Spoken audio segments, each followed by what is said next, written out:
ਵਾਹਿਗੁਰੂ ਜੀ ਕਾ ਖਾਲਸਾ ਵਾਹਿਗੁਰੂ ਜੀ ਕੀ ਫਤਿਹ। ਅਸਲਾਮ ਵਾਲੇਕਮ ਆਦਾਬ ਬਰਜ਼ ਮਹਾ ਤੁਹਾਡੀ ਹੋਸਟ ਨੀਲਮ ਕੌਰ ਤੇ ਮੈਂ ਟੀਵੀ 84 ਸਾਰੇ ਦਰਸ਼ਕਾਂ ਤੇ ਸਰੋਤਿਆਂ ਨੂੰ ਜੀ ਆਇਆਂ ਕਹਿੰਦੀ ਹਾਂ ਪ੍ਰੋਗਰਾਮ ਸੱਚੋ ਸੱਚ ਵਿੱਚ ਜਿਹੜੇ ਇਸ ਪ੍ਰੋਗਰਾਮ ਨਾਲ ਦੇਸ਼ਾਂ ਵਿਦੇਸ਼ਾਂ ਤੋਂ ਜੁੜ ਚੁੱਕੇ ਨੇ। ਖਾਲਸਾ ਨਾਲ ਫਿਰ ਸਾਡੇ ਦੇ ਸੰਚਾਲਕ ਡਾਕਟਰ ਅਮਰੀਤ ਸਿੰਘ ਇਸ ਸਟੂਡੀਓ ਵਿੱਚ ਮੇਰੇ ਨਾਲ ਸ਼ਾਮਿਲ ਨੇ। ਆਓ ਉਹਨਾਂ ਨਾਲ ਗੱਲਬਾਤ ਕਰਕੇ ਅੱਜ ਦਾ ਮਿਸ਼ੂਸਪੁਰ ਉਹਨਾਂ ਤੋਂ ਉਹਨਾਂ ਦਾ ਤਜਜ਼ੀਆ ਜਾਣਦੇ ਹਾਂ। ਜੀ ਡਾਕਟਰ ਸਾਹਿਬ ਵਾਹਿਗੁਰੂ ਜੀ ਕਾ ਖਾਲਸਾ ਵਾਹਿਗੁਰੂ ਜੀ ਕੀ ਫਤਿਹ। हाँ जी नीलम कौर जी ਤੁਹਾਨੂੰ ਵੀ ਤੇ ਦੁਨੀਆ ਭਰ ਚ ਬੈਠੇ ਸਾਡੇ ਬਹੁਤ ਹੀ ਪਿਆਰੇ ਸੋਹਣੇ ਸਿਆਣੇ ਸੁਨੱਖੇ ਟੀਵੀ 84 ਦੇ ਦਰਸ਼ਕਾਂ ਨੂੰ ਵੀ ਵਾਹਿਗੁਰੂ ਜੀ ਕਾ ਖਾਲਸਾ ਵਾਹਿਗੁਰੂ ਜੀ ਕੀ ਫਤਿਹ। ਸਾਡੇ ਬਹੁਤ ਹੀ ਪਿਆਰੇ ਮੁਸਲਮਾਨ ਭੈਣਾਂ ਭਰਾਵਾਂ ਨੂੰ ਅਸਲਾਮ ਅਲੈਕਮ। ਗੰਗਾ ਜਮਨੀ ਤਹਿਜ਼ੀਬ ਦੇ ਹਿੰਦੂ ਤਵੀਆਂ ਨੂੰ ਨਮੋ ਨਮੈ ਤੇ ਹੋਰ ਸਭ ਵੀਰਾਂ ਭੈਣਾਂ ਨੂੰ ਆਦਾਬ ਅਰਜ਼। ਜੀ ਡਾਕਟਰ ਸਾਹਿਬ ਜੀ ਨੂੰ ਪ੍ਰੋਗਰਾਮ ਸੱਚੋ ਸੱਚ ਵਿੱਚ ਬਹੁਤ ਧੰਨਵਾਦ ਜੀ ਡਾਕਟਰ ਸਾਹਿਬ। ਅੱਜ 5 ਨਵੰਬਰ 2025 22 ਕੱਤਕ ਨਾਨਕ ਸ਼ਾਹੀ ਸੰਮਤ 557 ਦਾ ਦਿਨ ਹੈ ਤੇ ਡਾਕਟਰ ਸਾਹਿਬ ਪ੍ਰੋਗਰਾਮ ਸ਼ੁਰੂ ਕਰਨ ਤੋਂ ਪਹਿਲਾਂ ਅਸੀਂ ਆਪਣੇ ਦਰਸ਼ਕਾਂ ਤੇ ਸਰੋਤਿਆਂ ਨੂੰ ਹਮੇਸ਼ਾ ਤਰ੍ਹਾਂ ਦੱਸਦੀ ਵਿਊਅਰਸ ਜੇ ਤੁਸੀਂ ਹੱਕ ਸੱਚ ਇਨਸਾਫ ਤੇ ਪੈਰਾ ਦਿਨ ਦਾ ਇੱਕੋ ਇੱਕ ਚੈਨਲ ਟੀਵੀ 84 ਨੂੰ ਦੇਖਣਾ ਚਾਹੁੰਦੇ ਹੋ ਤਾਂ ਤੁਸੀਂ ਦੇਖ ਸਕਦੇ ਹੋ ਸਪੈਕਟਰਮ ਕੇਬਲ, ਆਰਚਨ ਕੇਬਲ, ਬਲਬ ਕੈਨੇਡਾ, roku, ਜਾਦੂ ਬਾਕਸ, ਸ਼ਾਵਾ, ਫੇਸਬੁੱਕ, ਟੀਵੀ 84 ਦੀ ਐਪ ਰਾਹੀਂ online streaming and IP box ਤੇ ਤੁਸੀਂ ਟੀਵੀ 84 ਨੂੰ ਦੇਖ ਸਕਦੇ ਹੋ। ਵਿਊਅਰਸ ਜੇ ਤੁਸੀਂ ਟੀਵੀ 84 ਨਾਲ ਜਾਂ ਪ੍ਰੋਗਰਾਮ ਸੱਚੋ ਸੱਚ ਨਾਲ ਫੇਸਬੁੱਕ ਰਾਹੀਂ ਜੁੜੇ ਤਾਂ ਇਸ ਨੂੰ ਵੱਧ ਤੋਂ ਵੱਧ ਲਾਈਕ ਕਰੋ ਤੇ ਸ਼ੇਅਰ ਕਰੋ ਅਤੇ ਨਾਲ ਹੀ YouTube ਤੇ ਸਬਸਕ੍ਰਾਈਬ ਕਰੋ। ਇਹ ਵੀ ਦੱਸ ਦਿਓ ਕਿ ਤੁਸੀਂ ਟੀਵੀ 84 ਦੀ ਐਪ ਨੂੰ ਐਂਡਰੋਇਡ ਐਂਡ ਐਪ ਸਟੋਰ ਤੇ ਡਾਊਨਲੋਡ ਕਰਕੇ ਜੋ ਟੀਵੀ 84 ਦੀ ਲਾਈਵ ਸਟ੍ਰੀਮ ਹੈ ਇਸ ਨੂੰ ਤੁਸੀਂ 24 ਆਵਰਸ ਦੇਖ ਸਕਦੇ ਹੋ। ਸੋ ਵਿਊਅਰਸ ਪ੍ਰੋਗਰਾਮ ਦੀ ਸ਼ੁਰੂਆਤ ਕਰਨ ਜਾ ਰਹੇ ਹਾਂ ਅੱਜ ਦੀ ਸਪਾਂਸਰਸ਼ਿਪ ਦੇ ਨਾਲ ਕਿ ਅੱਜ ਦੇ ਪ੍ਰੋਗਰਾਮ ਸੱਚੋ ਸੱਚ ਨੂੰ ਸਪਾਂਸਰ ਕੀਤਾ ਗਿਆ ਹੈ ਯੂਨੀਵਰਸਿਟੀ ਦੀਆਂ ਸਿੱਖ ਸੰਗਤਾਂ ਵੱਲੋਂ। ਸੋ ਅਸੀਂ ਇਹਨਾਂ ਦਾ ਤਹਿ ਦਿਲ ਤੋਂ ਧੰਨਵਾਦ ਕਰਦੇ ਹਾਂ ਔਰ ਤੁਹਾਨੂੰ ਵੀ ਅਪੀਲ ਤੇ ਬੇਨਤੀ ਕਰਦੇ ਹਾਂ ਕਿ ਤੁਸੀਂ ਵੀ ਪ੍ਰੋਗਰਾਮ ਸੱਚੋ ਸੱਚ ਨੂੰ ਵੱਧ ਤੋਂ ਵੱਧ ਸਪਾਂਸਰ ਕਰੋ। ਸਪਾਂਸਰਸ਼ਿਪ ਲਈ ਤੁਸੀਂ ਸਾਨੂੰ ਕਾਲ ਕਰ ਸਕਦੇ ਸਾਡੇ ਫੋਨ ਨੰਬਰ ਤੇ 5166191984 ਸੇਮ ਨੰਬਰ ਤੇ WhatsApp ਕਰ ਸਕਦੇ ਹੋ। ਤੁਸੀਂ ਸਾਨੂੰ ਈਮੇਲ ਵੀ ਕਰ ਸਕਦੇ info@tv84.tv ਤੇ। ਸੋ ਵਿਊਅਰਸ ਜਿਸ ਤਰ੍ਹਾਂ ਕਿ ਸਤਿਗੁਰੂ ਨਾਨਕ ਪ੍ਰਗਟਿਆ ਮਿੱਟੀ ਤੋਂ ਜਗ ਚਾਨਣ ਹੋਇਆ। ਸੋ ਅੱਜ ਧੰਨ ਧੰਨ ਸਾਹਿਬ ਸ੍ਰੀ ਗੁਰੂ ਨਾਨਕ ਸਾਹਿਬ ਜੀ ਦਾ ਜਿਹੜਾ ਹੈ 557ਵਾਂ ਜਿਹੜਾ ਹੈ ਗੁਰਪੁਰਬ ਹੈ, ਪ੍ਰਕਾਸ਼ ਪੁਰਬ ਹੈ। ਸੋ ਸਭ ਸਿੱਖ ਸੰਗਤਾਂ ਨੂੰ ਅਸੀਂ ਬਹੁਤ ਬਹੁਤ ਮੁਬਾਰਕਾਂ ਦਿੰਦੇ ਹਾਂ। ਦੁਨੀਆ ਭਰ ਵਿੱਚ ਜਿਸ ਤਰ੍ਹਾਂ ਕਿ ਸਿੱਖ ਸੰਗਤਾਂ ਅਤੇ ਗੁਰੂ ਨਾਨਕ ਪਾਤਸ਼ਾਹ ਨਾਲ ਪਿਆਰ ਕਰਨ ਵਾਲੇ ਅਤੇ ਗੁਰੂ ਸਾਹਿਬ ਤੇ ਅਕੀਦਾ ਰੱਖਣ ਵਾਲੇ ਹਰ ਸਿੱਖ ਭੈਣ ਭਰਾ ਨੂੰ ਜਿਹੜਾ ਬਹੁਤ ਬਹੁਤ ਵਧਾਈਆਂ। ਔਰ ਗੁਰੂ ਨਾਨਕ ਪਾਤਸ਼ਾਹ ਇਕੱਲੇ ਸਿੱਖਾਂ ਦੇ ਗੁਰੂ ਨਾ ਹੋ ਕੇ ਕੁੱਲ ਇਨਸਾਨੀਅਤ ਦੇ ਰਹਿਬਰ ਸਨ। ਔਰ ਭਾਈ ਗੁਰਦਾਸ ਜੀ ਨੇ ਫਰਮਾਇਆ ਹੈ ਜ਼ਾਹਰ ਪੀਰ ਜਗਤ ਗੁਰੂ ਬਾਬਾ, ਭਾਵ ਗੁਰੂ ਨਾਨਕ ਪਾਤਸ਼ਾਹ ਜਗਤ ਗੁਰੂ ਹਨ ਯਾਨੀ ਕਿ ਪ੍ਰੋਫਿਟ ਆਫ ਹਿਊਮਨ ਕਾਈਂਡ। ਸੋ ਇਸ ਬਾਰੇ ਆਪਾਂ ਗੱਲਬਾਤ ਕਰਨ ਜਾ ਰਹੇ ਹਾਂ। ਸੋ ਅਸੀਂ ਚਾਹਾਂਗੇ ਕਿ ਤੁਸੀਂ ਇਸੇ ਤਰ੍ਹਾਂ ਬੜੇ ਰਹਿਣਾ ਦੇਖਣ ਸੁਣਨ ਲਈ ਤੁਹਾਡਾ ਸਭ ਦਾ ਬਹੁਤ ਬਹੁਤ ਧੰਨਵਾਦ। ਜੀ ਡਾਕਟਰ ਸਾਹਿਬ ਕੀ ਵਿਚਾਰਾਂ ਨੇ? ਸਭ ਤੋਂ ਪਹਿਲਾਂ ਤਾਂ ਅੱਜ ਅਸੀਂ ਜਿੱਥੇ ਗੁਰੂ ਨਾਨਕ ਪਾਤਸ਼ਾਹ ਦੇ ਪ੍ਰਕਾਸ਼ ਪੁਰਬ ਉਹਨਾਂ ਦੇ ਮਹਾਨ ਜੀਵਨ ਔਰ ਜਗਤ ਗੁਰੂ ਉਸ ਸੰਬੰਧੀ ਗੱਲਬਾਤ ਕਰਾਂਗੇ। ਅਜੇ ਵੀ ਯੂਨੀਵਰਸਿਟੀ ਦੀਆਂ ਯਾਦਾਂ ਵੀ ਨਾਲ ਨੇ। ਬਿਲਕੁਲ। ਔਰ ਯੂਨੀਵਰਸਿਟੀ ਦੇ ਵਿੱਚ ਜਿੰਨੀ ਵੱਡੀ ਗਿਣਤੀ ਦੇ ਵਿੱਚ ਸਿੱਖ ਸੰਗਤਾਂ ਨੇ ਸ਼ਮੂਲੀਅਤ ਕੀਤੀ, ਖਾਲਿਸਤਾਨ ਦੇ ਨਿਸ਼ਾਨੇ ਤੇ ਮੋਹਰ ਲਾਈ, ਇਹ ਵੀ ਆਪਣੇ ਆਪ ਦੇ ਵਿੱਚ ਵੱਡੀ ਪ੍ਰਾਪਤੀ। ਔਰ ਇਸ ਦੇ ਨਾਲ ਨਾਲ ਜਿਵੇਂ ਭਾਰਤੀ ਏਜੰਸੀਆਂ ਦੀ ਗੰਦੀ ਖੇਡ ਜਿਹੜੀ ਹੈ ਜਿਸ ਨੂੰ ਫਾਇਲ ਕੀਤਾ ਗਿਆ ਜਾਂ ਜਿਸ ਨੂੰ ਨਾਕਾਮਯਾਬ ਕੀਤਾ ਗਿਆ, ਜਿਹੜਾ ਕਿ ਉਹਨਾਂ ਦਾ ਦੀਵਾਨ ਹਾਲ ਦੇ ਵਿੱਚ ਸ਼ਰਾਰਤ ਕਰਨ ਦਾ ਸੀ, ਉਸ ਸੰਬੰਧੀ ਵੀ ਬਹੁਤ ਸਾਰਿਆਂ ਦੀਆਂ ਕਾਲਾਂ ਵੀ ਨੇ, ਲਿਖਤਾਂ ਵੀ ਨੇ। ਔਰ ਜਿਹੜਾ ਸੈਗਮੈਂਟ ਅਸੀਂ ਕੱਲ੍ਹ ਕੀਤਾ ਸੀ ਉਹ ਕਾਫੀ ਵਾਈਡਲੀ ਸਰਕੂਲੇਟ ਵੀ ਹੋਇਆ।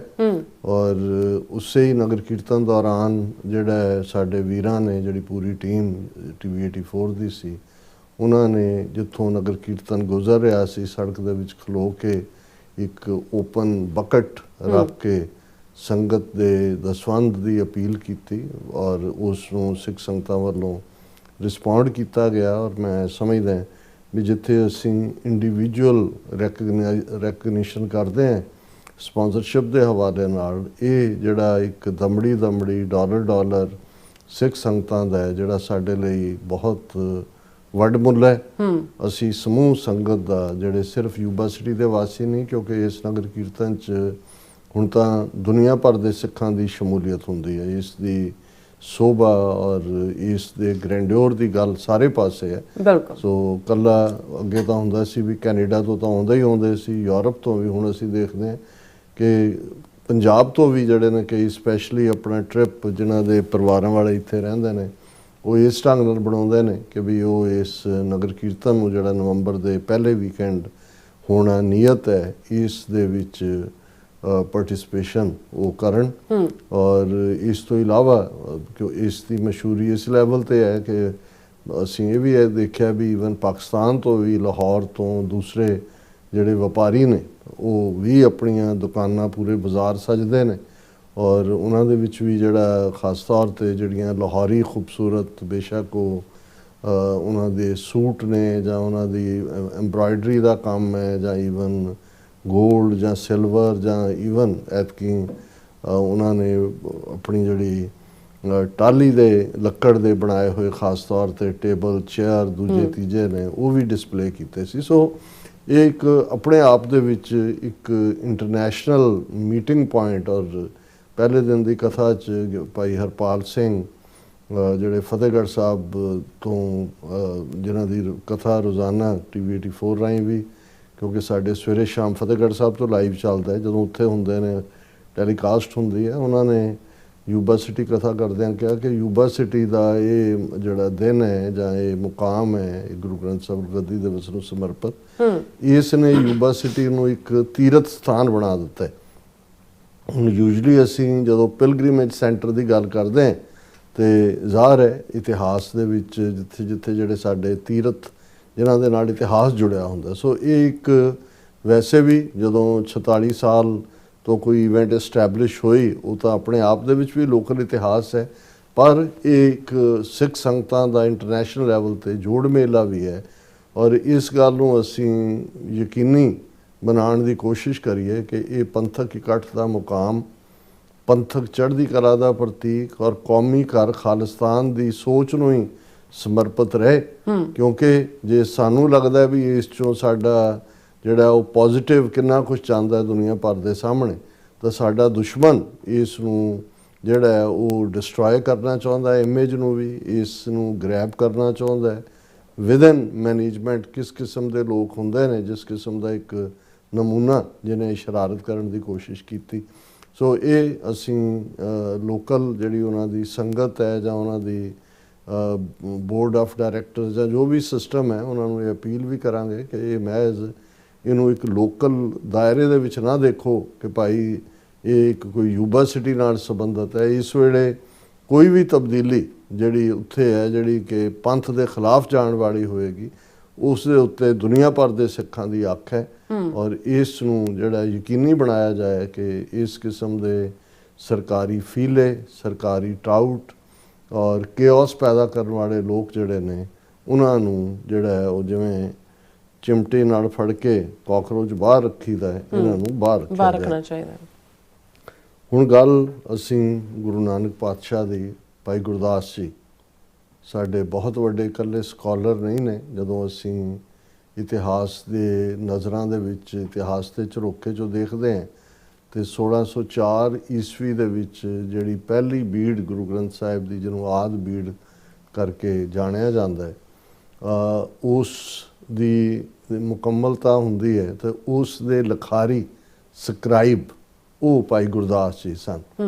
ਹੁਣ ਅੱਜ ਤਾਂ ਜਦੋਂ ਕੋਈ ਲਿਖਾਰੀ ਹੁੰਦਾ ਉਹ ਆਪਣੇ ਟਾਈਪ ਹੀ ਕਰਦਾ, ਸਿੱਧਾ ਜਾ ਰਿਹਾ ਹੁੰਦਾ, ਜਾਂ ਜਿਸ ਜ਼ਮਾਨੇ 'ਚ ਬਾਲ ਪੈਨ ਅਜੇ ਨਹੀਂ ਸੀ। ਔਰ ਈਵਨ ਸਾਡੇ ਬਚਪਨ 'ਚ ਵੀ ਜਿਹੜੀ ਹੈ ਉਹ ਸਿਆਹੀ ਦੀ ਦਵਾਤ ਤੇ ਕਲਮ ਉਹੀ ਲਿਖਣ ਦਾ ਸੀ। ਫਿਰ ਪੈਨਸਲ ਆਈ, ਫਿਰ ਪੈਨ ਦਾ ਰੁਝਾਨ ਹੋਇਆ, ਪੈਨ ਵੀ ਸਿਆਹੀ ਵਾਲੇ ਹੁੰਦੇ ਸੀ।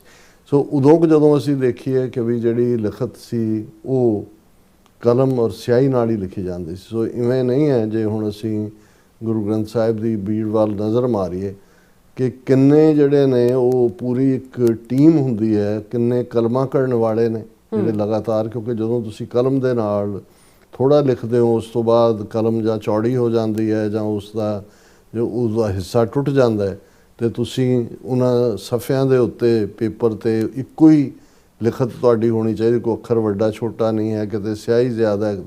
ਸੋ ਇੱਕ ਕਲਮਾਂ ਕਰਨ ਵਾਲੇ ਨੇ, ਇੱਕ ਪੂਰੇ ਦਵਾਤਾਂ ਜਿਹੜੇ ਸਿਆਹੀ ਕਿਵੇਂ ਬਣਾਈ ਜਾਣੀ ਹੈ। ਔਰ ਪੁਰਾਤਨ ਜਿੰਨੀਆਂ ਬੀੜਾਂ ਗੁਰੂ ਗ੍ਰੰਥ ਸਾਹਿਬ ਦੀਆਂ ਨੇ ਉਹਨਾਂ ਦੇ ਅਖੀਰਲੇ ਪੇਜ ਤੇ ਹੁੰਦਾ ਹੈ ਸਿਆਹੀ ਬਣਾਉਣੇ ਕੀ ਵਿਧੀ, ਕਿ ਕਿਵੇਂ ਪਾਣਾ, ਉਹਦੇ 'ਚ ਕਿਹੜੀ ਚੀਜ਼ ਕਿੰਨੀ ਪਾਉਣੀ ਹੈ, ਤਾਂ ਕਿ ਇੱਕ ਉਹਦਾ। ਔਰ ਫਿਰ ਲਿਖਤ ਦੇ ਲਈ ਬਹੁਤ ਸਾਰੇ ਸਾਈਮਲਟੇਨੀਅਸਲੀ ਇਹ ਸਾਰੇ ਪਾਰਟ ਨੇ। ਸੋ ਭਾਈ ਗੁਰਦਾਸ ਜੀ ਨੂੰ ਜਦੋਂ ਅਸੀਂ ਲਿਖਾਰੀ ਜਾਂ ਸਕਰਾਈਬ ਕਹਿੰਦੇ ਹਾਂ, ਇਸ ਤੋਂ ਬਿਨਾਂ ਜਿਵੇਂ ਉਹਨਾਂ ਨੇ ਗੁਰੂ ਸਾਹਿਬਾਨ ਦੇ ਜੀਵਨ ਨੂੰ, ਜਿਹੜੀ ਤੀਸਰੀ ਪਾਤਸ਼ਾਹੀ, ਚੌਥੀ ਪਾਤਸ਼ਾਹੀ, ਇਹ ਸਾਰੇ ਨੂੰ ਤਾਂ 6ਵੀਂ ਪਾਤਸ਼ਾਹੀ ਤੱਕ ਉਹਨਾਂ ਨੇ, 5ਵੀਂ ਪਾਤਸ਼ਾਹੀ ਦੇ ਤਾਂ ਉਹ ਜਿਹੜੇ ਨੇ, ਕਿਉਂਕਿ ਘਰੇਲੂ ਬਹੁਤ ਕਰੀਬੀ ਰਿਸ਼ਤੇਦਾਰੀ ਵੀ ਹੈ। ਔਰ ਉਸ ਪੀਰੀਅਡ ਤੱਕ ਜਦੋਂ ਅਸੀਂ ਦੇਖਦੇ ਹਾਂ ਕਿ 1469 'ਚ ਗੁਰੂ ਨਾਨਕ ਸਾਹਿਬ ਪ੍ਰਕਾਸ਼ਮਾਨ ਹੁੰਦੇ ਨੇ ਔਰ ਲਗਭਗ 1539 ਦੇ ਵਿੱਚ ਗੁਰੂ ਨਾਨਕ ਪਾਤਸ਼ਾਹ ਜੋਤੀ ਜੋਤ ਸਮਾਉਂਦੇ ਨੇ।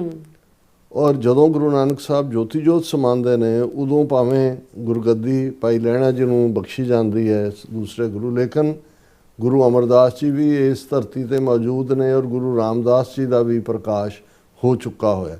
ਸੋ ਜਦੋਂ ਅਸੀਂ ਦੇਖਦੇ ਹਾਂ ਵੀ ਭਾਈ ਗੁਰਦਾਸ ਜੀ ਨੇ ਜੋ ਕੁਝ ਗੁਰੂ ਨਾਨਕ ਪਾਤਸ਼ਾਹ ਬਾਰੇ ਕਿਹਾ, ਉਹ ਬਹੁਤ ਕੁਛ ਉਹ ਸੀ ਜਿਹੜਾ ਜਿਹਦੇ ਸਬੂਤ ਉਦੋਂ ਤੱਕ ਮੌਜੂਦ ਸਨ। ਔਰ ਅੱਡ ਅੱਡ ਜਨਮ ਸਾਖੀਆਂ ਵੀ ਇੱਕ ਆਪਣਾ ਸਰੋਤ ਹੈ। ਫਿਰ ਭਾਈ ਗੁਰਦਾਸ ਜੀ ਦੀਆਂ ਵਾਰਾਂ ਸਾਡੇ ਇਤਿਹਾਸ ਨੂੰ, ਕਿਉਂਕਿ ਇਹ ਨਹੀਂ ਹੈ ਵੀ ਕੋਈ ਗੁਰੂ ਦਰਬਾਰ ਦੇ ਵਿੱਚ ਜਿਵੇਂ ਮੁਗਲੀਆ ਕੋਰਟ ਜਾਂ ਜਿਹੜੇ ਰਾਜ ਸ਼ਕਤੀ ਵਾਲੇ ਨੇ ਉਹਨਾਂ ਦੇ ਐਸਾ ਸੀ ਜਿਹੜਾ ਕੋਈ ਰੋਜ਼ ਦਾ ਇਤਿਹਾਸ ਲਿਖੇ, ਲੇਕਿਨ ਭਾਈ ਗੁਰਦਾਸ ਜੀ ਦੇ ਸਾਹਮਣੇ ਉਹ ਸੀਨਾ ਬਸੀਨਾ ਇਤਿਹਾਸ ਵਾਲੇ ਵੀ ਨੇ, ਜਨਮ ਸਾਖੀ ਅਕਾਊਂਟ ਵੀ ਹੈ, ਗੁਰਗੱਦੀ, ਕਿਉਂਕਿ ਜੇ ਗੁਰੂ ਅੰਗਦ ਸਾਹਿਬ ਔਰ ਗੁਰੂ ਅਮਰਦਾਸ ਜੀ, ਤਾਂ ਗੁਰੂ ਅਮਰਦਾਸ ਜੀ ਨੇ ਉਹ ਸਾਰੇ ਜਲਵੇ ਨੂੰ ਦੇਖਿਆ ਔਰ ਗੁਰੂ ਅੰਗਦ ਜੀ ਤੋਂ ਸੁਣਿਆ, ਗੁਰੂ ਅੰਗਦ ਸਾਹਿਬ ਤੋਂ ਸੁਣਿਆ। ਸੋ ਭਾਈ ਗੁਰਦਾਸ ਜੀ ਦੀਆਂ ਵਾਰਾਂ ਔਰ ਉਹਨਾਂ ਦੇ ਕਵਿਤ ਸਵਈਏ ਉਹਨਾਂ ਨੂੰ ਮੈਂ ਹਮੇਸ਼ਾ ਨਗੇਟਸ ਆਫ ਵਿਜ਼ਡਮ ਕਹਿੰਦਾ ਕਿ ਸਿਆਣਪ ਦੀਆਂ ਉਹ ਸੋਹਣ ਡਲੀਆਂ ਨੇ। ਵਾਰਾਂ ਭਾਈ ਗੁਰਦਾਸ ਜੀ ਦੀਆਂ ਉਹ ਇਤਿਹਾਸ ਦੇ ਉੱਤੇ ਵੀ ਜਿਹੜੀ ਝਾਤੀ ਪਵਾਉਂਦੀਆਂ ਨੇ ਤੇ ਗੁਰੂ ਸ਼ਰਧਾ, ਗੁਰੂ ਪਿਆਰ, ਅੱਡ ਹੋਰ ਵਿਸ਼ਿਆਂ ਨੂੰ ਵੀ ਛੋਹਦੀਆਂ ਨੇ।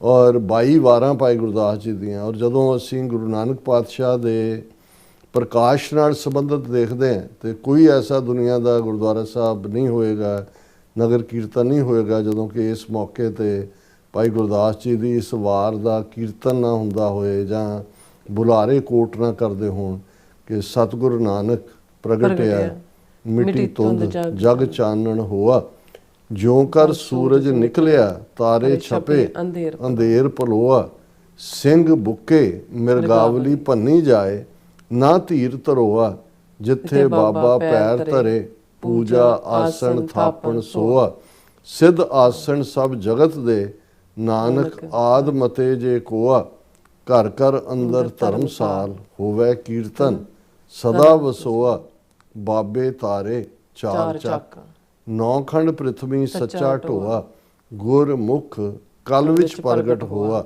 ਗੁਰਮੁਖ ਕਲ ਵਿੱਚ ਪ੍ਰਗਟ ਹੋਆ।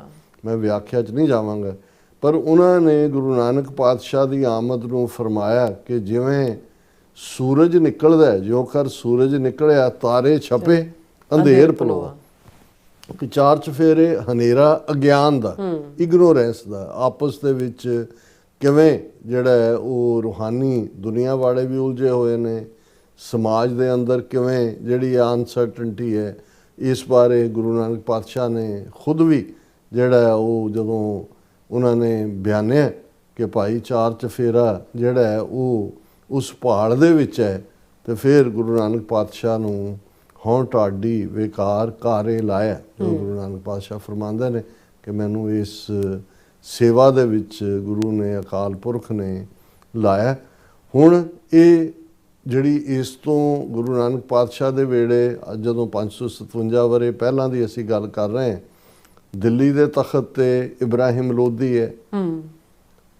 ਗੁਰੂ ਨਾਨਕ ਪਾਤਸ਼ਾਹ ਦੇ ਜੀਵਨ ਕਾਲ ਦੇ ਵੇਲੇ ਹੀ 1526 ਦੇ ਵਿੱਚ ਬਾਬਰ ਹਮਲਾਵਰ ਹੁੰਦਾ, ਸਿਆਸੀ ਹਾਲਤ, ਔਰ ਬਾਬਰ ਜਿਹੜਾ ਉਹ ਜਿਹੜੇ ਇਬਰਾਹਿਮ ਲੋਧੀ ਹੈ, ਪਠਾਣਾ ਦਾ ਰਾਜ ਹੈ ਦਿੱਲੀ ਤਖਤ ਦੇ ਉੱਤੇ, ਔਰ 1526 ਦੇ ਵਿੱਚ ਮੁਗਲਾਂ ਔਰ ਪਠਾਣਾ ਦੀ ਬਾਬਰ ਜਿਹੜਾ ਹੈ ਉਹ ਮੁਗਲ ਹੈ, ਔਰ ਉਹਨਾਂ ਦਾ ਪਹਿਲਾਂ ਏਮਨਾਬਾਦ ਸ਼ਹਿਰ ਦੇ ਅੰਦਰ ਜਿਹਦਾ ਉਦੋਂ ਨਾਂ ਸੈਦਪੁਰ ਸੀ, ਔਰ ਬਾਅਦ 'ਚ ਪਾਣੀਪਤ ਦੀ ਲੜਾਈ ਤੋਂ ਬਾਅਦ 1526 ਦੇ ਵਿੱਚ ਬਾਬਰ ਦਿੱਲੀ ਤਖਤ ਤੇ ਕਾਬਜ਼ ਹੁੰਦੇ। ਹੁਣ ਇਹ ਸਾਰੀਆਂ ਟੈਸਟਮਨੀ, ਇਹ ਸਿਆਸੀ ਜਿਹੜਾ ਸੀਨ ਹੈ ਉਹ ਅਨਸਟੇਬਿਲਿਟੀ ਵਾਲਾ ਹੈ। ਇੱਕ ਹੁਕਮਰਾਨੀ 200-250 ਸਾਲ ਦਾ ਜਿਹੜਾ ਮੁਹੰਮਦ ਗੌਰੀ ਤੋਂ ਬਾਅਦ ਚੱਲ ਰਿਹਾ ਸਿਲਸਿਲਾ ਸੀ, ਜਿਸ ਦੇ ਵਿੱਚ ਖਿਲਜੀ ਖਾਨਦਾਨ, ਤੁਗਲਕ ਖਾਨਦਾਨ ਔਰ ਦੂਸਰੇ ਜਿਹੜੇ ਨੇ ਰਜੀਆ ਬੇਗਮ, ਇਹ ਵੀ ਸਾਰੇ ਆਏ। ਲੇਕਿਨ ਇਬਰਾਹਿਮ ਲੋਦੀ ਦੇ ਨਾਲ ਜਿਹੜਾ ਪਠਾਣਾ ਦਾ ਜਾਂ ਅਫਗਾਨ ਜਿਹੜੇ ਹਾਕਮ ਸੀ ਉਹਨਾਂ ਦਾ ਰਾਜ 200-250-300 ਸਾਲ ਦਾ ਜਿਹੜਾ ਪ੍ਰਿਥਵੀ ਰਾਜ ਚੌਹਾਨ ਨੂੰ ਹਰਾ ਕੇ ਸੀ, ਉਹ ਖਤਮ ਹੁੰਦਾ ਹੈ ਔਰ ਮੁਗਲਾਂ ਦਾ ਰਾਜ ਸ਼ੁਰੂ ਹੁੰਦਾ ਹੈ। ਹੁਣ ਗੁਰੂ ਨਾਨਕ ਪਾਤਸ਼ਾਹ ਇਹਨਾਂ ਦੋਨਾਂ ਦੀ ਟੈਸਟੀਮਨੀ ਵੀ ਦਿੰਦੇ ਨੇ ਕਿ ਭਾਈ ਹਾਲਾਤ ਕਿਸ ਕਦਰ ਨੇ, ਸਿਆਸੀ ਤਾਕਤ ਕਿਵੇਂ ਜ਼ਾਲਮ ਹੈ, ਕਿਵੇਂ ਆਮ ਲੋਕ ਸਫ਼ਰ ਕਰਦੇ ਨੇ। ਗੁਰੂ ਨਾਨਕ ਪਾਤਸ਼ਾਹ ਦਾ ਹੀ ਫਰਮਾਨ ਹੈ, ਰਾਜੇ ਸ਼ੀਂ ਮੁਕੱਦਮ ਕੁੱਤੇ ਜਾਏ ਜਗਾਇਨ ਬੈਠੇ ਸੁੱਤੇ ਚਾਕਰ ਨਹਿੰਦਾ ਪਾਇਨ ਕਾਹੋ ਰਤ ਪਿਤ ਕੁੱਤੇ ਹੋ ਚਟ ਜਾ। ਤੇ ਬਾਬਰ ਕਿ ਪਾਪ ਕੀ ਜੰਜ ਲੈ ਕਾਬਲੋਂ ਤਾਂ ਆਇਆ ਜੋਰੀ ਮੰਗੇ ਦਾਨ ਵੇ ਲਾ ਲੋ, ਜੈਸੀ ਮੈਂ ਆਵੇ ਖਸਮ ਕੀ ਬਾਣੀ ਤੈਸੜਾ ਕਰੀਂ ਗਿਆਨ ਵੇ ਲਾ ਲੋ। ਹੁਣ ਉਹ ਦੋਨੋਂ ਤੋਂ ਅਸੀਂ ਜਦੋਂ ਚਰਚਾ ਹੁੰਦੀ ਹੈ ਤੇ ਸਾਰੇ ਹੀ ਇਸ ਨਾਲ ਨੇ ਕਿ ਕਿਵੇਂ ਗੁਰੂ ਨਾਨਕ ਪਾਤਸ਼ਾਹ ਨੇ ਉਸ ਧਰਤੀ ਦੇ ਉੱਤੇ ਇਨਸਾਨੀ ਹੱਕਾਂ ਦੀ ਆਵਾਜ਼ ਉਠਾਈ, ਜ਼ੁਲਮ ਦਾ ਜ਼ਾਲਮ ਨੂੰ ਅੱਖਾਂ 'ਚ ਅੱਖਾਂ ਪਾ ਕੇ ਕਿਹਾ ਕਿ ਤੇਰੀ ਫੌਜ ਪਾਪ ਦੀ ਜੰਝ ਹੈ। ਜੇ ਔਰਤਾਂ ਦੇ ਉੱਤੇ ਜ਼ੁਲਮ ਹੋ ਰਿਹਾ ਹੈ ਤਾਂ ਉਸ ਗੁਰੂ ਸਾਹਿਬ ਨੇ, ਉਹ ਮੁਸਲਮਾਨ ਔਰਤਾਂ ਨੇ, ਉੱਚੀ ਜਾਤ ਦੀਆਂ ਨੇ, ਨੀਵੀਂ ਜਾਤ ਦੀਆਂ ਨੇ, ਉਹਨਾਂ ਸਾਰਿਆਂ ਦੇ ਨਾਲ ਹਮਦਰਦੀ ਦਾ ਇਜ਼ਹਾਰ ਕਰਦੇ ਕਿਹਾ ਕਿ ਮੁਸਲਮਾਨੀਆਂ ਪੜ੍ਹੇ ਕਤੇਬਾ ਕਸ਼ਟ ਮੈਂ ਕਰੇ ਖੁਦਾਏ ਵੇ ਲਾ ਲੋ, ਜਾਤ ਸਨਾਤੀ ਹੋਰ ਹਿੰਦਵਾਣੀਆਂ ਇਹ ਵੀ ਲੇਖੇ ਲਾਏ ਵੇ ਲਾ ਲੋ। ਔਰ ਫਿਰ ਅਕਾਲ ਪੁਰਖ ਦੀ ਦਰਗਾਹ ਦੇ ਵਿੱਚ ਇੱਕ ਪਿਆਰਾ ਜਿਹਾ ਸ਼ਿਕਵਾ ਜਿਹੜਾ ਦੋਸਤ ਕਰਦੇ ਨੇ ਕਿ ਇਤੀ ਮਾਰ ਪਈ ਕੁਰਲਾਣੇ ਤੈਂ ਕੀ ਦਰਦ ਨਾ ਆਇਆ।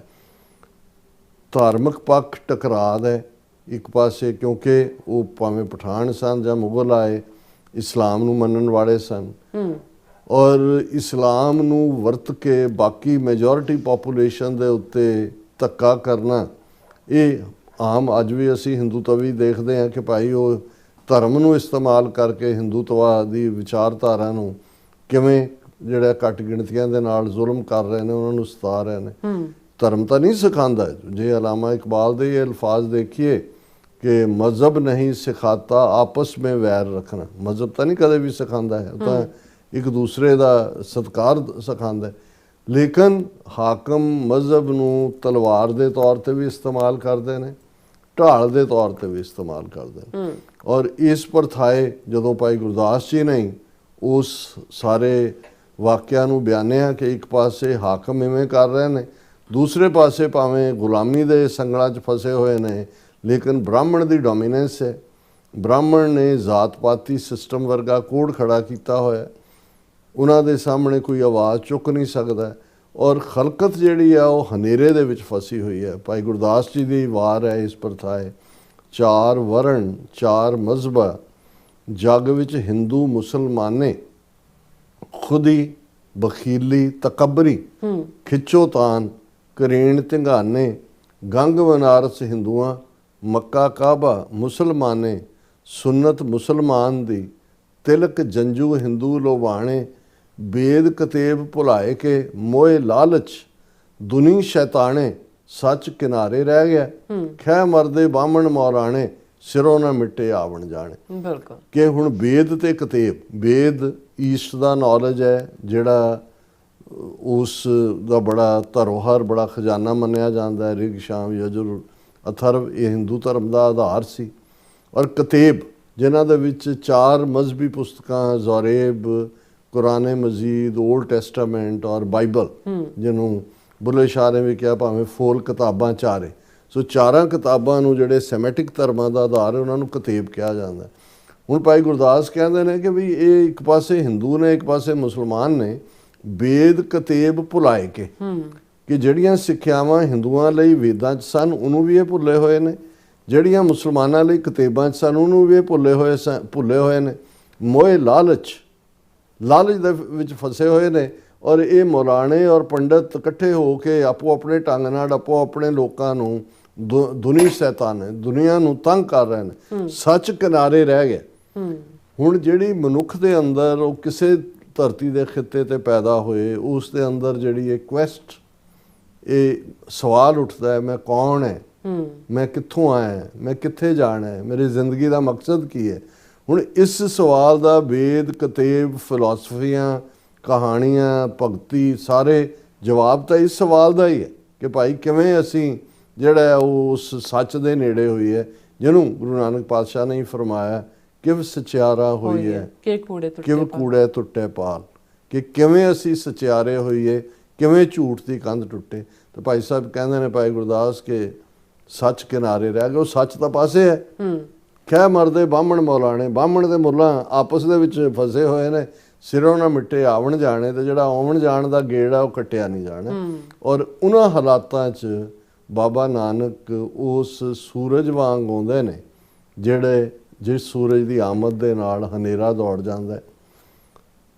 ਜਿਵੇਂ ਜੰਗਲ ਦੇ ਵਿੱਚ ਜਦੋਂ ਸ਼ੇਰ ਬੁੱਕਦਾ ਤੇ ਹਿਰਨ ਭੱਜੇ ਜਾਂਦੇ ਨੇ, ਸਿੰਘ ਬੁੱਕੇ ਮਿਰਗਾਵਲੀ ਭੰਨੀ ਜਾਏ ਨਾ ਧੀਰ ਧਰੋਆ, ਕਿ ਉਹਨਾਂ ਨੂੰ ਕੋਈ ਧੀਰਜ ਨਹੀਂ ਹੁੰਦਾ। ਔਰ ਉਸੇ ਨੂੰ ਹੀ ਕਹਿੰਦੇ ਨੇ ਕਿ ਬਾਬਾ ਨਾਨਕ ਜਿੱਥੇ ਜਿੱਥੇ ਜਾ ਰਹੇ ਨੇ, ਉਹ ਹਰਿਦੁਆਰ ਹੈ, ਕੁਰੂਕਸ਼ੇਤਰ ਹੈ, ਜਗਨਨਾਥਪੁਰੀ ਹੈ, ਸੰਗਲਾਦੀਪ ਹੈ, ਬਗਦਾਦ ਹੈ, ਮੁਲਤਾਨ ਹੈ, ਅਫਗਾਨਿਸਤਾਨ ਹੈ, ਜਿੱਥੇ ਬਾਬਾ ਪੈਰ ਧਰੇ ਪੂਜਾ ਆਸਣ ਥਾਪਣ ਸੋਆ, ਉੱਥੇ ਉੱਥੇ ਉਹ ਵਰਤ ਵਰਸ਼ਿਪਿੰਗ ਥਾਂ ਬਣ ਜਾਂਦੀ ਹੈ। ਕਿਉਂਕਿ ਬਾਬਾ ਉਸ ਸ਼ੇਰ ਵਾਂਗ ਹੈ ਜਿਸ ਦੀ ਗਰਜ਼ ਦੇ ਨਾਲ ਸਭ ਪਖੰਡੀ, ਸਭ ਹਿਪੋਕਰੇਟ, ਸਭ ਝੂਠੇ, ਸਭ ਫਰੋਡੀਏ ਜਿਹੜੇ ਨੇ ਉਹ ਇਵੇਂ ਭੱਜ ਜਾਂਦੇ ਨੇ ਸਾਹਮਣਿਓ ਜਿਵੇਂ ਕਿ ਮਿਰਗਾਂ ਦੀ ਡਾਰ ਭੱਜਦੀ ਹੈ। ਸਿੰਘ ਬੁੱਕੇ ਮਿਰਗਾਵਲੀ ਭੰਨੀ ਜਾਏ ਨਾ ਧੀਰ ਧਰੋਆ।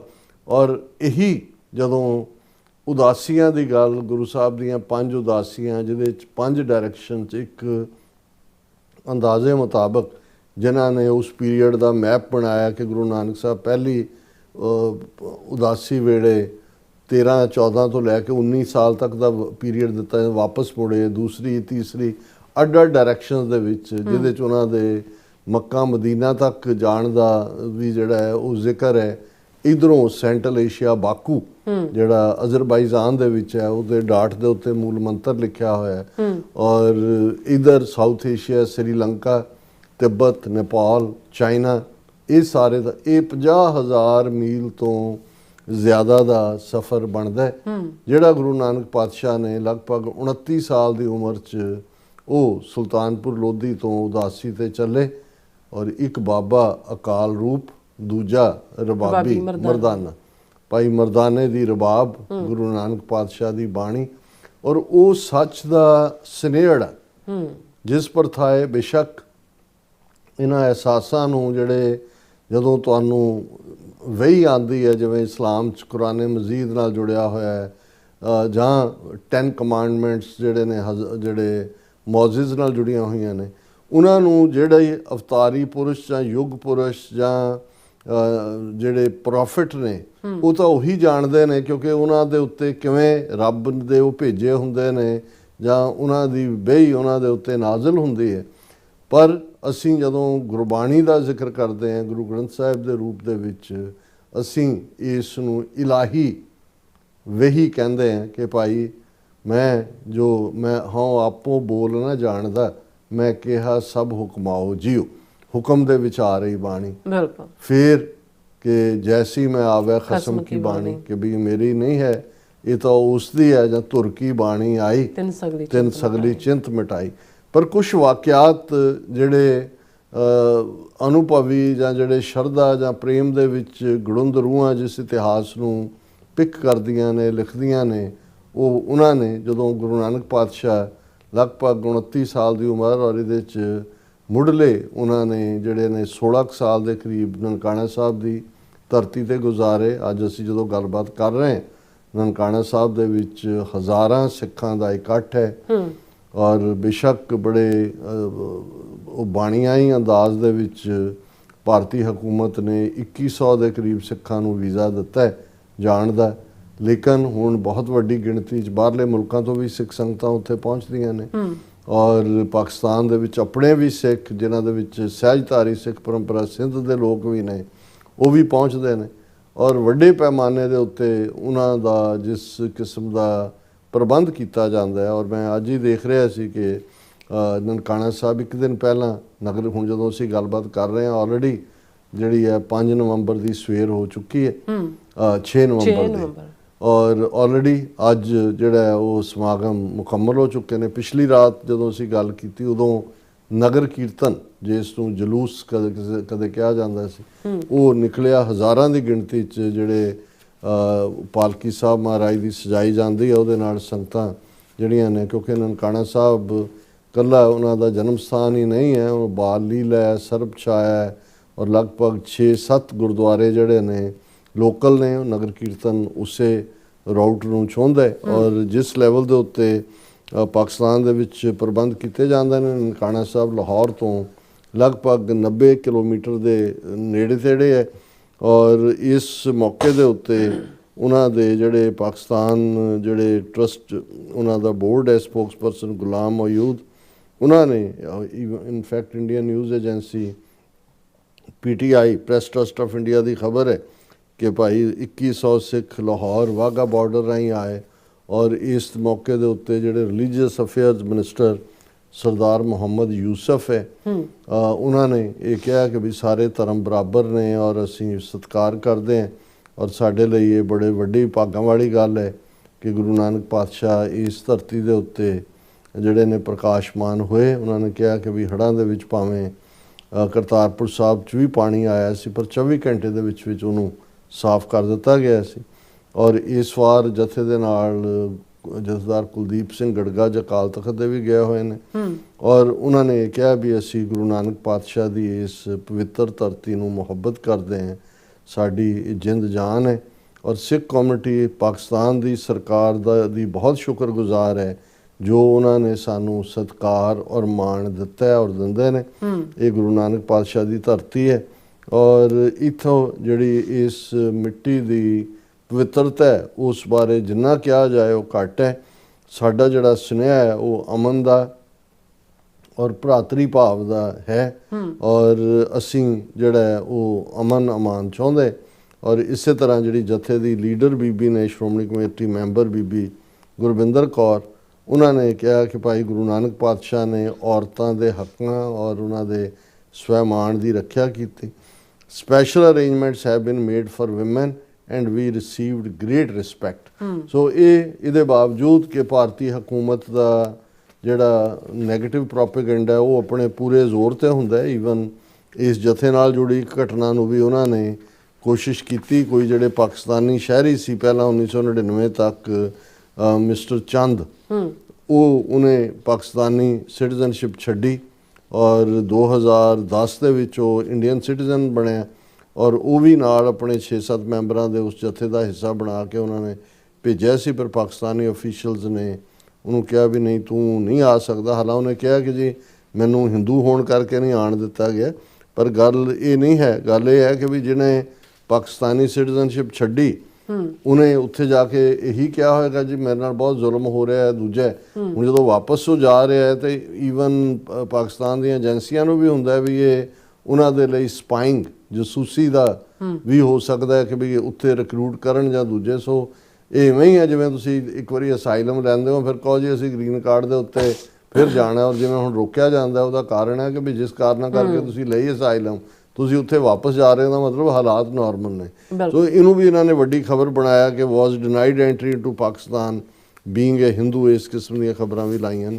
ਲੇਕਿਨ ਅਸੀਂ ਆਪਣੇ ਵਿਸ਼ੇ ਵੱਲ ਪਰਤਦੇ ਕਿ ਗੁਰੂ ਨਾਨਕ ਪਾਤਸ਼ਾਹ ਨੇ ਜਿਹੜਾ ਉਹਨਾਂ ਦੀਆਂ ਟੀਚਿੰਗਸ ਨੇ ਉਹ ਸੱਚ, ਹੱਕ, ਇਨਸਾਫ ਦਾ ਰਸਤਾ ਹੈ, ਉਹ ਇਨਸਾਨੀ ਪਿਆਰ ਦਾ ਰਸਤਾ ਹੈ, ਉਹ ਜੀਵਨ ਦੇ ਵਿੱਚ ਨੇਕ ਕਰਮ ਕਰਨ ਦਾ ਰਸਤਾ ਹੈ, ਉਹ ਜ਼ਾਲਮ ਨੂੰ ਵੰਗਾਰਨ ਦਾ ਰਸਤਾ ਹੈ। ਔਰ ਬਗਦਾਦ ਦੇ ਵਿੱਚ ਜਿਵੇਂ ਅਸੀਂ ਭਾਈ ਗੁਰਦਾਸ ਜੀ ਦਾ ਜ਼ਿਕਰ ਕਰ ਰਹੇ ਕਿ ਬਗਦਾਦ ਦੇ ਵਿੱਚ ਜਦੋਂ ਹਾਜ਼ੀਆਂ ਦੇ ਨਾਲ, ਕਿਉਂਕਿ ਬਗਦਾਦ ਬਹੁਤ ਵੱਡਾ ਇਸਲਾਮਿਕ ਸਿਵਲਾਈਜੇਸ਼ਨ ਦਾ ਸੈਂਟਰ ਸੀ ਔਰ ਗੁਰੂ ਨਾਨਕ ਪਾਤਸ਼ਾਹ ਉੱਥੇ ਗਏ ਜਦੋਂ ਖਾਸ ਤੌਰ 'ਤੇ ਹੱਜ ਦਾ ਮੌਕਾ ਹੁੰਦਾ ਹੈ ਔਰ ਵੱਡੀ ਗਿਣਤੀ 'ਚ ਹਾਜ਼ੀ ਚਾਰ ਚੁਫੇਰਿਓਂ ਇਕੱਠੇ ਹੁੰਦੇ ਨੇ।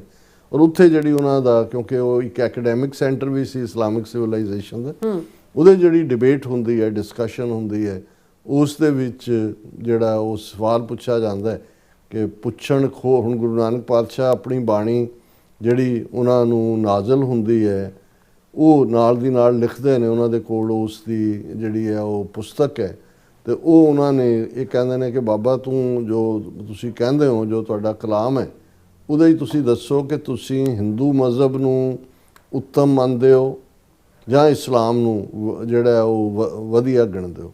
ਔਰ ਉਸ ਦੇ ਉੱਤੇ ਵੀ ਫਿਰ ਭਾਈ ਗੁਰਦਾਸ ਜੀ ਦੀ ਵਾਰ ਹੈ ਜਿਹਦੇ 'ਚ ਉਹਨਾਂ ਨੇ ਕਿਹਾ ਕਿ ਪੁੱਛਣ ਖੋਲ ਕਿਤਾਬ ਨੂੰ ਹਿੰਦੂ ਵੱਡਾ ਕਿ ਮੁਸਲਮਾਨ ਹੋਈ, ਬਾਬਾ ਆਖੇ ਹਾਜੀਆਂ ਸ਼ੁਭ ਅਮਲਾਂ ਬਾਝੋਂ ਦੋਨੋਂ ਰੋਈ।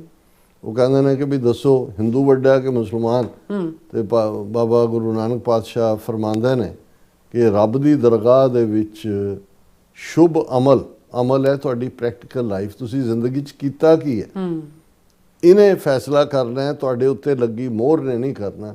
ਔਰ ਮੈਂ ਸਮਝਦਾ ਵੀ ਜਦੋਂ ਅਲਾਮਾ ਇਕਬਾਲ ਗੁਰੂ ਨਾਨਕ ਪਾਤਸ਼ਾਹ ਨੂੰ ਮਰਦੇ ਕਾਮਿਲ ਕਹਿੰਦੇ ਨੇ ਔਰ ਇਸਲਾਮ ਦੇ ਵਿੱਚ ਉਹ ਗੁੜੁੱਚ ਨੇ, ਉਹਨਾਂ ਇਸਲਾਮ ਦੀ ਜਿਹੜਾ ਮੁਹੱਬਤ ਦਾ ਮੈਸੇਜ ਹੈ ਉਹ ਅਲਾਮਾ ਇਕਬਾਲ ਦੇ ਜਿਹੜਾ ਰੋਮ 'ਚ ਵਸਿਆ ਹੋਇਆ, ਤੇ ਉਹ ਜਦੋਂ ਇਹ ਸ਼ੇਅਰ ਕਹਿੰਦੇ ਨੇ ਕਿ ਅਮਲ ਸੇ ਜ਼ਿੰਦਗੀ बनती है जन्नत भी जहन्नम भी, ये खाकी अपनी फितरत में ना ਨੂਰੀ है ना ਨਾਰੀ ਹੈ। ਇਹ ਐਗਜ਼ੈਕਟਲੀ ਉਹੀ ਹੈ ਸ਼ੁਭ ਅਮਲਾਂ ਬਾਝੋਂ ਦੋਨੋਂ ਰੋਈ, ਕਿ ਅਲਟੀਮੇਟਲੀ ਤੁਹਾਡੇ ਅਮਲਾਂ ਨੇ ਦੱਸਣਾ ਕਿ ਵੀ ਤੁਹਾਡੇ ਲਈ ਰੱਬ ਨੇ ਜੰਨਤ ਦੇ ਦਰਵਾਜ਼ੇ ਖੋਲ੍ਹਣੇ ਨੇ ਕਿ ਤੁਹਾਨੂੰ ਜਹੰਨਮ ਦੇ ਵਿੱਚ ਧੱਕਾ ਦੇਣਾ। ਅਮਲ ਦੇ ਨਾਲ ਬਾਕੀ ਇਹ ਜਿਹੜਾ ਖਾਕ ਦਾ ਬਣਿਆ ਹੋਇਆ 5 ਜਿਹੜਾ ਤੱਤਾਂ ਦਾ ਬਣਿਆ ਪੁਤਲਾ, ਇਹਦੀ ਫਿਤਰਤ ਜਿਹੜੀ ਹੈ ਉਹ ਤੁਹਾਨੂੰ ਨੂਰ ਨਾਲ ਵੀ ਜੋੜ ਸਕਦੀ ਹੈ। ਇਸ ਦੇ ਵਿੱਚੋਂ ਡਿਵਾਈਨ ਰੱਬੀ ਗੁਣ ਵੀ ਨੇ, ਨਾਰ ਅੱਗ ਨੂੰ ਕਹਿੰਦੇ ਨੇ, ਉਹ ਵਿਸ਼ਿਆ ਵਿਕਾਰਾਂ ਦੀ ਅੱਗ ਹੈ, ਦੁਨੀਆਦਾਰੀ ਦੀ ਅੱਗ ਹੈ, ਐਸ਼ਪਰਸਤੀ ਦੀ ਅੱਗ ਹੈ, ਝੂਠ ਦੂਜੇ ਤੀਜੇ ਦੀ ਹੈ।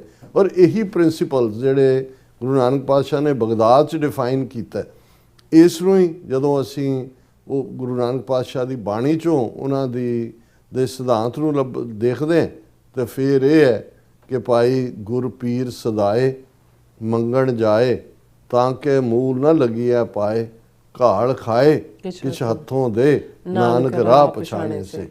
ਕਿ ਭਾਈ ਗੁਰੂ ਪੀਰ ਬਣੇ ਹੋਏ ਨੇ, ਲੋਕਾਂ ਦੇ ਘਰੀ ਮੰਗਣ ਜਾਂਦੇ ਨੇ, ਫਿਰ ਗ੍ਰਸਤ ਨੂੰ ਮਾੜਾ ਵੀ ਕਹਿੰਦੇ ਨੇ, ਬੜੇ ਬੜੇ ਚੋਲੇ ਪਾਏ, ਬੜੇ ਬੜੇ ਬਾਬੇ, ਢਿੱਡ ਉਹਨਾਂ ਦਾ। ਵੈਸੇ ਮੈਂ ਦੇਖ ਰਿਹਾ ਸੀ ਇੱਕ ਦਿਨ ਵੀ ਹਿਊਮਨ ਬਾਡੀ ਦਾ ਇੱਕ ਐਸਾ ਆਰਗਨ ਹੈ ਜਿਹੜਾ ਆਪਣੇ ਸਾਈਜ਼ ਤੋਂ 50 ਗੁਣਾ ਵੱਡਾ ਹੋ ਸਕਦਾ, ਤੇ ਉਹ ਢਿੱਡ ਹੈ। ਤੇ ਉਹ ਵਾਕਿਆ ਹੀ 50 ਗੁਣਾ ਨਾ ਸੀ, 30-35 ਗੁਣਾ ਤਾਂ ਉਹਨਾਂ ਨੇ ਆਪਣੇ ਮੁੱਢਲੇ ਸਾਈਜ਼ ਤੋਂ ਵੱਡਾ ਕੀਤਾ ਹੁੰਦਾ। ਤੇ ਔਰ ਲੋਕ ਵੀ ਸਮਝਦੇ ਨੇ ਵੀ ਪਤਾ ਨਹੀਂ ਇਹਨਾਂ ਨੇ ਸੁਖਮਣੀ ਸਾਹਿਬ ਦੀਆਂ ਪੁੜੀਆਂ ਸਾਨੂੰ ਬਣਾ ਕੇ ਦੇ ਦੇਣੀਆਂ, ਸਾਡਾ ਜਿਹੜਾ ਉਹ ਕਿਉਂਕਿ ਆਪ ਕੋਈ ਵੀ ਸੱਚ ਹੱਕ ਇਨਸਾਫ ਦੇ ਰਸਤੇ ਤੇ ਤੁਰਦਿਆਂ ਕਮਾਈ ਨਹੀਂ ਕਰਨਾ ਚਾਹੁੰਦਾ। ਤੇ ਹੁੰਦਾ ਕੀ ਹੈ, ਗੁਰੂ ਨਾਨਕ ਪਾਤਸ਼ਾਹ ਤੇ ਕਹਿੰਦੇ ਨੇ ਵੀ ਘਾਲ ਗੁਰੂ ਪੀਰ ਸਦਾਏ ਮੰਗਣ ਜਾਏ, ਤਾਂ ਕਿ ਮੂਲ ਨਾ ਲੱਗਿਆ ਵਾ, ਕਦੇ ਭੁੱਲ ਕੇ ਵੀ ਇਹਨਾਂ ਦੇ ਪੈਰੀ ਨਾ ਲੱਗਿਓ। ਘਾਲ ਖਾਏ, ਘਾਲੜਾਂ ਦੀ ਕਮਾਈ, ਕਿਰਤ ਕਮਾਈ, ਜਿਸ ਨੂੰ ਗੁਰੂ ਨਾਨਕ ਪਾਤਸ਼ਾਹ ਨੇ ਜ਼ਿੰਦਗੀ ਦੇ ਅਖੀਰਲੇ 18 ਸਾਲ ਕਰਤਾਰਪੁਰ ਸਾਹਿਬ ਦਾ ਮੁਕਾਮ ਕੀ ਹੈ। ਔਰ ਜਿਹੜੇ ਸਾਡੇ ਕੁਛ ਵੀਰ ਭੈਣਾਂ ਦੀਦਾਰ ਕਰਕੇ ਆਏ ਨੇ, ਆਉਂਦੇ ਨੇ, ਉਹ ਕਹਿਣਗੇ ਜੀ ਉਸ ਮਿੱਟੀ ਦੀ ਵਿੱਚ ਤੁਸੀਂ ਗੁਰੂ ਨਾਨਕ ਸਾਹਿਬ ਦੇ ਪਸੀਨੇ ਦੀ ਖੁਸ਼ਬੂ ਦੇਖ ਸਕਦੇ ਹੋ। ਹੁਣ ਜਦੋਂ ਤੁਸੀਂ ਦੇਖਦੇ ਹੋ ਵੀ ਕਿਰਤੀ ਦਾ ਪਸੀਨਾ ਵੀ ਇੱਕ ਫ੍ਰੈਗਰੈਂਸ ਹੈ, ਕਿਉਂਕਿ ਗੁਰੂ ਨਾਨਕ ਪਾਤਸ਼ਾਹ ਨੇ ਉਹ ਕਰਕੇ ਦੱਸਿਆ ਕਿ ਘਾਲ ਖਾਏ ਕਿ ਛੱਥੋਂ ਦੇ ਕੇ ਰੱਬ ਦਾ ਰਸਤਾ ਉਹਨਾਂ ਦੇ ਲਈ ਖੁੱਲ੍ਹਦਾ ਜਿਹਨੇ ਘਾਲਣਾ ਦੀ ਕਮਾਈ ਵੀ ਕਰਨੀ ਹੈ ਔਰ ਫਿਰ ਉਸ ਨੂੰ ਵੀ ਵੰਡ ਕੇ ਛਕਣਾ, ਕਿਰਤ ਕਰਨਾ, ਨਾਮ ਜਪਣਾ, ਵੰਡ ਛਕਣਾ। ਔਰ ਇਹ ਪਿਆਰ ਦਾ ਸੁਨੇਹਾ ਚਾਰ ਚਫੇਰੇ। ਔਰ ਜਦੋਂ ਜਿਵੇਂ ਤੁਸੀਂ ਕਿਹਾ ਵੀ ਪੰਜਾਬ ਦੀਆਂ ਲੋਕ ਬੋਲੀਆਂ ਹਿੰਦੂ ਕਾ ਗੁਰੂ ਮੁਸਲਮਾਨ ਕਾ ਪੀਰ, ਤੇ ਇਹਦੇ ਪਹਿਲੇ ਲਫ਼ਜ਼ ਵੀ ਬੜੇ ਅਹਿਮੀਅਤ ਵਾਲੇ ਨੇ। ਬਾਬਾ ਨਾਨਕ ਸ਼ਾਹ ਫਕੀਰ, ਸ਼ਾਹ ਬਾਦਸ਼ਾਹ ਚੋਂ ਨਿਕਲਿਆ ਕਿ ਜਦੋਂ ਅਸੀਂ ਰਾਜਯੋਗ ਦੀ ਗੱਲ ਕਰਦੇ ਹਾਂ, ਮੀਰੀ ਪੀਰੀ ਦੀ ਗੱਲ ਕਰਦੇ ਹਾਂ, ਭਗਤੀ ਸ਼ਕਤੀ ਦੀ ਗੱਲ ਕਰਦੇ ਹਾਂ, ਸੰਤ ਸਿਪਾਹੀ ਦੀ ਗੱਲ ਕਰਦੇ ਹਾਂ, ਤੇ ਗੁਰੂ ਨਾਨਕ ਸਾਹਿਬ ਪਾਤਸ਼ਾਹ ਦੇ ਪਾਤਸ਼ਾਹ ਨੇ। ਔਰ ਫਕੀਰੀ ਗੁਰੂ ਨਾਨਕ ਪਾਤਸ਼ਾਹ ਦੀ ਇੱਕ ਪ੍ਰੋਫੈਸਰ ਪੰਜਾਬੀ ਯੂਨੀਵਰਸਿਟੀ ਪਟਿਆਲੇ ਦੇ ਉਹ ਕਹਿਣਗੇ, ਕਿਉਂਕਿ ਤਹਿਰਾਨ ਵੀ ਗੁਰੂ ਨਾਨਕ ਪਾਤਸ਼ਾਹ ਗਏ ਈਰਾਨ 'ਚ, ਉੱਥੇ ਗੁਰੂ ਨਾਨਕ ਪਾਤਸ਼ਾਹ ਦੀ ਯਾਦ ਦੇ ਵਿੱਚ ਇੱਕ ਇਤਿਹਾਸਕ ਗੁਰਦੁਆਰਾ ਹੈ, ਜਦੋਂ ਸ਼ਾਹ ਫਿਰਾਨ ਸੀ ਉਹਨੇ ਪਰਮਿਸ਼ਨ ਦਿੱਤੀ ਸੀ, ਹੁਣ ਵੀ ਹੈ। ਔਰ ਉਹ ਕਹਿਣ ਲੱਗੇ ਵੀ ਤਹਿਰਾਨ ਦੇ ਸ਼ਹਿਰ ਵਾਸੀਆਂ ਨੇ ਕਿਹਾ ਕਿ ਵੀ ਅਸੀਂ ਜਿਹੜਾ ਹੈ ਉਹ ਗੁਰੂ ਨਾਨਕ ਪਾਤਸ਼ਾਹ ਨੂੰ ਦੀ ਯਾਦ ਦੇ ਵਿੱਚ ਇੱਕ ਗੇਟ ਬਣਾਉਣਾ ਚਾਹੁੰਦੇ, ਜਿਹੜਾ ਹਾਲਾਂਕਿ ਗੁਰਦੁਆਰਾ ਸਾਹਿਬ ਤੋਂ ਡਿਸਟੈਂਸ 'ਤੇ ਹੈ, ਰੇਲਵੇ ਸਟੇਸ਼ਨ ਦੇ ਨੇੜੇ ਤੇੜੇ ਜਾਂ ਕਿਵੇਂ। ਕਹਿਣ ਲੱਗੇ ਵੀ ਜਦੋਂ ਗੇਟ ਬਣ ਗਿਆ, ਉਹਨਾਂ ਨੇ ਕਿਹਾ ਹੁਣ ਇਹਦਾ ਨਾਂ ਕੀ ਰੱਖੀਏ। ਤੇ ਉਹਨਾਂ ਦੇ ਜਿਹੜੇ ਸਕਾਲਰ ਸੀ ਸ਼ੀਆ ਇਸਲਾਮ ਦੇ, ਉਹਨਾਂ ਨੇ ਕਿਹਾ ਜਿਹੜੇ ਸਿੱਖਾਂ ਨੂੰ ਵੀ ਸਾਨੂੰ ਆਪਣੇ ਨਬੀ ਦੀਆਂ ਬਾਤਾਂ ਸੁਣਾਓ, ਉਹਨਾਂ ਦੀਆਂ ਗੱਲਾਂ ਸੁਣਾਓ। ਸੋ ਉਹਨਾਂ ਨੇ ਬਹੁਤ ਸਾਰੀਆਂ ਸਾਖੀਆਂ, ਇੱਧਰ ਉੱਧਰ ਉਹ ਸੁਣਦੇ ਰਹੇ। ਫਿਰ ਇੱਕ ਨੇ ਕਿਹਾ ਵੀ ਗੁਰੂ ਨਾਨਕ ਪਾਤਸ਼ਾਹ ਨੇ ਕਦੇ ਵੀ ਪੈਸਾ ਕੋਲ ਨਹੀਂ ਰੱਖਿਆ।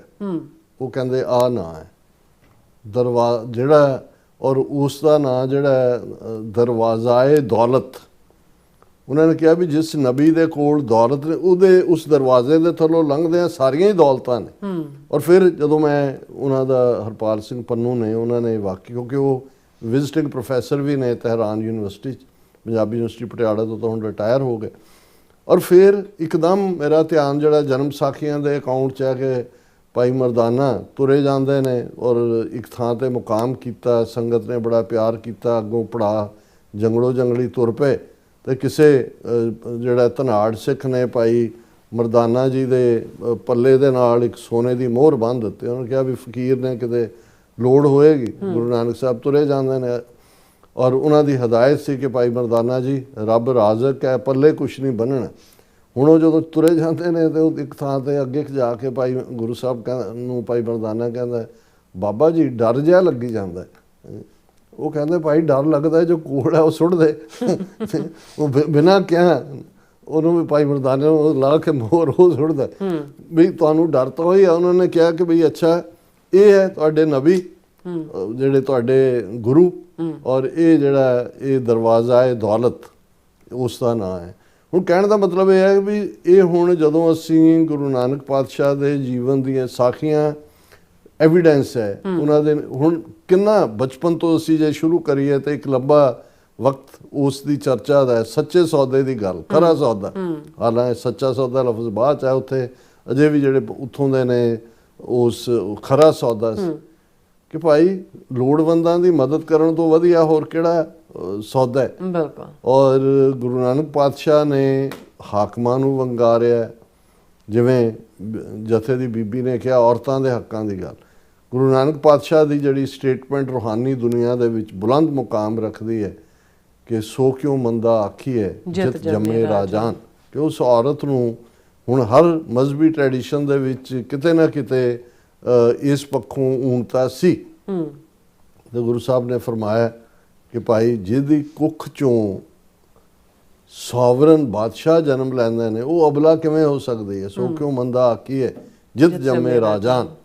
ਔਰ ਫਿਰ ਜੇ ਅਸੀਂ ਬਰਾਬਰੀ ਦੀ ਗੱਲ, ਹਿੰਦੂ ਮੁਸਲਮਾਨ ਜੋ ਆਪਸ ਦੇ ਵਿੱਚ ਟਕਰਾਅ ਦੀ ਲਾਈਨ ਸੀ, ਇੱਧਰ ਗੁਰੂ ਨਾਨਕ ਪਾਤਸ਼ਾਹ ਦੀਆਂ ਨਜ਼ਰਾਂ ਦੇ ਵਿੱਚ ਸਭਨਾ ਜੀਆਂ ਕਾ ਇੱਕ ਦਾਤਾ ਸੋ ਮੈਂ ਵਿਸਰ ਨਾ ਜਾਈ।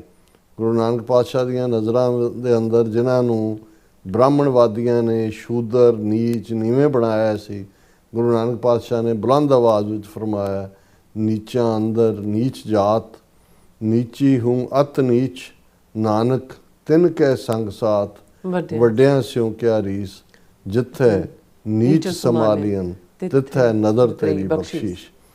ਕਿ ਮੈਂ ਤਾਂ ਉਹਨਾਂ ਦੇ ਨਾਲ ਖੜਾ। ਔਰ ਇਹੀ ਜਿਹੜਾ ਰੈਵੋਲੂਸ਼ਨ, ਜਿਹੜੀ ਤਬਦੀਲੀ, ਜਿਹੜਾ ਥਾਟ ਗੁਰੂ ਨਾਨਕ ਪਾਤਸ਼ਾਹ ਨੇ ਉਸ ਧਰਤੀ ਦੇ ਵਿੱਚ ਦਿੱਤਾ, ਉਹੀ 10 ਪਾਤਸ਼ਾਹੀਆਂ, 230 ਵਰੇ, ਫਿਰ 1699 ਖਾਲਸਾ ਸਾਜਨਾ ਤੱਕ ਉਹੀ ਖਾਲਸਾ ਜਿਹੜਾ ਗੁਰੂ ਨਾਨਕ ਸਾਹਿਬ ਨੇ ਜਿਸ ਇਨਸਾਨ ਨੂੰ ਘੜਿਆ, ਰੂਹਾਨੀ ਲੈਸਨ ਦਿੱਤਾ, ਅਧਿਆਤਮਕ ਤਮੀਜ਼ ਦਿੱਤੀ, ਮਾਨਸਿਕ ਬੌਧਿਕ ਜਿਹੜਾ ਉਹ ਪ੍ਰਚੰਡਤਾ ਦਿੱਤੀ, ਸਰੀਰਕ ਤੰਦਰੁਸਤੀ, ਕਿਰਤ ਕਰਨ ਦਾ ਵੱਲ ਸਿਖਾਇਆ, ਉਸ ਨੂੰ ਹੀ ਗੁਰੂ ਕਲਗੀਧਰ ਪਾਤਸ਼ਾਹ ਨੇ ਫਿਰ ਆਪਣੇ ਗਲ ਨਾਲ ਲਾ ਕੇ ਫਰਮਾਇਆ ਕਿ ਅੱਜ ਤੋਂ ਤੁਹਾਡੀ ਕੁਲ ਨਾਸ, ਕਰਮ ਨਾਸ, ਕਿਰਤ ਨਾਸ, ਵਰਣ ਨਾਸ, ਪਰਮ ਨਾਸ ਤੁਸੀਂ ਖਾਲਸਾ ਹੋ। ਔਰ ਨਾਲ ਦੀ ਨਾਲ ਫਰਮਾਇਆ ਇਨ ਗਰੀਬ ਸਿੱਖਨ ਕੋ ਦਿਉ ਪਾਤਸ਼ਾਹੀ ਜੋ ਯਾਦ ਰੱਖੇ ਹਮਰੀ ਗੁਰਿਆਈ। ਔਰ ਅੱਜ ਜਦੋਂ ਅਸੀਂ ਗੁਰੂ ਨਾਨਕ ਪਾਤਸ਼ਾਹ ਦਾ ਪ੍ਰਕਾਸ਼ ਪੁਰਬ ਦੁਨੀਆ ਭਰ ਦੇ ਵਿੱਚ, ਬੇਸ਼ੱਕ ਅੱਜ ਸਾਨੂੰ ਗੁਰਦੁਆਰਾ ਸਾਹਿਬ ਹੋਣਾ ਚਾਹੀਦਾ ਸੀ ਇਸ ਮੌਕੇ, ਲੇਕਿਨ ਇਸ ਗੱਲ ਦੇ ਮੱਦੇ ਨਜ਼ਰ ਕਿ ਭਾਈ ਅਸੀਂ ਪਿਛਲੇ ਵੀ 3-4 ਦਿਨ ਯੂਬਾ ਸਿਟੀ ਟ੍ਰਿਪ ਕਰਕੇ ਪ੍ਰੋਗਰਾਮ ਨਹੀਂ ਕਰ ਸਕੇ, ਅਸੀਂ ਤੁਹਾਡੇ ਸਭ ਦੇ ਰੂਬਰੂ ਹੈ। ਪਰ ਇਹ ਜਿਹੜਾ ਸਬਕ ਹੈ ਜਾਂ ਜੋ ਗੱਲਾਂ ਅਸੀਂ ਆਪਸ ਦੇ ਵਿੱਚ ਕਰਦੇ ਹਾਂ, ਇਹ ਤੁਹਾਡੇ ਲਈ ਨਹੀਂ ਨੇ, ਸਾਡੇ ਆਪਣੇ ਲਈ ਨੇ ਕਿ ਭਾਈ ਅਸੀਂ ਕਿੰਨੇ ਜਦੋਂ ਅੱਜ ਗੁਰੂ ਨਾਨਕ ਪਾਤਸ਼ਾਹ ਦੇ ਸਾਹਮਣੇ ਅਸੀਂ ਜਵਾਬਦੇਹ ਹੋਈਏ ਜਾਂ ਹੋਵਾਂਗੇ ਤੇ ਫਿਰ ਅਸੀਂ ਕੀ ਮੂੰਹ ਦਿਖਾਵਾਂਗੇ ਕਿ ਭਾਈ ਅਸੀਂ ਕੀ ਉਹਨਾਂ ਸਿੱਖਿਆਵਾਂ ਨੂੰ, ਉਹਨਾਂ ਅਮਲਾਂ ਨੂੰ ਜਿਹੜੇ ਗੁਰੂ ਪਾਤਸ਼ਾਹ ਨੇ ਆਪਣੇ ਸਿੱਖਾਂ ਦੇ ਲਈ ਅਸੀਂ ਹਾਜ਼ਰੀ ਦੀ ਨਮਾਜ਼ ਦੀ ਗੱਲ ਕਰਦੇ ਹਾਂ ਜੀ। ਵੇਈਂ ਦਰਿਆ 'ਚ ਗਏ, 48 ਘੰਟੇ ਬਾਅਦ ਆਏ, ਪਹਿਲਾ ਫਰਮਾਨ ਕੀਤਾ, ਨਾ ਕੋ ਹਿੰਦੂ ਨਾ ਮੁਸਲਮਾਨ, ਜਿਹੜਾ ਉਹਨਾਂ ਦਾ ਫਸਟ ਸੈਰਮਨ ਹੈ। ਔਰ ਫਿਰ ਜਿਹੜੇ ਨੇ ਉਹ ਮੁੱਲਾ ਸੁਲਤਾਨਪੁਰ ਲੋਧੀ ਦੇ ਆਏ, ਕਹਿੰਦੇ ਜੀ ਜੇ ਤੁਹਾਡੇ ਕੋਈ ਫਰਕ ਹੀ ਨਹੀਂ ਹੈ ਤੇ ਚਲੋ ਸਾਡੇ ਨਾਲ ਨਮਾਜ਼ ਪੜ੍ਹੋ। ਉਹ ਕਹਿੰਦੇ ਚਲੋ ਜੀ। ਮਸਜਿਦ 'ਚ ਗਏ, ਉਹਨਾਂ ਦਾ ਨਵਾਬ ਵੀ ਹੈ, ਉਹਨਾਂ ਦਾ ਕਾਜ਼ੀ ਵੀ ਹੈ, ਔਰ ਉਹ ਜਦੋਂ ਨਮਾਜ਼ ਦੇ ਲਈ ਨਮਾਜ਼ ਅਦਾ ਕਰਦੇ ਨੇ, ਸਿਜਦਾ ਕਰ ਰਹੇ ਨੇ, ਗੁਰੂ ਸਾਹਿਬ ਆਪਣੀ ਮਸਤੀ ਦੇ ਵਿੱਚ ਜਿਹੜੇ ਨੇ ਖੜੇ ਨੇ। ਉਹਨਾਂ ਨੇ ਕਿਹਾ ਤੁਸੀਂ ਤਾਂ ਤੋਹੀਨ ਕੀਤੀ ਹੈ। ਗੁਰੂ ਸਾਹਿਬ ਨੇ ਕਿਹਾ ਕਿ ਜੀ ਮੈਂ ਪਹਿਲਾਂ ਦੱਸੋ ਕਿਹਦੇ ਨਾਲ ਨਮਾਜ਼ ਪੜ੍ਹਦਾ। ਨਵਾਬ ਸਾਹਿਬ ਤੁਸੀਂ ਤਾਂ ਘੋੜੇ ਖਰੀਦ ਰਹੇ ਸੀ ਕਾਬਲ 'ਚ ਕਿ ਵੀ ਤੁਹਾਡੇ ਬੰਦਾ ਗਿਆ ਘੋੜੇ ਲੈ ਕੇ ਚੰਗੇ ਚੱਜ ਦੇ ਲਿਆਏ। ਤੇ ਕਾਜ਼ੀ ਸਾਹਿਬ ਨੂੰ ਨੇ ਕਿਹਾ ਜੀ ਮੇਰੇ ਨਾਲ ਪੜ੍ਹ ਲੈਂਦੇ। ਉਹ ਕਹਿੰਦੇ ਕਾਜ਼ੀ ਸਾਹਿਬ ਤੁਸੀਂ ਤਾਂ ਤੁਹਾਡੀ ਘੋੜੀ ਸੂਈ ਹੈ, ਵਿਛੇਰਾ ਉਹਦਾ ਟੋਆ ਨਾਲ ਹੈ ਘਰ ਦੇ, ਤੁਹਾਡੇ ਤੋਂ ਲੱਗਾ ਵੀ ਕਿਤੇ ਵਿਛੇਰਾ ਉਹਦੇ 'ਚ ਨਾ ਜਾ ਵੜੇ। ਹੁਣ ਗੱਲ ਇਹ ਨਹੀਂ ਹੈ ਵੀ ਉਹਨਾਂ ਨੇ ਦੇਖੋ ਬਾਬਾ ਨਾਨਕ ਅੰਤਰਜਾਮੀ ਉਹਨਾਂ ਦੇ ਦਿਲ ਦੀ ਬੁੱਝ ਲਈ, ਇਹ ਸਾਡੇ ਲਈ ਹੈ। ਹੁਣ ਜਦੋਂ ਅਸੀਂ ਬਾਣੀ ਪੜ੍ਹਦੇ ਹਾਂ, ਜੇ ਹੁਣ ਗੁਰੂ ਨਾਨਕ ਪਾਤਸ਼ਾਹ ਨੇ ਮੁਸਲਮਾਨਾਂ ਨੂੰ ਔਰ ਭਾਈ ਵੀਰ ਸਿੰਘ ਨੇ ਕਿਹਾ ਹਾਜ਼ਰੀ ਦੀ ਨਮਾਜ਼, ਕਿ ਨਮਾਜ਼ ਉਹ ਹੈ ਤੁਸੀਂ ਹਾਜ਼ਰ ਹੋਵੋ। ਜਦੋਂ ਤੁਸੀਂ ਬਾਣੀ ਪੜ੍ਹਦੇ ਹੋ, ਪਾਠ ਕਰਦੇ ਹੋ, ਦੂਸਰਾ ਕਰਦੇ ਹੋ, ਤੇ ਜੇ ਤੁਹਾਡਾ ਧਿਆਨ ਹੀ ਕਿਤੇ ਹੋਰ ਹੀ ਘੁੰਮ ਰਿਹਾ ਹੁੰਦਾ ਤੇ ਉਹ ਤਾਂ ਫਿਰ ਘੋੜੇ ਖਰੀਦਣ ਤੇ ਘੋੜੀ ਦੇ ਬੱਚੇ ਦਾ ਵਿੱਚ ਨਾ ਡਿੱਗ ਪਏ, ਉਹੀ ਸਾਡਾ ਹਾਲ ਹੈ। ਸੋ ਇਹ ਹਰ ਚੀਜ਼ ਜਿਹੜੀ ਹੈ ਉਹ ਗੁਰੂ ਪਾਤਸ਼ਾਹ ਨੇ ਉਹ ਸਾਨੂੰ ਦਿੱਤੀ, ਉਹ ਰਸਤਾ ਦਿੱਤਾ, ਹੱਸਣਦਿਆਂ ਖੇਲਣਦਿਆਂ ਪਹਿਨਣਦਿਆਂ ਖਾਵਣਦਿਆਂ ਵਿੱਚੇ ਹੋਵੇ ਮੁਕਤ। ਕਿ ਭਾਈ ਇਹ ਸਾਰਾ ਕੁਝ ਕਰਦੇ ਹਾਂ ਵੀ ਜੀਵਨ ਦੀਆਂ ਨਿਯਮਤਾਂ ਅਕਾਲ ਪੁਰਖ ਦੀਆਂ ਦਿੱਤੀਆਂ ਹੋਈਆਂ, ਪਰਿਵਾਰਾਂ ਦੀਆਂ ਖੁਸ਼ੀਆਂ, ਚੰਗਾ ਖਾਣਾ, ਚੰਗਾ ਰਹਿਣਾ।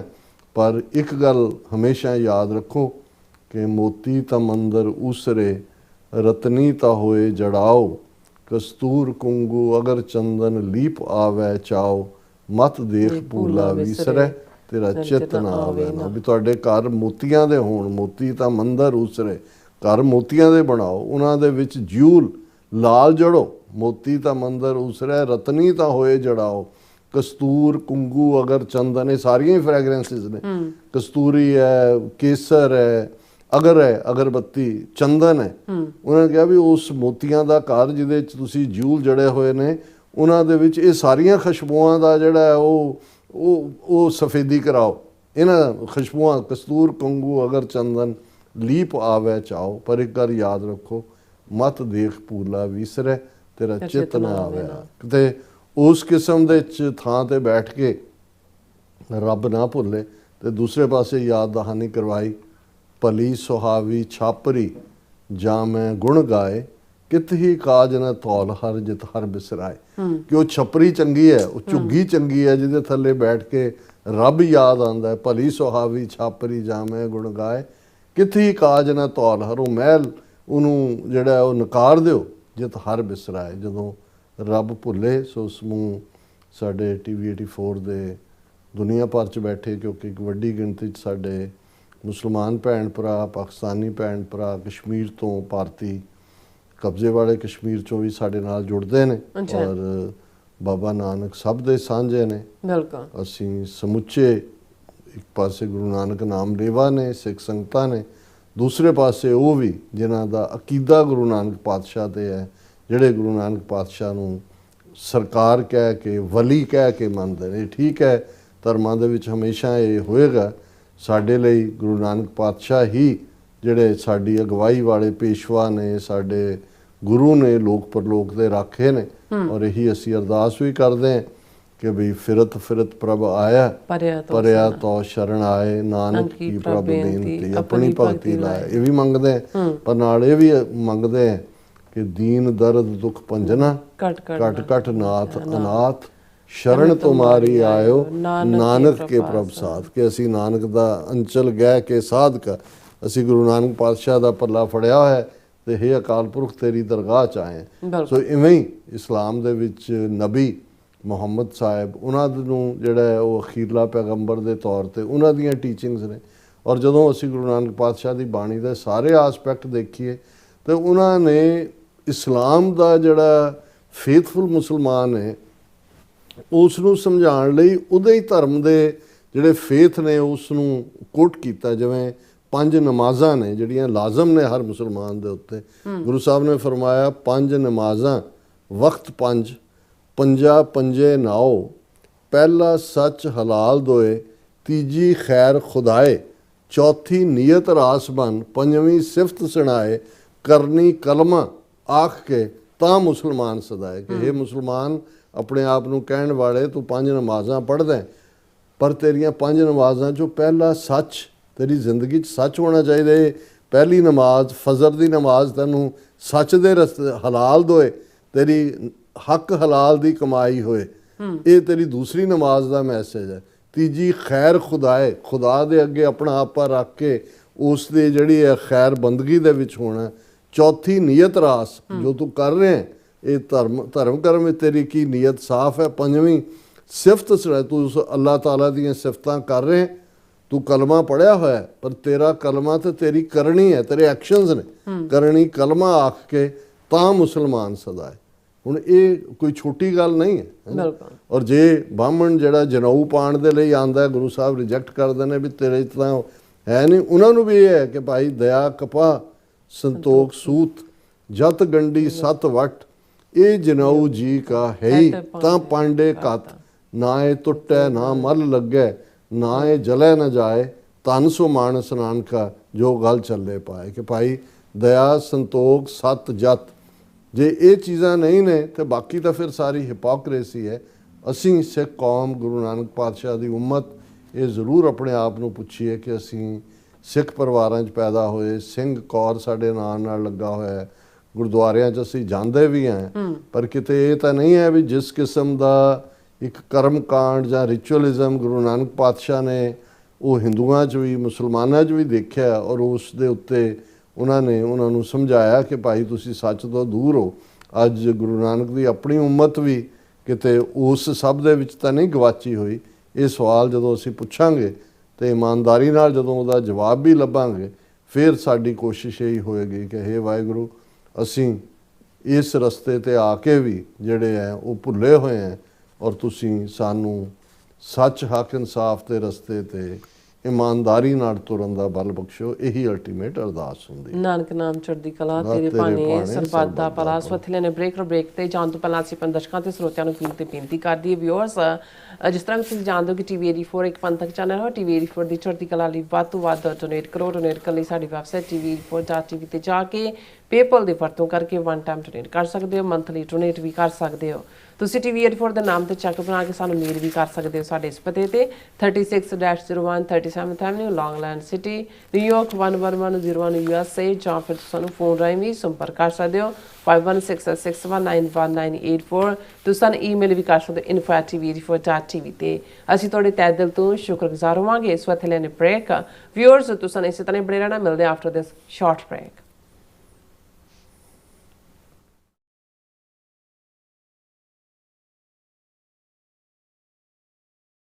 ਜਿਹੜਾ ਹੜ੍ਹ ਆਇਆ ਸੀਗਾ ਗੁਰਦੁਆਰਾ ਸਾਹਿਬ ਕਰਤਾਰਪੁਰ ਸਾਹਿਬ ਦੇ ਵਿੱਚ, ਬਹੁਤ ਹੀ ਤਬਾਹੀ ਮਚਾਈ ਹੈ ਉਸ ਹੜ੍ਹ ਨੇ।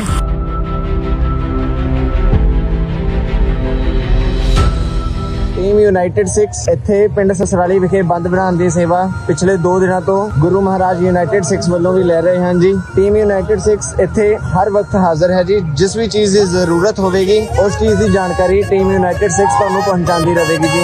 ਪੰਜਾਬ ਵਿੱਚ ਆਏ ਹੜ੍ਹਾਂ ਨੇ ਸਭ ਪਾਸੇ ਤਬਾਹੀ ਮਚਾਈ ਹੋਈ ਹੈ। ਚਾਰੇ ਪਾਸੇ ਪਾਣੀ ਹੀ ਪਾਣੀ ਹੈ। ਜਨ ਜੀਵਨ ਬੁਰੀ ਤਰ੍ਹਾਂ ਪ੍ਰਭਾਵਿਤ ਹੋਇਆ ਹੈ। ਫਸਲਾਂ ਤਬਾਹ ਹੋ ਚੁੱਕੀਆਂ ਹਨ ਤੇ ਲੋਕ ਬੇਘਰ ਹੋ ਗਏ ਹਨ। ਪਰ ਹਮੇਸ਼ਾ ਦੀ ਤਰ੍ਹਾਂ ਇਸ ਮੁਸ਼ਕਿਲ ਦੀ ਘੜੀ ਵਿੱਚ ਵੀ ਇੱਕ ਸੰਸਥਾ ਸਹਾਇਤਾ ਲਈ ਅੱਗੇ ਆਈ ਹੈ, ਯੂਨਾਈਟਿਡ 6। ਮੁਸੀਬਤ ਵਿੱਚ ਫਸੇ ਹਜ਼ਾਰਾਂ ਪਰਿਵਾਰਾਂ ਨੂੰ ਯੂਨਾਈਟਿਡ 6 ਦੇ ਸੇਵਾਦਾਰ ਮੀਲਾਂ ਤੱਕ ਪੈਦਲ ਤੁਰ ਕੇ ਕਿਸ਼ਤੀਆਂ ਰਾਹੀਂ ਹਰ ਸੰਭਵ ਅਸੰਭਵ ਤਰੀਕੇ ਨਾਲ ਉਹਨਾਂ ਨੂੰ ਮਦਦ ਦੇਣ ਲਈ ਪਹੁੰਚ ਕਰ ਰਹੇ ਹਨ। ਪ੍ਰਭਾਵਿਤ ਪਰਿਵਾਰਾਂ ਲਈ ਹਰ ਰੋਜ਼ ਉਹ ਭੋਜਨ, ਸਾਫ਼ ਪਾਣੀ, ਦਵਾਈਆਂ, ਮੱਛਰਦਾਨੀਆਂ, ਪਸ਼ੂਆਂ ਲਈ ਚਾਰਾ ਅਤੇ ਹੋਰ ਜ਼ਰੂਰੀ ਵਸਤਾਂ ਦੀ ਸਪਲਾਈ ਕਰ ਰਹੇ ਹਨ। ਪ੍ਰਭਾਵਿਤ ਪਰਿਵਾਰਾਂ ਨੂੰ ਕੋਈ ਮੁਸ਼ਕਿਲ ਨਾ ਹੋਵੇ, ਇਕੱਲਾਪਣ ਨਾ ਲੱਗੇ, ਇਸ ਲਈ ਸੇਵਾਦਾਰ ਹਰ ਰੋਜ਼ ਉਹਨਾਂ ਲਈ ਤਨਦੇਹੀ ਨਾਲ ਸੇਵਾਵਾਂ ਨਿਭਾ ਰਹੇ ਹਨ। ਤੁਸੀਂ ਵੀ ਯੂਨਾਈਟਿਡ 6 ਜਥੇਬੰਦੀ ਨਾਲ ਜੁੜ ਸਕਦੇ ਹੋ। ਆਪਣਾ ਯੋਗਦਾਨ ਪਾਓ ਅਤੇ ਪੀੜਤਾਂ ਦੀ ਸਹਾਇਤਾ ਕਰੋ। ਵਧੇਰੇ ਜਾਣਕਾਰੀ ਲਈ ਤੁਸੀਂ ਸਕਰੀਨ ਤੇ ਦਿੱਤੇ ਨੰਬਰਾਂ ਤੇ ਸੰਪਰਕ ਕਰ ਸਕਦੇ ਹੋ।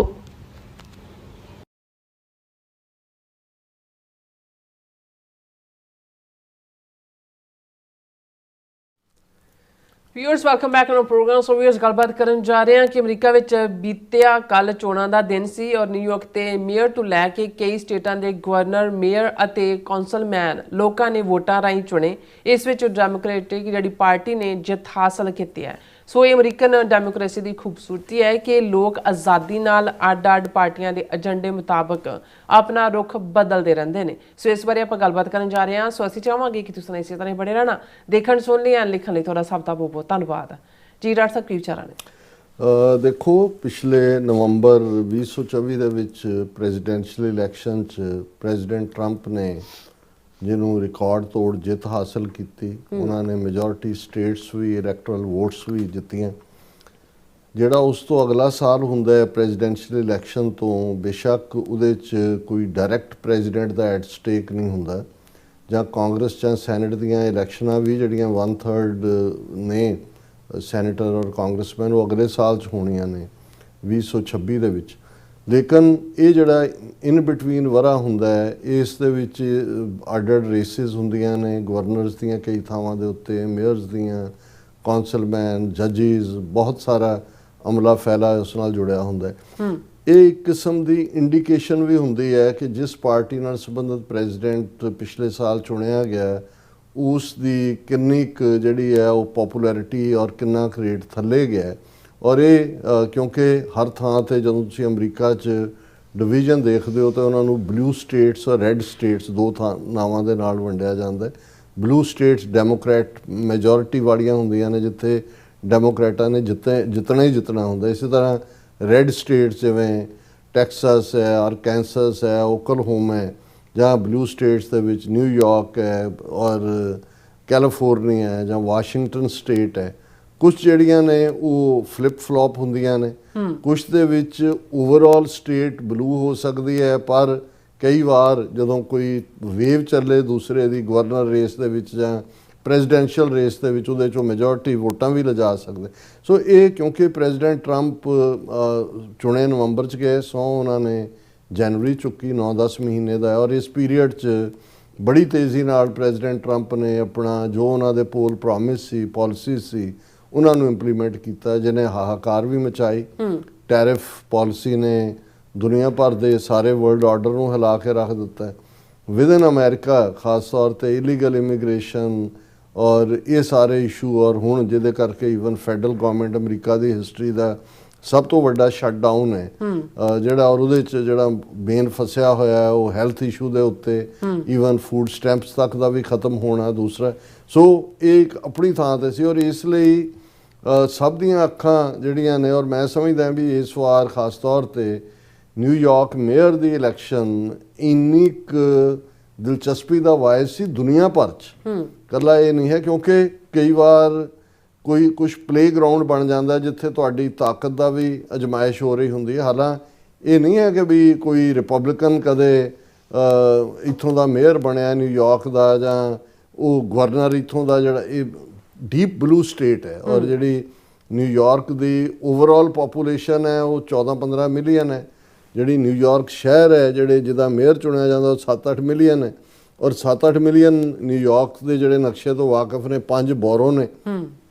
48% ਆਬਾਦੀ ਜਿਹੜੀ ਹੈ ਨਿਊਯਾਰਕ ਸਿਟੀ ਦੀ, ਆਲਮੋਸਟ ਐਵਰੀ ਅਦਰ ਪਰਸਨ, ਉਹ ਇਮੀਗ੍ਰੈਂਟ ਹੈ। ਸੋ ਇਹ ਸਿਟੀ ਆਫ ਇਮੀਗ੍ਰੈਂਟਸ ਵੀ ਹੈ, ਔਰ 300 ਤੋਂ ਜ਼ਿਆਦਾ ਜ਼ਬਾਨਾਂ ਬੋਲੀਆਂ ਜਾਂਦੀਆਂ ਨੇ, ਕਿੰਨੀਆਂ ਨੈਸ਼ਨੈਲਿਟੀਜ਼ ਦੇ ਲੋਕ ਨੇ, ਕਿੰਨਾ। ਸੋ ਇਹ ਇੱਕ ਮੌਜ਼ੇਕ ਵੀ ਹੈ, ਔਰ ਬਹੁਤ ਵਾਰ, ਔਰ ਦੁਨੀਆ ਦੀ ਕਮਰਸ਼ੀਅਲ ਕੈਪੀਟਲ ਵੀ ਹੈ। ਨਿਊਯਾਰਕ ਦੀਆਂ ਵੱਡੀਆਂ ਟਾਈਮ ਸਕੁਆਇਰ ਦੀਆਂ ਲਾਈਟਾਂ ਦੇਖ ਕੇ ਕਿੰਨਿਆਂ ਨੇ ਜ਼ਮੀਨਾਂ ਗਹਿਣੇ ਪਾ ਕੇ ਆਏ, ਮੁੜ ਕੇ ਭਾਵੇਂ ਹੁਣ ਟੈਕਸੀ ਚਲਾਉਣਾ ਵੀ ਕਈਆਂ ਨੂੰ ਨਸੀਬ ਨਹੀਂ ਹੈ। ਬਿਲਕੁਲ ਇੱਕ ਵੱਖਰੀ ਕਹਾਣੀ। ਲੇਕਿਨ ਇਸ ਵਾਰ ਇਸ ਲਈ ਵੀ ਦਿਲਚਸਪੀ ਸੀ ਕਿਉਂਕਿ ਨਿਊਯਾਰਕ ਦੇ ਵਿੱਚ ਮਿਸਟਰ ਮਮਦਾਨੀ, ਜਿਹੜੇ ਖੋਜਾ ਇਸਮਾਈਲੀ ਮੁਸਲਮਾਨ, ਗੁਜਰਾਤ ਸਟੇਟ, ਔਰ ਜੇ ਤੁਸੀਂ ਨਾਂ ਦੇਖੋਗੇ ਮਮਦਾਨੀ ਤੇ ਤੁਹਾਨੂੰ ਸਿੰਧੀਆਂ ਦਾ ਜਿਹੜਾ ਨਾਮਕਰਨ ਹੈ, ਜਿਹਦੇ 'ਚ ਹਮਦਾਨੀ, ਜੇਠ ਮਲਾਨੀ, ਮਨਸੁਖਾਨੀ, ਅਡਵਾਨੀ, ਇਹ ਸਾਰੇ ਸਿੰਧ, ਔਰ ਕਿਉਂਕਿ ਸਿੰਧ ਔਰ ਗੁਜਰਾਤ ਦੇ ਵਿੱਚ ਬਹੁਤ ਸਾਰੀਆਂ ਕਲਚਰਲ ਸਾਂਝਾਂ, ਔਰ ਇਹ ਖੋਜਾ ਜਾਂ ਇਸਮਾਈਲੀ ਮੁਸਲਮਾਨ ਵਪਾਰੀ ਮੂਲ ਤੌਰ ਦੇ ਉੱਤੇ, ਔਰ ਉੱਥੋਂ ਗੁਜਰਾਤ ਤੋਂ ਉਹਨਾਂ ਦੀ ਫੈਮਿਲੀ ਜਿਹੜੀ ਹੈ ਉਹ ਯੂਗਾਂਡਾ ਆਈ, ਔਰ ਯੂਗਾਂਡਾ 1970 ਜਦੋਂ ਉੱਥੇ ਈਦੀ ਅਮੀਨ ਡਿਕਟੇਟਰ ਆਇਆ ਤਾਂ ਉਹਨੇ ਕੁਝ ਦਿਨਾਂ ਦਾ ਟਾਈਮ ਦਿੱਤਾ ਹੈ ਉੱਥੇ, ਕਿਉਂਕਿ ਯੂਗਾਂਡਾ 'ਚ ਵੀ ਆਪਣੇ ਲੋਕ ਬੜੇ ਪ੍ਰੋਸਪਰ ਕੀਤੇ ਸੀ, ਭਾਵੇਂ ਉਹ ਪੰਜਾਬੀ ਵੀ ਸਨ, ਉਹਨਾਂ 'ਚ ਵੱਡੀ ਗਿਣਤੀ ਸਿੱਖ ਵੀ ਸਨ। ਉਹਨੇ ਨੋਟਿਸ ਦੇ ਕੇ ਸਭ ਉੱਥੇ ਹੀ ਛੜਾ ਕੇ ਭੱਜਣ ਤੇ ਮਜਬੂਰ ਕੀਤਾ। ਫਾਦਰ ਜਿਹੜੇ ਨੇ ਮਮਦਾਨੀ ਦੇ, ਉਹ ਸਕਾਲਰਲੀ ਸੀ, PhD ਲਈ ਆਏ, ਪੜ੍ਹਾਈ ਕੀਤੀ, ਵਿਆਹ ਕੀਤਾ। ਮਾਂ ਉਹਨਾਂ ਦੀ ਪੰਜਾਬੀ ਮੂਲ ਦੀ ਹੈ, ਦੀਪਾ ਆਇਰ, ਜਿਹੜੀ ਫਿਲਮਾਂ ਵੀ ਬਣਾਈਆਂ ਕਿੰਨੀਆਂ ਹੀ, ਕੋਈ ਮਿਸਿਸਿਪੀ ਮਸਾਲਾ, ਕੋਈ ਇੱਧਰ ਉੱਧਰ, ਜਿਹੜੀਆਂ ਕਾਫੀ ਆਸਕਰ ਨੋਮੀਨੇਟਡ। ਸੋ ਉਹਨਾਂ ਹਾਲਾਤਾਂ 'ਚ ਜੇ ਅਸੀਂ ਇਹ ਕਹਿਣਾ ਹੋਏ ਕਿ ਵੀ ਇਹ ਇੱਕ ਵਾਰ ਦੇ ਇਮੀਗ੍ਰੈਂਟ ਨਹੀਂ, ਇਹ ਤਾਂ ਤੁਸੀਂ ਇੱਕ ਧਰਤੀ ਤੋਂ ਨਿਕਲੇ, ਭਾਰਤ ਦੀ ਧਰਤੀ ਤੋਂ, ਗੁਜਰਾਤ ਦੀ ਧਰਤੀ ਤੋਂ, ਯੂਗਾਂਡਾ ਉੱਥੇ ਐਸਟੈਬਲਿਸ਼ ਕੀਤਾ, ਉੱਥੋਂ ਨਿਕਲੇ ਫਿਰ ਇੱਥੇ। ਸੋ ਇਸ ਕਿਸਮ ਦਾ ਬੰਦਾ ਜਾਂ ਤਾਂ ਬਿਲਕੁਲ ਗੁਆਚ ਜਾਂਦਾ ਹੈ, ਜਿਹਦੇ 'ਚ ਕਿ ਤੁਹਾਡੀ ਕੋਈ ਆਈਡੈਂਟੀਟੀ ਨਹੀਂ ਹੁੰਦੀ।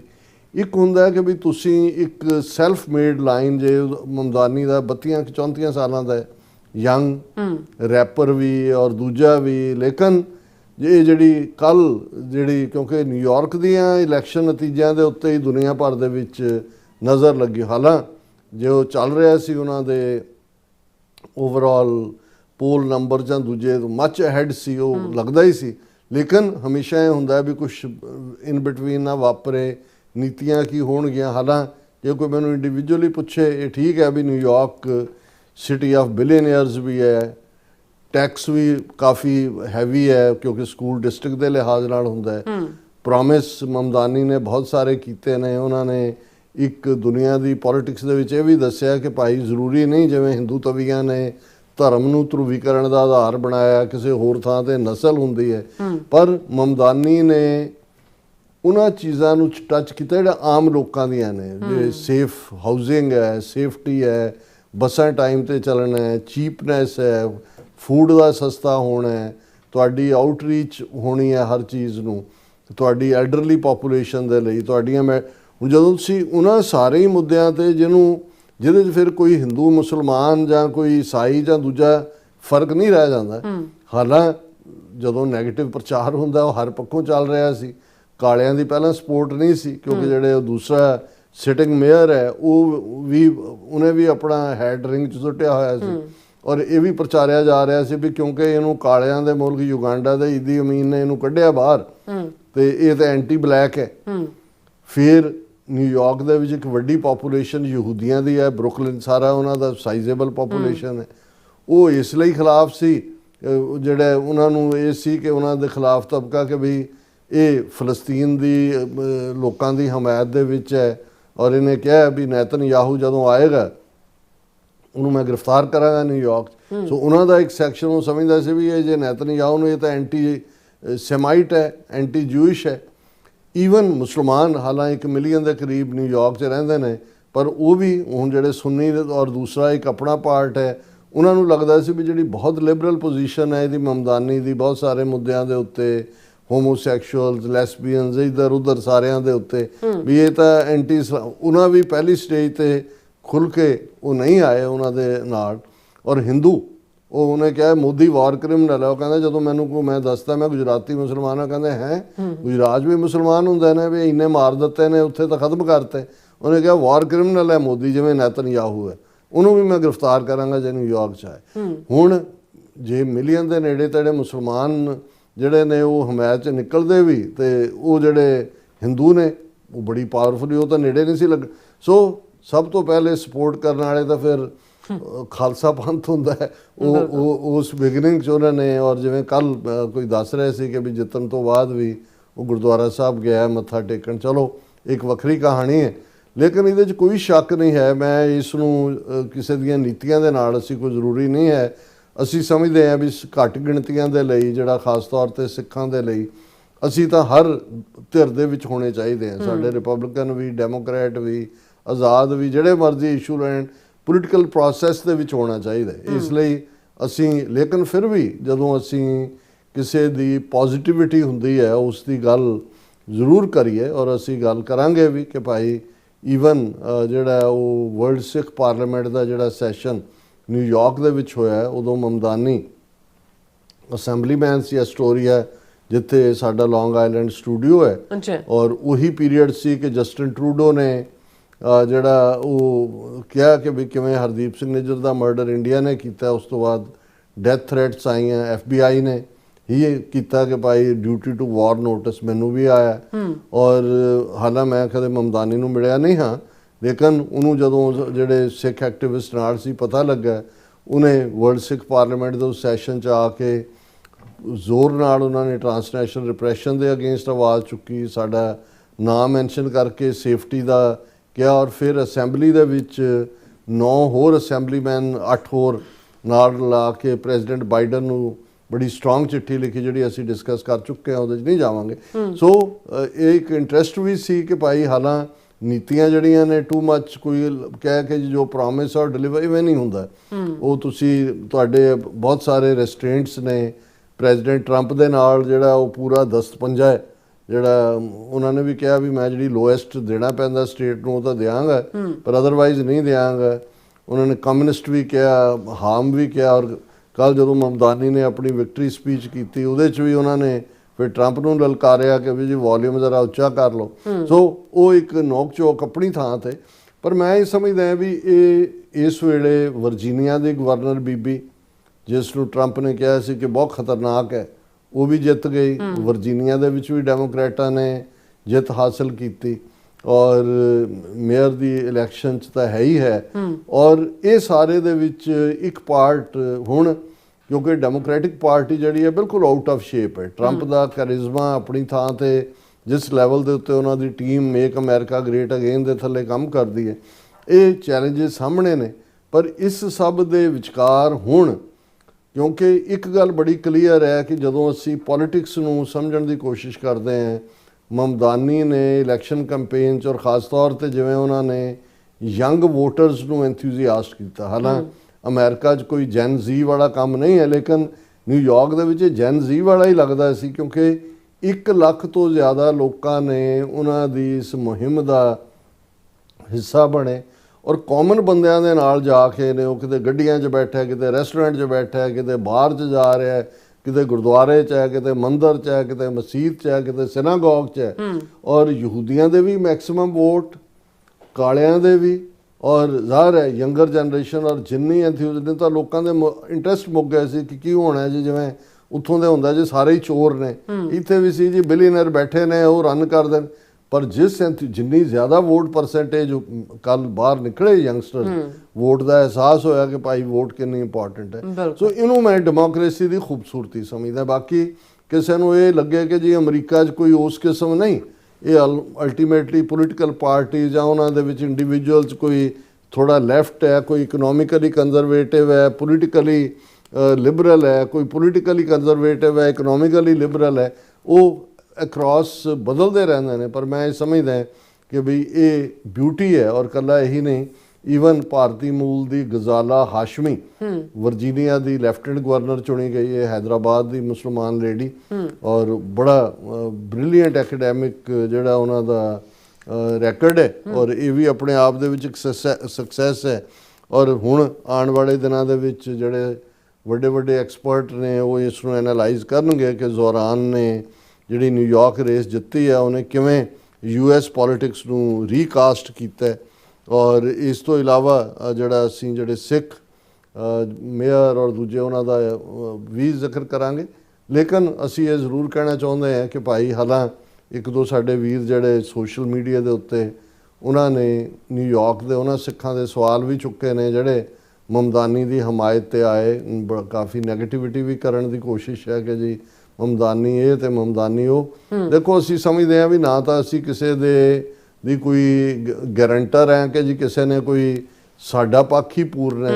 ਤੁਸੀਂ ਗਿਵਨ ਸਿਚੁਏਸ਼ਨ 'ਚ ਜੇ ਮੋਦੀ ਨੂੰ ਮਮਦਾਨੀ ਵਾਰ ਕ੍ਰਿਮੀਨਲ ਕਹਿੰਦਾ ਹੈ, ਸਿੱਖਾਂ ਦੇ ਮੁੱਦੇ 'ਤੇ ਉਹ 8-9 ਜਿਹੜੇ ਅਸੈਂਬਲੀਮੈਨ ਨੇ ਉਹਨਾਂ ਨੂੰ ਲੈ ਕੇ ਜਿਹੜਾ ਉਹ ਹੱਕ 'ਚ ਆਵਾਜ਼ ਚੁੱਕਦਾ ਹੈ, ਪੋਲੀਟੀਕਲੀ ਤਾਂ ਜੋ ਉਹਨਾਂ ਦੀਆਂ ਪਾਲਿਸੀਜ਼ ਨੇ ਉਹ ਆਪਣੇ ਢੰਗ ਨਾਲ ਉਹ ਜਦੋਂ ਉਹਨੇ ਮਮਦਾਨੀ ਨੇ ਕਿਹਾ ਜੀ ਮੈਂ ਤਾਂ ਨਿਊਯਾਰਕ ਦੇ ਲਈ ਹੈ, ਮੈਂ ਤਾਂ ਇੱਥੇ ਰਵਾਂਗਾ, 8 ਦੂਜੇ ਕੈਂਡੀਡੇਟ ਕਰ ਰਹੇ ਨੇ ਅਸੀਂ ਇਜ਼ਰਾਈਲ ਜਾਵਾਂਗੇ। ਸੋ ਮੈਂ ਸਮਝਦਾ ਵੀ ਸਾਨੂੰ ਥੋੜਾ ਬਹੁਤ ਹੱਥ ਹੌਲਾ ਰੱਖਣਾ ਚਾਹੀਦਾ ਹੈ। ਹਰ ਇਸ਼ੂ ਦੇ ਉੱਤੇ ਅਸੀਂ ਜਿਹੜਾ ਇਸ ਲੈਵਲ ਦੇ ਉੱਤੇ ਨਾ ਕਰੀਏ। ਇੱਕ ਚੰਗੀ ਗੱਲ ਹੈ ਕਿ ਪਾਰਟਿਸਿਪੇਸ਼ਨ ਹੈ, ਸਿੱਖ ਨਜ਼ਰ ਆਏ ਉਹ ਸਾਰੇ ਦੇ ਵਿੱਚ, ਕੈਂਪੇਨਿੰਗ ਦੇ ਵਿੱਚ ਵੀ, ਵਿਕਟਰੀ ਦੇ ਵਿੱਚ ਵੀ। ਔਰ ਮੈਂ ਅੱਜ ਅਸੀਂ ਲੇਟ ਵੀ ਚੱਲ ਰਹੇ, ਇਸ ਸੈਗਮੈਂਟ ਨੂੰ ਕਨਕਲੂਡ ਕਰਨ ਤੋਂ ਪਹਿਲਾਂ ਜਿਨ੍ਹਾਂ ਨੂੰ ਇਹ ਹਾਲਾਂ ਅਸੀਂ ਲੈਟਰ ਡਿਸਕਸ ਕੀਤਾ ਹੋਇਆ, ਲੇਕਿਨ ਅੱਜ ਹੀ ਵਰਲਡ ਸਿੱਖ ਪਾਰਲੀਮੈਂਟ ਵੱਲੋਂ ਇਹ 1.5 ਮਿੰਟ ਦਾ ਕਲਿੱਪ ਜਦੋਂ ਮਮਦਾਨੀ ਵਰਲਡ ਸਿੱਖ ਪਾਰਲੀਮੈਂਟ ਦੇ ਸੈਸ਼ਨ 'ਚ ਆਏ ਨਿਊਯਾਰਕ, ਜੋ ਉਹਨਾਂ ਨੇ ਪ੍ਰੈਜੈਂਟੇਸ਼ਨ ਦਿੱਤੀ, ਉਸ ਨੂੰ ਮੈਂ ਆਪਣੀ ਟੈਕਨੀਕਲ ਟੀਮ ਨੂੰ ਕਹਾਂਗਾ ਕਿ ਭਾਈ ਉਹ ਜਿਹੜਾ ਚਲਾ ਦੇਣ, ਤਾਂ ਕਿ ਇਹ ਅੰਦਾਜ਼ਾ ਹੋਏ ਕਿ ਭਾਈ ਜਿਹੜੇ ਸਿੱਖਾਂ ਨੇ ਜਿਸ ਪਾਸੇ ਮਦਦ ਕੀਤੀ ਹੈ ਉਸ ਦੇ ਵਿੱਚ ਸਾਡੇ ਸਾਹਮਣੇ ਮੁੱਦਾ transnational repression, freedom of expression ਇਸ ਦੇ ਥੱਲੇ ਹੈ। ਬਾਕੀ ਹਰ ਇਸ਼ੂ ਦੇ ਉੱਤੇ ਸਾਡੀ ਕੋਈ ਮਮਦਾਨੀ ਨਾਲ ਜਾਂ ਕੱਲ੍ਹ ਨੂੰ ਕਿਸੇ ਹੋਰ ਧਿਰ ਦੇ ਨਾਲ ਸਾਰਿਆਂ ਨਾਲ ਸਹਿਮਤੀ ਕਦੇ ਵੀ ਨਹੀਂ ਹੁੰਦੀ ਹੈ। ਬਿਲਕੁਲ। Thank you so much. My name is Zahran Mamdani. Sat Sri Akal. I am the assembly member, as was said, of the 36th district. We are just about a mile or two away, parts of Astoria and Long Island City. And in 2020, when I was elected, I became the first Indian man to be elected to the New York State Assembly. I am here today to say in no uncertain terms that 3 weeks ago, when the Canadian Prime Minister Justin Trudeau announced that there was credible evidence that the Indian government had extrajudiciously assassinated Hardeep Singh Nijjar, in that same time period, we had the FBI alert Dr. Amarjit Singh, as well as others in our community in Queens and across the country, that there were credible threats to their life from the same Indian government. It shouldn't be controversial to say that no matter what your political beliefs, no matter your political expressions, no matter your political organizing, every single person in this country should be safe from the threats of a foreign government. And so I say very clearly that it is unacceptable that we have residents of Queens who are fearful for their lives because of what they are doing in Queens and across this country.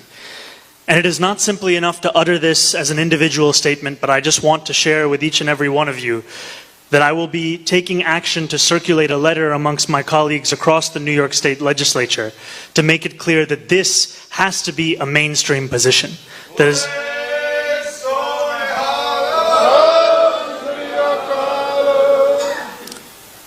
because while we have seen the Canadian government, the Canadian opposition, every Canadian party has come out to say this is unacceptable, we have seen in our own country a reluctance from the Biden administration as well as leading political figures to take a stance on this.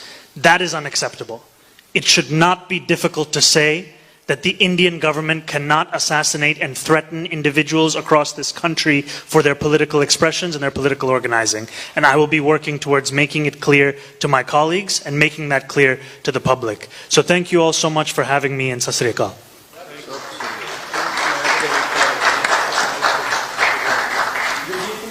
Thank you so much for your kind words. We would like to honor you today on behalf of World Sikh Parliament.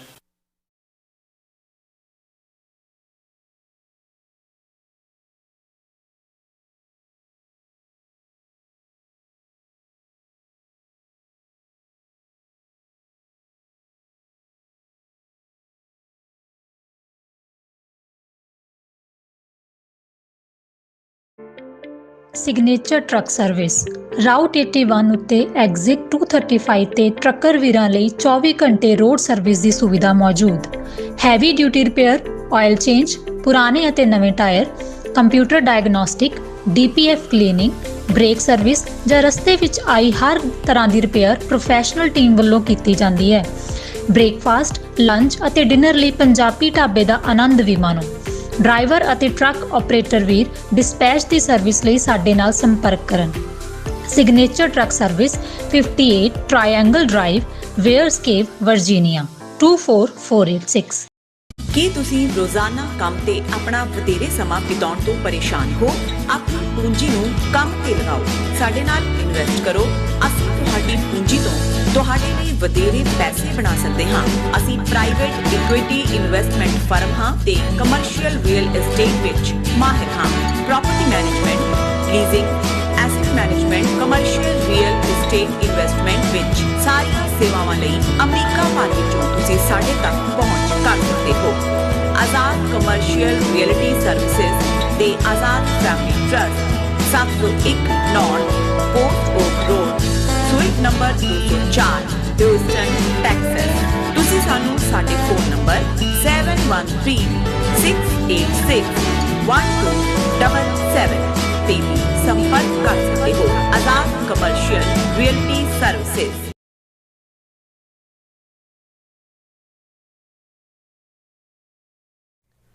Viewers welcome back to program. So viewers ਗੱਲਬਾਤ ਕਰਨ ਜਾ ਰਹੇ ਹਾਂ ਕਿ ਲਗਭਗ 7 ਮਹੀਨੇ ਬੀਤਣ ਬਾਅਦ ਵੀ ਭਾਰਤੀ ਫੌਜ ਦੇ ਆਪਰੇਸ਼ਨ ਸੰਦੂਰ ਵਿੱਚ ਭਾਰਤ ਨੂੰ ਲੱਗੀ ਫੈਂਟੀ ਦੀਆਂ ਦਰਦਾਂ ਭਾਰਤੀ ਹਾਕਮ ਅਤੇ ਫੌਜ ਅਜੇ ਵੀ ਮਹਿਸੂਸ ਕਰ ਰਹੀ ਹੈ ਔਰ ਬਾਰ-ਬਾਰ ਆਪਰੇਸ਼ਨ ਸੰਦੂਰ ਨੂੰ ਸਫਲ ਆਪਰੇਸ਼ਨ ਦੱਸਿਆ ਜਾ ਰਿਹਾ ਹੈ। ਪਰ ਬੀਤੇ ਦਿਨੀ ਭਾਰਤੀ ਫੌਜ ਦੇ chief of staff defence general Anil Chauhan ਨੇ ਮੰਨਿਆ ਹੈ ਕਿ ਉਹਨਾਂ ਦੀ ਫੌਜ ਨੇ ਆਪਰੇਸ਼ਨ ਸੰਦੂਰ ਤੋਂ ਬਹੁਤ ਸਾਰੇ ਜਿਹੜੇ ਸਬਕ ਨੇ ਉਹ ਸਿੱਖੇ ਨੇ। ਸੋ ਇਸ ਬਾਰੇ ਆਪਾਂ ਗੱਲਬਾਤ ਕਰਨ ਜਾ ਰਹੇ ਹਾਂ। ਸੋ ਅਸੀਂ ਚਾਹਾਂਗੇ ਕਿ ਤੁਸੀਂ ਇਸੇ ਤਰ੍ਹਾਂ ਬੜੇ ਰਹਿਣਾ ਦੇਖਣ ਸੁਣਨ ਲਈ ਜਾਂ ਲਿਖਣ ਲਈ। ਤੁਹਾਡਾ ਸਭ ਦਾ ਬਹੁਤ ਬਹੁਤ ਧੰਨਵਾਦ। ਜੀ ਡਾਕਟਰ ਸਾਹਿਬ ਕੀ ਕਹਿਣਾ ਚਾਹੋਗੇ? ਮੇਰਾ ਖਿਆਲ ਹੈ ਵੀ ਇਸ ਨੂੰ ਅਸੀਂ ਨੈਕਸਟ ਟੌਪਿਕ 'ਚ ਡਿਸਕਸ ਕਰ ਲਾਂਗੇ। ਬਿਹਤਰ ਹੋਏਗਾ ਕਿ ਵੀ ਜਿਹੜੇ ਸਿੱਖ ਕੈਂਡੀਡੇਟਸ ਦਾ ਜਿੱਤਣਾ ਹੈ ਉਸ ਨੂੰ ਅਸੀਂ ਡਿਸਕਸ ਕਰੀਏ। ਆਮ ਸੌਰੀ ਅਬਾਊਟ ਦੈਟ। ਓਕੇ ਜੀ, ਠੀਕ ਹੈ ਜੀ। ਓਕੇ, ਕੱਲ੍ਹ ਦੀ ਜਿਹੜੀ ਚੋਣਾਂ ਵਿੱਚ ਜਿਹੜਾ ਅੱਡ ਪੋਸਟਾਂ ਲਈ ਉਤਰੇ ਸਿੱਖ ਉਮੀਦਵਾਰਾਂ ਨੇ ਵੀ ਜਿਹੜੇ ਜਿੱਤ ਹਾਸਲ ਕੀਤੀ ਹੈ। ਸੋ ਸਰਦਾਰ ਸਵਰਨਜੀਤ ਸਿੰਘ ਖਾਲਸਾ ਨਾਰਵਿਚ ਸਿਟੀ ਦੇ ਜਿਹੜੇ ਮੇਅਰ ਚੁਣੇ ਗਏ ਨੇ ਔਰ ਜਦੋਂ ਕਿ ਰਵੀ ਸਿੰਘ ਖਾਲਸਾ ਜਿਹੜੇ ਨੇ ਨਿਊ ਜਰਸੀ ਦੀ ਅਸੈਂਬਲੀ ਲਈ ਚੁਣੇ ਗਏ ਹਨ। ਸੋ ਇਸ ਤੋਂ ਇਲਾਵਾ ਹੋਰ ਵੀ ਜਿਹੜੇ ਸਿੱਖ ਉਮੀਦਵਾਰਾਂ ਨੇ ਝੰਡੇ ਜਿਹੜੇ ਨੇ ਉਹ ਗੱਡੇ ਨੇ, ਉਹਨਾਂ ਦਾ ਆਪਾਂ ਜ਼ਿਕਰ ਕਰਨ ਜਾ ਰਹੇ ਹਾਂ। ਸੋ ਅਸੀਂ ਚਾਹਾਂਗੇ ਤੁਸੀਂ ਇਸੇ ਤਰ੍ਹਾਂ ਬੜੇ ਰਹਿਣਾ ਦੇਖਣ ਸੁਣਨ ਲਈ ਐਨ ਲਿਖਣ ਲਈ। ਤੁਹਾਡਾ ਸਭ ਦਾ ਬਹੁਤ ਬਹੁਤ ਧੰਨਵਾਦ। ਜੀ ਡਾਕਟਰ ਸਾਹਿਬ ਕੀ ਕਹਿਣਾ ਚਾਹੋਗੇ? ਦੇਖੋ, ਅਸੀਂ ਪਹਿਲਾਂ ਵੀ ਇਸ ਪਿਛਲੇ ਸੈਗਮੈਂਟ 'ਚ ਕਿਹਾ ਵੀ ਘੱਟ ਗਿਣਤੀਆਂ ਦੇ ਲਈ ਇਹ ਜ਼ਰੂਰੀ ਹੈ ਕਿ ਉਹ ਪੋਲੀਟੀਕਲ ਪ੍ਰੋਸੈਸ ਦੇ ਵਿੱਚ ਜਿੱਥੇ ਵੀ ਉਹਨਾਂ ਦੇ ਵਿਚਾਰ ਜਿਹੜੇ ਨੇ ਉਹ ਟਿਕਦੇ ਨੇ ਉਹਨਾਂ 'ਚ ਸ਼ਮੂਲੀਅਤ ਕਰਨ। ਔਰ ਜਦੋਂ ਅਸੀਂ ਸਿੱਖ ਵੇ ਆਫ ਲਾਈਫ ਦੇਖਦੇ ਹਾਂ ਉਹਦੇ 'ਚ ਸਾਡੇ ਲਈ ਤਾਂ ਗੁਰੂ ਸਾਹਿਬਾਨ ਨੇ ਜਿਹੜਾ ਉਹ ਲੀਡਰਸ਼ਿਪ ਰੋਲ ਰੱਖਿਆ ਹੋਇਆ। ਖਾਲਸਾ ਅਕਾਲ ਪੁਰਖ ਕੀ ਫੌਜ, ਪ੍ਰਗਟਿਓ ਖਾਲਸਾ ਪਰਮਾਤਮ ਕੀ ਮੌਜ। ਔਰ ਅਸੀਂ ਜਿਸ ਸ਼ੋਬੇ ਦੇ ਵਿੱਚ ਵੀ ਜਿਸ ਲਾਈਨ ਦੇ ਵਿੱਚ ਵੀ ਹੁੰਦੇ ਹਾਂ ਉਹਦੇ 'ਚ ਬੋਰਨ ਲੀਡਰ ਵਾਲਾ ਰੋਲ ਹੈ, ਕਿਉਂਕਿ ਇਮਾਨਦਾਰੀ, ਸੱਚਾਈ ਔਰ ਸੱਚ ਹੱਕ ਇਨਸਾਫ ਦੇ ਰਸਤੇ ਦੇ ਪਾਂਧੀ ਹੋਣ ਦੇ ਨਾਤੇ ਸਿੱਖ ਉਸ ਦੇ ਵਿੱਚ ਐਕਸੈਲ ਕਰਦੇ। ਅਮਰੀਕਨ ਸਿਸਟਮ ਦੇ ਵਿੱਚ ਬੇਸ਼ੱਕ ਜਿਹੜੀ 19ਵੀਂ ਸਦੀ ਦੇ ਅਖੀਰ 'ਚ ਸਾਡੀ ਆਮਦ ਅਮਰੀਕਾ ਦੇ ਵਿੱਚ ਹੁੰਦੀ ਹੈ, 20ਵੀਂ ਸਦੀ ਦਾ ਪਹਿਲਾ ਹਿੱਸਾ ਤੱਕ ਪਹੁੰਚਦੇ ਹਾਂ, 2012 ਤੱਕ ਪਹੁੰਚਦੇ ਹਾਂ। ਸਿੱਖ ਇਹ ਸਮਝਦੇ ਨੇ ਵੀ ਪਹਿਲਾਂ ਗੁਲਾਮੀ ਦੇ ਸੰਗਲ ਜਾ ਕੇ ਕੱਟੀਏ ਵਾਪਸ ਗਦਰ ਪਾਰਟੀ ਉੱਥੇ। ਔਰ ਪੋਲੀਟੀਕਲ ਪ੍ਰੋਸੈਸ ਤਾਂ ਕੀ ਹੋਣੀ ਸੀ, ਉਹਨਾਂ ਨੇ ਪੂਰੀ ਤਰ੍ਹਾਂ 8000 ਸਿੱਖਾਂ 'ਚੋਂ 7000 ਜਿਹੜੇ ਅਮਰੀਕਾ ਕੈਨੇਡਾ 'ਚ 8000 7000 ਵਾਪਸ ਗਏ ਵੀ ਅਸੀਂ ਗਦਰ ਮਚਾਉਣਾ। ਫਾਂਸੀਆਂ 'ਤੇ ਚੜ੍ਹ ਗਏ, ਕਾਲੇ ਪਾਣੀ ਪਹੁੰਚ ਗਏ ਦੂਜੇ। 1960 ਤੱਕ ਫਿਰ ਜਿਹੜੀ ਹੈ ਓਵਰਆਲ ਹੀ 40 ਸਾਲ ਅਮਰੀਕਾ 'ਚ ਇਮੀਗ੍ਰੇਸ਼ਨ 'ਤੇ ਹੀ ਪਾਬੰਦੀ ਰਹੀ। ਨਾ ਤੁਸੀਂ ਜ਼ਮੀਨ ਖਰੀਦ ਸਕਦੇ ਸੀ, ਨਾ ਕੋਈ ਆ ਸਕਦਾ ਸੀ, ਨਾ ਦੂਜਾ। ਔਰ ਜਦੋਂ Malcolm X, Martin Luther King, election reform, ਉਹ ਸਾਰੀ ਪ੍ਰੋਸੈਸ ਸ਼ੁਰੂ ਹੋਈ ਔਰ ਕਾਂਗਰਸ ਦੀ ਰੀਡਿਸਟ੍ਰਿਕਟਿੰਗ ਹੋਈ ਤੇ ਪਹਿਲਾ ਸਿੱਖ ਕਾਂਗਰਸਮੈਨ ਦਲੀਪ ਸਿੰਘ ਸੌਂਦ ਜਿਹੜਾ ਸ਼ਾਇਦ 3 ਟਰਮਸ ਰਿਹਾ ਉਹ ਬਣਦਾ। ਹਾਲਾਂਕਿ ਉਹ ਸਿੱਖੀ ਸਰੂਪ 'ਚ ਨਹੀਂ ਸੀ, ਲੇਕਿਨ ਜੱਜ, PhD ਬਰਕਲੀ ਯੂਨੀਵਰਸਿਟੀ ਦੀ ਕੀਤੀ ਹੋਈ ਔਰ ਹੁਣ ਵੀ ਉਹਨਾਂ ਦੇ ਨਾਂ ਦੇ ਉੱਤੇ ਵਾਸ਼ਿੰਗਟਨ DC ਦੇ ਵਿੱਚ ਕੋਈ ਰੋਡ ਜਾਂ ਕੋਈ ਹੋਰ ਬਲਾਕ ਦਾ ਨਾਂ ਰੱਖਿਆ ਹੋਇਆ। 1980ਵਿਆਂ ਦੇ ਵਿੱਚ ਜਦੋਂ ਭਾਰਤੀ ਫੌਜ ਨੇ ਹਮਲਾ ਕੀਤਾ 1984 ਜ਼ੁਲਮਾਂ ਦੀ ਕਹਾਣੀ ਸ਼ੁਰੂ ਹੋਈ ਇੰਡੀਅਨ ਸਟੇਟ ਦੀ, ਵੱਡੀ ਗਿਣਤੀ ਸਿੱਖਾਂ ਦੀ ਉਹ ਜਨਰੇਸ਼ਨ ਜਿਹੜੀ ਪੋਲੀਟੀਕਲੀ ਸਫਰ ਕਰਦੀ ਸੀ, ਪਲੱਸ ਜਿਹੜੀ 1960ਵਿਆਂ 70ਵਿਆਂ 'ਚ ਆਈ ਜਨਰੇਸ਼ਨ ਸੀ, ਉਹਨਾਂ ਦੇ ਬੱਚੇ ਜਿਹੜੇ ਜੰਮੇ ਅਮਰੀਕਾ ਦੇ ਵਿੱਚ ਜੰਮੇ ਪਲੇ ਉਹ 20-25 ਸਾਲ ਦੇ ਹੋ ਗਏ ਸੀ। ਔਰ ਉਹਦੇ 'ਚ ਜਿਹੜੀ ਹੈ ਫਿਰ ਪੋਲੀਟੀਕਲ ਸਿਸਟਮ ਦੇ ਵਿੱਚ ਜਿਹੜੀ ਹੈ ਉਹ ਐਂਟਰੀ ਸ਼ੁਰੂ ਹੋਈ। ਕੱਲ੍ਹ ਦੀਆਂ ਇਲੈਕਸ਼ਨਾਂ ਜਿੱਥੇ ਇੱਕ ਐਨਾਲਿਸਿਸ ਹੈ ਡੈਮੋਕਰੈਟ ਵਰਸਸ ਰਿਪਬਲਿਕਨ, ਕਿਉਂਕਿ ਅਗਲੇ ਸਾਲ ਜਿਹੜੀਆਂ ਨੇ 1/3 ਕਾਂਗਰਸਮੈਨ ਜਿਹੜੇ ਨੇ ਉਹਨਾਂ ਦੀਆਂ 1/3 ਸ਼ਾਇਦ ਸੈਨੇਟਰ ਹੁੰਦੇ ਨੇ, 2-2 ਸਾਲ ਬਾਅਦ ਕਾਂਗਰਸਮੈਨ, ਕਾਂਗਰਸ ਦੀ ਇਲੈਕਸ਼ਨਸ ਵੀ ਨੇ।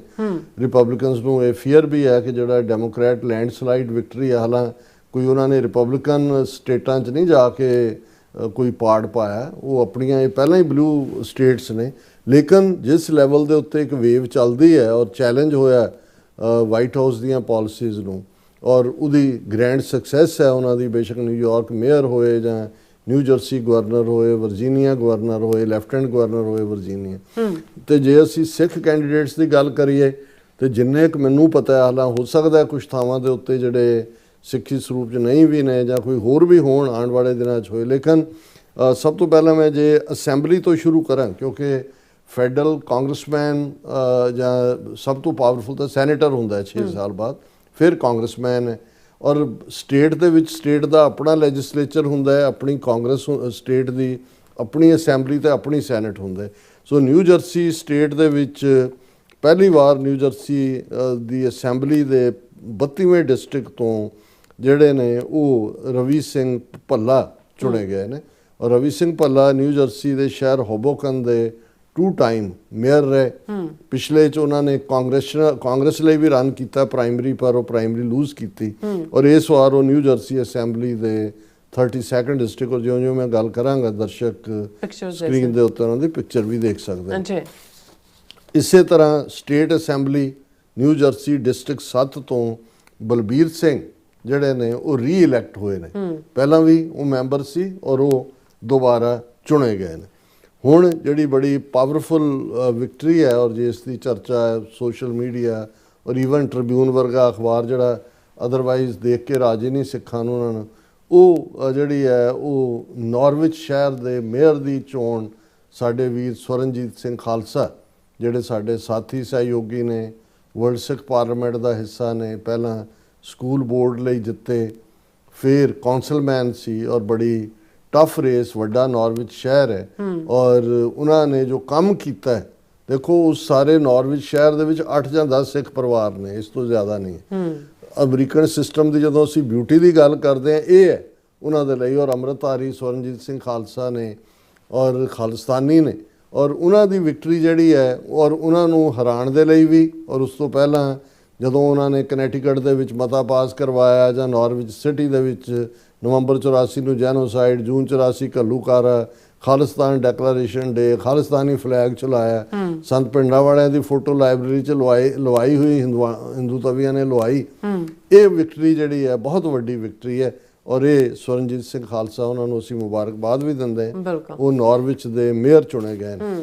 ਦੂਸਰਾ ਇੱਕ ਨਾਂ ਆਫਤਾਬ ਸਿੰਘ ਪੁਰੇਵਾਲ, ਜਦੋਂ ਮੈਂ ਪਹਿਲੀ ਵਾਰੀ ਦੇਖਿਆ ਤਾਂ ਮੈਂ ਕਿਹਾ ਵੀ ਇਹ ਆਫਤਾਬ ਸੂਰਜ ਨੂੰ ਕਹਿੰਦੇ ਨੇ ਫਾਰਸੀ ਦੇ ਵਿੱਚ, ਵੀ ਇਹ ਮੁਸਲਮਾਨੀ ਨਾਂ ਹੈ, ਪਰ ਮੈਂ ਕਿਹਾ ਪੁਰੇਵਾਲ ਹੋ ਸਕਦਾ ਪੰਜਾਬੀ ਮੁਸਲਮਾਨ ਹੋਏ, ਲੇਕਿਨ ਇਹ ਬਾਅਦ ਦੇ ਵਿੱਚ ਸਾਹਮਣੇ ਆਇਆ ਕਿ ਵੀ ਇਹ ਇਹਨਾਂ ਦੇ ਫਾਦਰ ਪੰਜਾਬੀ ਸਿੱਖ ਪੁਰੇਵਾਲ ਨੇ, ਔਰ ਮਾਂ ਜਿਹੜੀ ਹੈ ਉਹ ਤਿੱਬਤਨ ਹੈ, ਤਿੱਬਤ ਦੀ ਰਿਫਿਊਜੀ ਕੈਂਪ 'ਚੋਂ, ਔਰ ਇਹਨਾਂ ਨੇ ਇਹ ਸਿਨਸਿਨਾਟੀ ਜਿਹੜੀ ਓਹਾਇਓ ਸਟੇਟ ਹੈ ਉਹਦਾ ਮੇਅਰ ਬਣਿਆ ਜਿਹੜਾ ਆਫਤਾਬ ਸਿੰਘ ਪੁਰੇਵਾਲ, ਔਰ ਉਹਨਾਂ ਨੇ ਜਿਹੜੇ ਵਾਈਸ ਪ੍ਰੈਜ਼ੀਡੈਂਟ ਮਿਸਟਰ ਵੈਂਸ ਹੈ ਉਹਦਾ ਕਜ਼ਨ ਬ੍ਰਦਰ ਨੂੰ ਹਰਾਇਆ। ਸੋ ਕਿਉਂਕਿ ਬਹੁਤ ਸਾਰੇ ਅਮਰੀਕੀ ਮੀਡੀਆ 'ਚ ਆਫਤਾਬ ਪੁਰੇਵਾਲ ਦਾ ਜ਼ਿਕਰ ਹੈ ਕਿ ਭਾਈ ਉਹਨਾਂ ਨੇ ਵੈਂਸ ਦੇ ਜਿਹੜਾ ਕਜ਼ਨ ਨੂੰ ਹਰਾਇਆ। ਸੋ ਇਹ ਸਿਨਸਿਨਾਟੀ ਦੇ ਪਹਿਲਾਂ ਵੀ ਸੀ, ਰੀ-ਇਲੈਕਟ ਹੋਏ ਨੇ ਮੇਅਰ।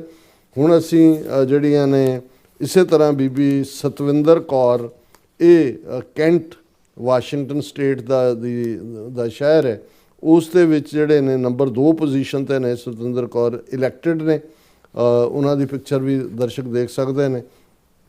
ਇਸੇ ਤਰ੍ਹਾਂ ਵਰਜੀਨੀਆ ਦੇ ਵਿੱਚ, ਵਰਜੀਨੀਆ ਹਾਊਸ ਆਫ ਡੈਲੀਗੇਟਸ ਦੇ ਵਿੱਚ 26th ਡਿਸਟ੍ਰਿਕਟ ਜੇ ਸਿੰਘ, ਔਰ ਇਹਨਾਂ ਦਾ ਜੇ ਸਿੰਘ ਦਾ ਫੰਡਰੇਜ਼ਰ ਵੀ ਲੋਕਲ ਸਾਡੇ ਵੀਰ ਸਰ ਬਲਵਿੰਦਰ ਸਿੰਘ ਚੱਠਾ, ਭਾਈ ਨਰਿੰਦਰ ਸਿੰਘ, ਔਰ ਉਹਨਾਂ ਸਾਰੇ ਕਰਮਵੀਰ ਉਹਨਾਂ ਦੇ ਘਰ 'ਚ ਹੀ ਹੋਇਆ, ਔਰ ਇਹ ਜੇ ਸਿੰਘ ਜਿਹੜੇ ਨੇ ਰੀ-ਇਲੈਕਟ ਹੋਏ ਨੇ delegate in Virginia house of delegates 26th district Virginia.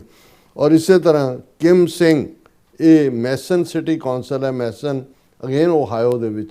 ਸੋ 2 ਪੋਸਟਾਂ ਜਿਹੜੀਆਂ ਨੇ ਸਿਟੀ ਕੌਂਸਲ ਦੀ ਓਹਾਇਓ 'ਚ ਮੈਸਨ ਔਰ ਸਿਨਸਿਨਾਟੀ ਮੇਅਰ, ਔਰ ਇਹ ਬੀਬੀ ਜਿਹੜੇ ਨੇ ਕਿਮ ਸਿੰਘ ਇਹ ਵੀ ਜਿੱਤੇ ਨੇ।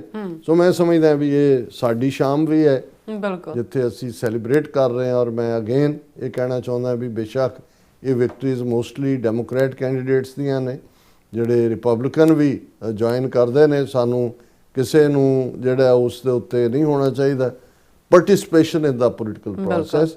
ਸੋ ਅਸੀਂ ਆਪਣੇ ਇਹਨਾਂ ਸਾਰੇ ਜੇਤੂ ਉਮੀਦਵਾਰਾਂ ਨੂੰ ਵੀ ਔਰ ਸਮੁੱਚੀ ਕੌਮ ਨੂੰ ਵੀ ਮੁਬਾਰਕਬਾਦ ਦਿੰਦੇ ਹਾਂ ਕਿ ਭਾਈ ਅਸੀਂ ਘੱਟ ਗਿਣਤੀ 'ਚ ਹੁੰਦਿਆਂ ਵੀ ਇੰਨੇ ਚੈਲੰਜਸ 9/11 ਤੋਂ ਬਾਅਦ ਸਿੱਖ ਸ਼ਨਾਖਤ ਦਾ ਮੁੱਦਾ, ਇੰਡੀਆ ਦਾ ਟਰਾਂਸਨੈਸ਼ਨਲ ਰਿਪਰੈਸ਼ਨ, ਇੱਥੇ ਆ ਕੇ ਡਰ ਖੌਫ ਪੈਦਾ ਕਰਨ ਦੀ ਲਾਈਨ, ਪਰ ਜਿਹੜੀ ਪ੍ਰੋਗਰਾਮਿੰਗ ਬਾਬਿਆਂ ਨੇ ਸਾਡੀ ਕੀਤੀ ਹੋਈ ਹੈ ਕਿ ਭਾਈ ਖਾਲਸਾ ਸੋਏ ਜੋ ਲੜੇ ਹੋਏ ਆਗੇ, ਉਹ ਲੜਾਈ ਜੰਗ ਦੇ ਮੈਦਾਨ ਦੀ ਹੈ, ਪੋਲੀਟੀਕਲ ਮੈਦਾਨ ਦੀ ਹੈ, ਆਰਥਿਕ ਖੇਤਰ ਦੀ ਹੈ ਜਾਂ ਇਨਸਾਨੀ ਸੇਵਾਵਾਂ ਦੀ ਹੈ, ਰਿਮਾਰਕੇਬਲ ਹੈ। ਸਭ ਨੂੰ ਬਹੁਤ ਬਹੁਤ ਮੁਬਾਰਕਾਂ।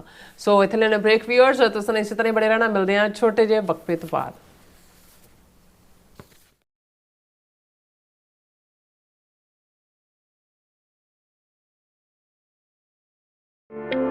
ਸਿਗਨੇਚਰ ਟਰੱਕ ਸਰਵਿਸ ਰਾਊਟ 81 ਉੱਤੇ ਐਗਜ਼ਿਟ 235 ਤੇ ਟਰੱਕਰ ਵੀਰਾਂ ਲਈ 24 ਘੰਟੇ ਰੋਡ ਸਰਵਿਸ ਦੀ ਸੁਵਿਧਾ ਮੌਜੂਦ। Heavy duty repair, oil change, ਪੁਰਾਣੇ ਅਤੇ ਨਵੇਂ tyre, computer diagnostic, DPF cleaning, brake service ਜਾਂ ਰਸਤੇ ਵਿੱਚ ਆਈ ਹਰ ਤਰ੍ਹਾਂ ਦੀ ਰਿਪੇਅਰ ਪ੍ਰੋਫੈਸ਼ਨਲ ਟੀਮ ਵੱਲੋਂ ਕੀਤੀ ਜਾਂਦੀ ਹੈ। ਬ੍ਰੇਕਫਾਸਟ, ਲੰਚ ਅਤੇ ਡਿਨਰ ਲਈ ਪੰਜਾਬੀ ਢਾਬੇ ਦਾ ਆਨੰਦ ਵੀ ਮਾਣੋ।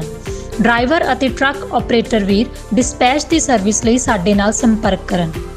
Signature truck service 58 triangle drive, Weyers Cave, Virginia 24486। America ਵਿੱਚ ਰਹਿ ਰਹੇ ਹੋ ਅਤੇ ਡਰਾਈਵਿੰਗ ਲਾਇਸੈਂਸ ਲੈਣਾ ਚਾਹੁੰਦੇ ਹੋ ਤੇ ਲੱਭ ਰਹੇ ਹੋ ਇੱਕ ਤਜਰਬੇਕਾਰ ਡਰਾਈਵਿੰਗ ਸਕੂਲ, ਤਾਂ ਤੁਹਾਡੇ ਲਈ ਹੈ ਵੱਡੀ ਖੁਸ਼ਖਬਰੀ। ਕੈਲੀਫੋਰਨੀਆ ਦਾ ਸਟਾਕਟਨ ਟਰੱਕ ਡਰਾਈਵਿੰਗ ਸਕੂਲ ਤੁਹਾਨੂੰ ਦੇਵੇਗਾ ਡਰਾਈਵਿੰਗ ਸਿਖਲਾਈ ਅਤੇ ਡਰਾਈਵਿੰਗ ਦੌਰਾਨ ਪੇਸ਼ ਆਉਂਦੀਆਂ ਮੁਸ਼ਕਲਾਂ ਨਾਲ ਨਜਿੱਠਣ ਦੀ ਸਿਖਲਾਈ। 25 ਸਾਲ ਤੋਂ ਵੀ ਵੱਧ ਦੇ ਤਜਰਬੇ ਨਾਲ ਤੁਹਾਨੂੰ ਮਿਲੇਗੀ ਡਰਾਈਵਿੰਗ ਨਾਲ ਸੰਬੰਧਿਤ ਹਰ ਤਰ੍ਹਾਂ ਦੀ ਸਿਖਲਾਈ, ਉਹ ਵੀ ਵਾਜਿਬ ਕੀਮਤ ਵਿੱਚ। ਫਿਰ ਦੇਰ ਕਿਸ ਗੱਲ ਦੀ, ਅੱਜ ਹੀ ਸੰਪਰਕ ਕਰੋ 2097883308 ਜਾਂ ਫਿਰ 2093139919 ਨੰਬਰਾਂ ਤੇ ਅਤੇ ਪਾਓ ਆਪਣਾ ਡਰਾਈਵਿੰਗ ਲਾਇਸੈਂਸ।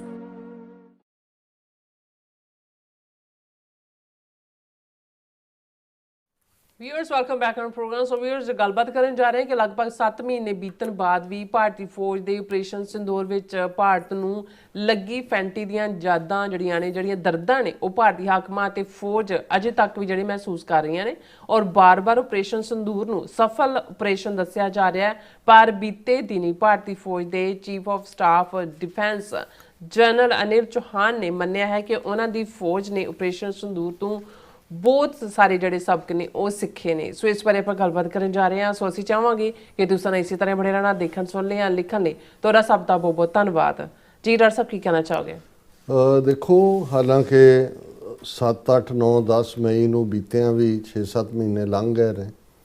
ਦੁਨੀਆ ਦੇ ਸਾਹਮਣੇ ਹਕੀਕਤ ਹੈ, ਸੈਟੇਲਾਈਟਸ ਨੇ ਸੱਚ ਨੂੰ ਬਿਆਨਿਆ। ਪ੍ਰੈਜ਼ੀਡੈਂਟ ਟਰੰਪ ਰਿਪੀਟਡਲੀ ਉਹਨਾਂ ਨੇ ਜਦੋਂ 7 ਨਵੇਂ ਨਕੋਰ ਫਰੈਸ਼ ਚਮਕਦੇ ਲਿਸ਼ਕਦੇ ਜਹਾਜ਼ ਜ਼ਾਰਾ ਤੌਰ ਤੇ ਰਾਫੇਲ ਦਾ ਜ਼ਿਕਰ ਕੀਤਾ। ਇਹਨਾਂ ਦਾ ਇੱਕ ਵਾਰ ਵੀ ਕਦੇ ਟਰੰਪ ਦਾ ਨਾਂ ਲੈ ਕੇ ਉਹਨਾਂ ਦਾ ਪ੍ਰਾਈਮ ਮਿਨਿਸਟਰ ਮੋਦੀ ਹੋਏ, ਡਿਫੈਂਸ ਮਿਨਿਸਟਰ ਹੋਏ ਰਾਜਨਾਥ, ਜਾਂ ਅਮਿਤ ਸ਼ਾਹ ਹੋਏ, ਜਾਂ ਉਹਨਾਂ ਦਾ ਫੋਰਨ ਮਿਨਿਸਟਰ ਹੋਇਆ ਐਸ ਜੈ ਸ਼ੰਕਰ, ਕਦੇ ਉਹਨਾਂ ਦੀ ਡਿਨਾਈਲ ਨਹੀਂ ਆਈ। ਲੇਕਿਨ ਕਿਉਂਕਿ ਆਪਣੇ ਲੋਕਾਂ ਨੂੰ ਇਹਨਾਂ ਨੇ ਹੈ ਤਾਂ ਇਹ ਸੀ ਕਿ ਵੀ ਪਾਕਿਸਤਾਨ ਨੂੰ ਅਸੀਂ ਜਿਹੜਾ ਜਿਵੇਂ 2019 ਦੀਆਂ ਚੋਣਾਂ ਦੇ ਵਿੱਚ ਇਹਨਾਂ ਦਾ ਗ੍ਰਾਫ ਥੱਲੇ ਜਾ ਰਿਹਾ ਸੀ ਔਰ ਇਹਨਾਂ ਨੇ ਉਹ ਡਰਾਮਾ ਜਿਹਾ ਕੀਤਾ ਪੁਲਵਾਮਾ ਦਾ ਔਰ ਉਸ 'ਚੋਂ ਉਹਨਾਂ ਨੇ ਆਪਣੀ ਵਿਕਟਰੀ ਕੱਢਣ ਦੀ ਕੋਸ਼ਿਸ਼ ਕੀਤੀ, ਕੱਢੀ ਵੀ ਵਿਕਟਰੀ, ਕਿਉਂਕਿ ਉਹ ਇੱਕਦਮ ਦੇਸ਼ ਭਗਤੀ ਔਰ ਜਿਵੇਂ ਉਹ ਕਿਹਾ ਜਾਂਦਾ ਕਿ ਪੈਟਰੀਓਟਿਜ਼ਮ ਇਜ਼ ਦਾ ਲਾਸਟ ਰੈਫਿਊਜ ਆਫ ਦਾ ਸਕਾਉਂਡਰਲਸ। ਬਦਮਾਸ਼ਾਂ ਨੂੰ ਹੋਰ ਕੋਈ ਨਾ ਹੋਏ ਤਾਂ ਦੇਸ਼ ਭਗਤੀ ਜਿਹੜੀ ਹੈ ਵਤਨ ਪ੍ਰਸਤੀ ਦਾ ਨਾਅਰਾ ਲਾ ਦਿਓ। ਬਿਲਕੁਲ। ਹੁਣ ਇਸ ਸਭ ਦੇ ਬਾਵਜੂਦ ਕਿ ਇਹਨਾਂ ਦੇ ਇੰਨੀਆਂ ਕਿ ਵੇਰੀਡ ਅਕਾਊਂਟ ਇਹਨਾਂ ਦੇ ਜਰਨੈਲਾਂ ਦੇ, ਇਹਨਾਂ ਦੇ ਦੂਸਰਿਆਂ ਦੇ ਆਏ ਕਿ ਹੁਣ ਆਮ ਲੋਕਾਂ ਨੂੰ ਭਾਰਤ ਦੇ ਵਿੱਚ ਵੀ ਇਹ ਗੱਲ ਕਲੀਅਰ ਹੈ ਕਿ ਵੀ ਆਪਰੇਸ਼ਨ ਸਿੰਦੂਰ ਦੇ ਵਿੱਚ ਸਾਨੂੰ ਫੈਂਟੀ ਲੱਗੀ ਹੈ। ਹੁਣ ਇੱਕ ਤਾਂ ਜਿਹੜਾ ਝੂਠਾ ਬੰਦਾ ਹੈ ਉਹਨੇ ਇੰਨਾ ਕੁ ਝੂਠ ਬੋਲਿਆ ਹੁੰਦਾ, ਉਹਨਾਂ ਨੂੰ ਇਹ ਉਹਨਾਂ ਨੂੰ ਅੰਦਰੋਂ ਅੰਦਰ ਖਾ ਵੀ ਰਹੀ ਹੈ ਗੱਲ ਕਿ ਵੀ ਹੁਣ ਜਿਵੇਂ ਅਮਰੀਕਾ ਨੇ ਜੇ ਕਿਹਾ ਕਿ ਵੀ 25% ਟੈਰਿਫ ਤੁਹਾਡੇ ਤੇ ਕਿਉਂਕਿ ਤੁਸੀਂ ਕਿੰਗ ਆਫ ਟੈਰਿਫ ਹੋ, 25% ਪੈਨਲਟੀ ਕਿ ਵੀ ਤੁਸੀਂ ਰੂਸੀ ਆਇਲ ਖਰੀਦਦੇ ਹੋ। ਉਦੋਂ ਬਿਆਨ ਐਸ ਜੈ ਸ਼ੰਕਰ ਦੇ ਰਿਹਾ ਔਰ ਦੂਜਾ ਕਿ ਅਸੀਂ ਭਾਰਤ ਅਸੀਂ ਸਟ੍ਰੈਟੇਜਿਕ ਇੰਡੀਪੈਂਡੈਂਟ ਸਾਡੀ ਪਾਲਿਸੀ ਹੈ, ਅਸੀਂ ਕਿਸੇ ਦੇ ਦਬਕੇ ਥੱਲੇ ਨਹੀਂ ਰਹਿੰਦੇ, ਅਸੀਂ ਕਿਸੇ ਦੇ ਦਾਬੇ ਥੱਲੇ ਕੰਮ ਨਹੀਂ ਕਰਦੇ। ਪਰ ਤੁਸੀਂ ਹਕੀਕਤ ਇਹ ਦੇਖੋ ਵੀ ਆਲਰੇਡੀ ਉਹਨਾਂ ਦਾ ਹੀ ਮੀਡੀਆ ਔਰ ਉਹਨਾਂ ਦੀ ਆਪਣੀ ਨਿਊਜ਼ ਏਜੰਸੀ PTI ਹੈ amid US sanctions, India to cut direct Russian oil imports from December.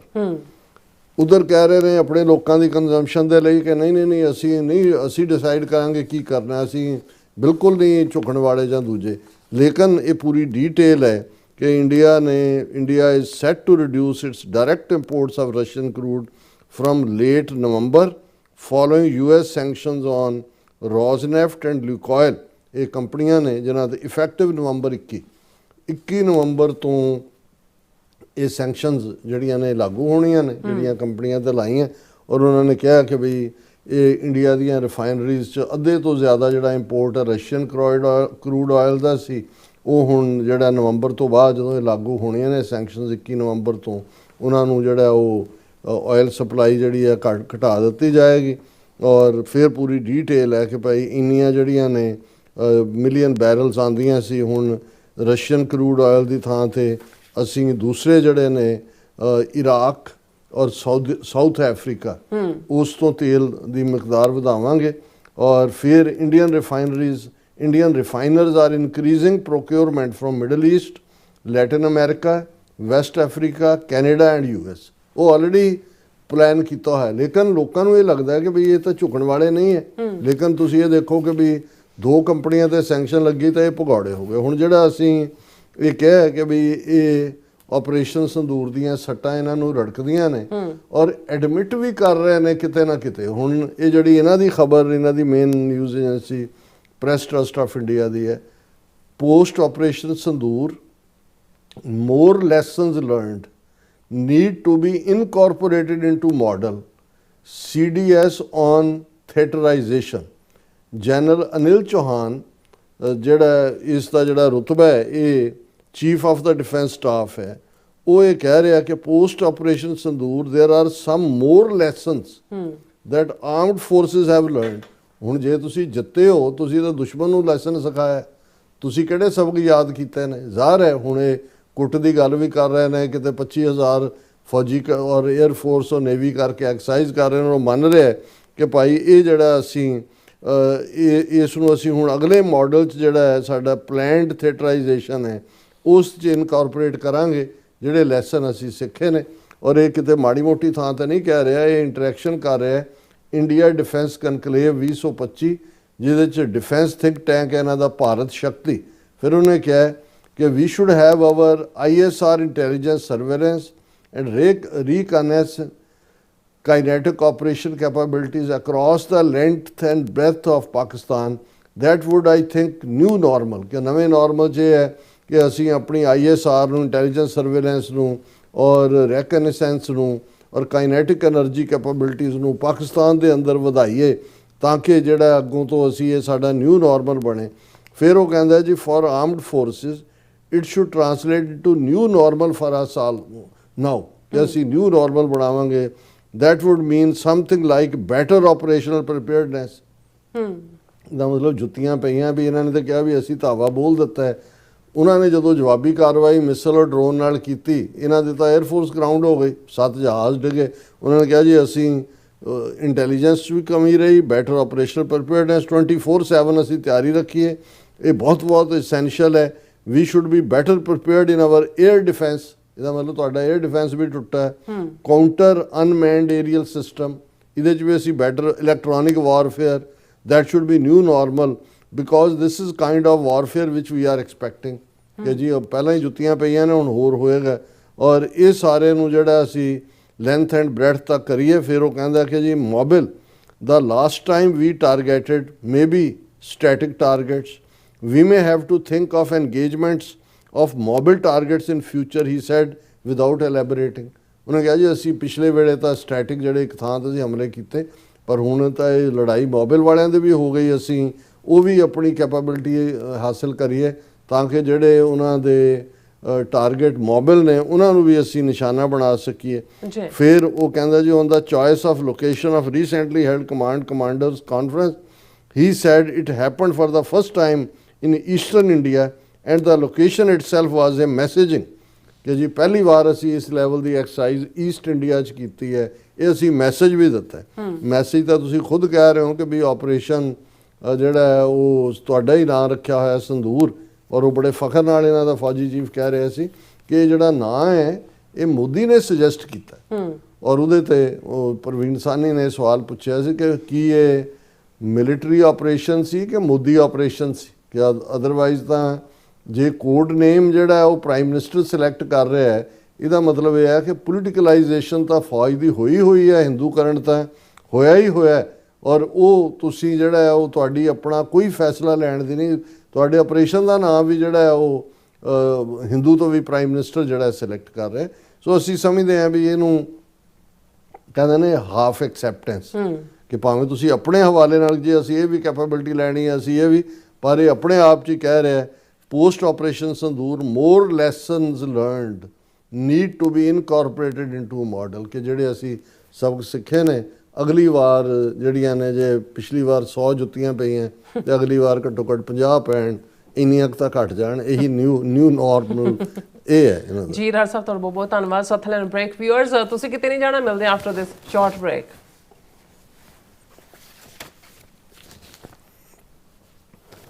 ਇੱਕ ਨੇ ਲਿਖਿਆ ਹੈ ਕਿ ਹਸਪੀਟਲ ਕੀ ਤੁਸੀਂ ਆਪਣੇ ਟੈਕਸਸ ਨੂੰ ਲੈ ਕੇ ਚਿੰਤਤ ਹੋ? ਤੁਸੀਂ ਆਪਣੀ ਕਮਾਈ ਲਈ ਮਿਹਨਤ ਕਰਦੇ ਹੋ, ਭਾਵੇਂ ਤੁਸੀਂ ਨੌਕਰੀ ਵਿੱਚ ਹੋਵੋ ਜਾਂ ਆਪਣਾ ਬਿਜ਼ਨਸ ਚਲਾਉਂਦੇ ਹੋ। ਜਦੋਂ ਟੈਕਸ ਭਰਨ ਦਾ ਸਮਾਂ ਆਉਂਦਾ ਤਾਂ ਤੁਹਾਨੂੰ ਇੱਕ ਭਰੋਸੇਯੋਗ ਟੈਕਸ ਅਕਾਊਂਟੈਂਟ ਦੀ ਲੋੜ ਹੈ, ਜੋ ਟੈਕਸ ਬੈਲੈਂਸ ਦਾ ਤੁਹਾਡੇ ਪੱਖ ਵਿੱਚ ਜਾਣਾ ਯਕੀਨੀ ਬਣਾਵੇ। ਸਿਆਟਲ ਦੀ ਜਾਣੀ ਪਹਿਚਾਣੀ company accurate accountants and taxes ਤੁਹਾਡੀ ਸੇਵਾ ਵਿੱਚ ਹਾਜ਼ਰ ਹੈ। ਅਸੀਂ ਹਰ ਤਰ੍ਹਾਂ ਦੇ ਟੈਕਸ ਭਰਨ ਵਿੱਚ ਤੁਹਾਡੀ ਮਦਦ ਕਰਾਂਗੇ। ਟੈਕਸ ਸੰਬੰਧੀ ਕਿਸੇ ਵੀ ਤਰ੍ਹਾਂ ਦੇ ਸਵਾਲ ਲਈ ਅੱਜ ਹੀ ਸਾਡੇ ਤੱਕ ਪਹੁੰਚ ਕਰੋ।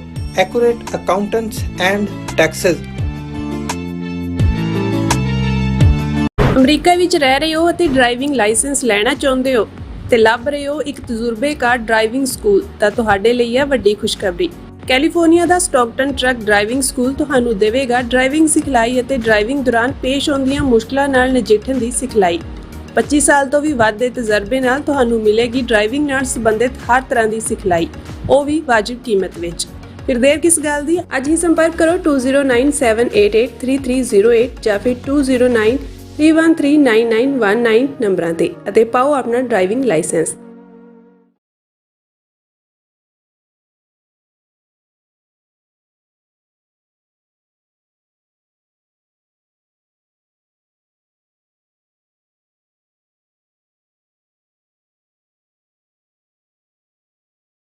ਕੀ ਤੁਸੀਂ ਰੋਜ਼ਾਨਾ ਕੰਮ ਤੇ ਆਪਣਾ ਵਧੇਰੇ ਸਮਾਂ ਬਿਤਾਉਣ ਤੋਂ ਪਰੇਸ਼ਾਨ ਹੋ? ਆਪਣੀ ਪੂੰਜੀ ਨੂੰ ਕੰਮ ਤੇ ਲਗਾਓ, ਸਾਡੇ ਨਾਲ ਇਨਵੈਸਟ ਕਰੋ। ਅਸੀਂ ਤੁਹਾਡੀ ਪੂੰਜੀ ਤੋਂ ਤੁਹਾਡੇ ਲਈ ਵਧੇਰੇ ਪੈਸੇ ਬਣਾ ਸਕਦੇ ਹਾਂ। ਅਸੀਂ ਪ੍ਰਾਈਵੇਟ ਇਕੁਇਟੀ ਇਨਵੈਸਟਮੈਂਟ ਫਰਮ ਹਾਂ ਤੇ ਕਮਰਸ਼ੀਅਲ ਰੀਅਲ ਏਸਟੇਟ ਵਿੱਚ ਮਾਹਿਰ ਹਾਂ। Property management, leasing, asset management, commercial real estate investment ਵਿੱਚ ਸਾਰੀਆਂ ਸੇਵਾਵਾਂ ਲਈ ਅਮਰੀਕਾ ਭਰ ਵਿੱਚੋਂ ਤੁਸੀਂ ਸਾਡੇ ਤੱਕ ਪਹੁੰਚ ਕਰ ਸਕਦੇ ਹੋ। ਆਜ਼ਾਦ ਕਮਰਸ਼ੀਅਲ ਰੀਅਲਟੀ ਸਰਵਿਸਿਜ਼ ਤੇ Azad family trust, 701 North Coast Oak Road, suite number 204, Houston, Texas. ਤੁਸੀਂ ਸਾਨੂੰ ਸਾਡੇ ਫੋਨ ਨੰਬਰ 7136861277 ਤੇ ਵੀ ਸੰਪਰਕ ਕਰ ਸਕਦੇ ਹੋ। Azad commercial realty services.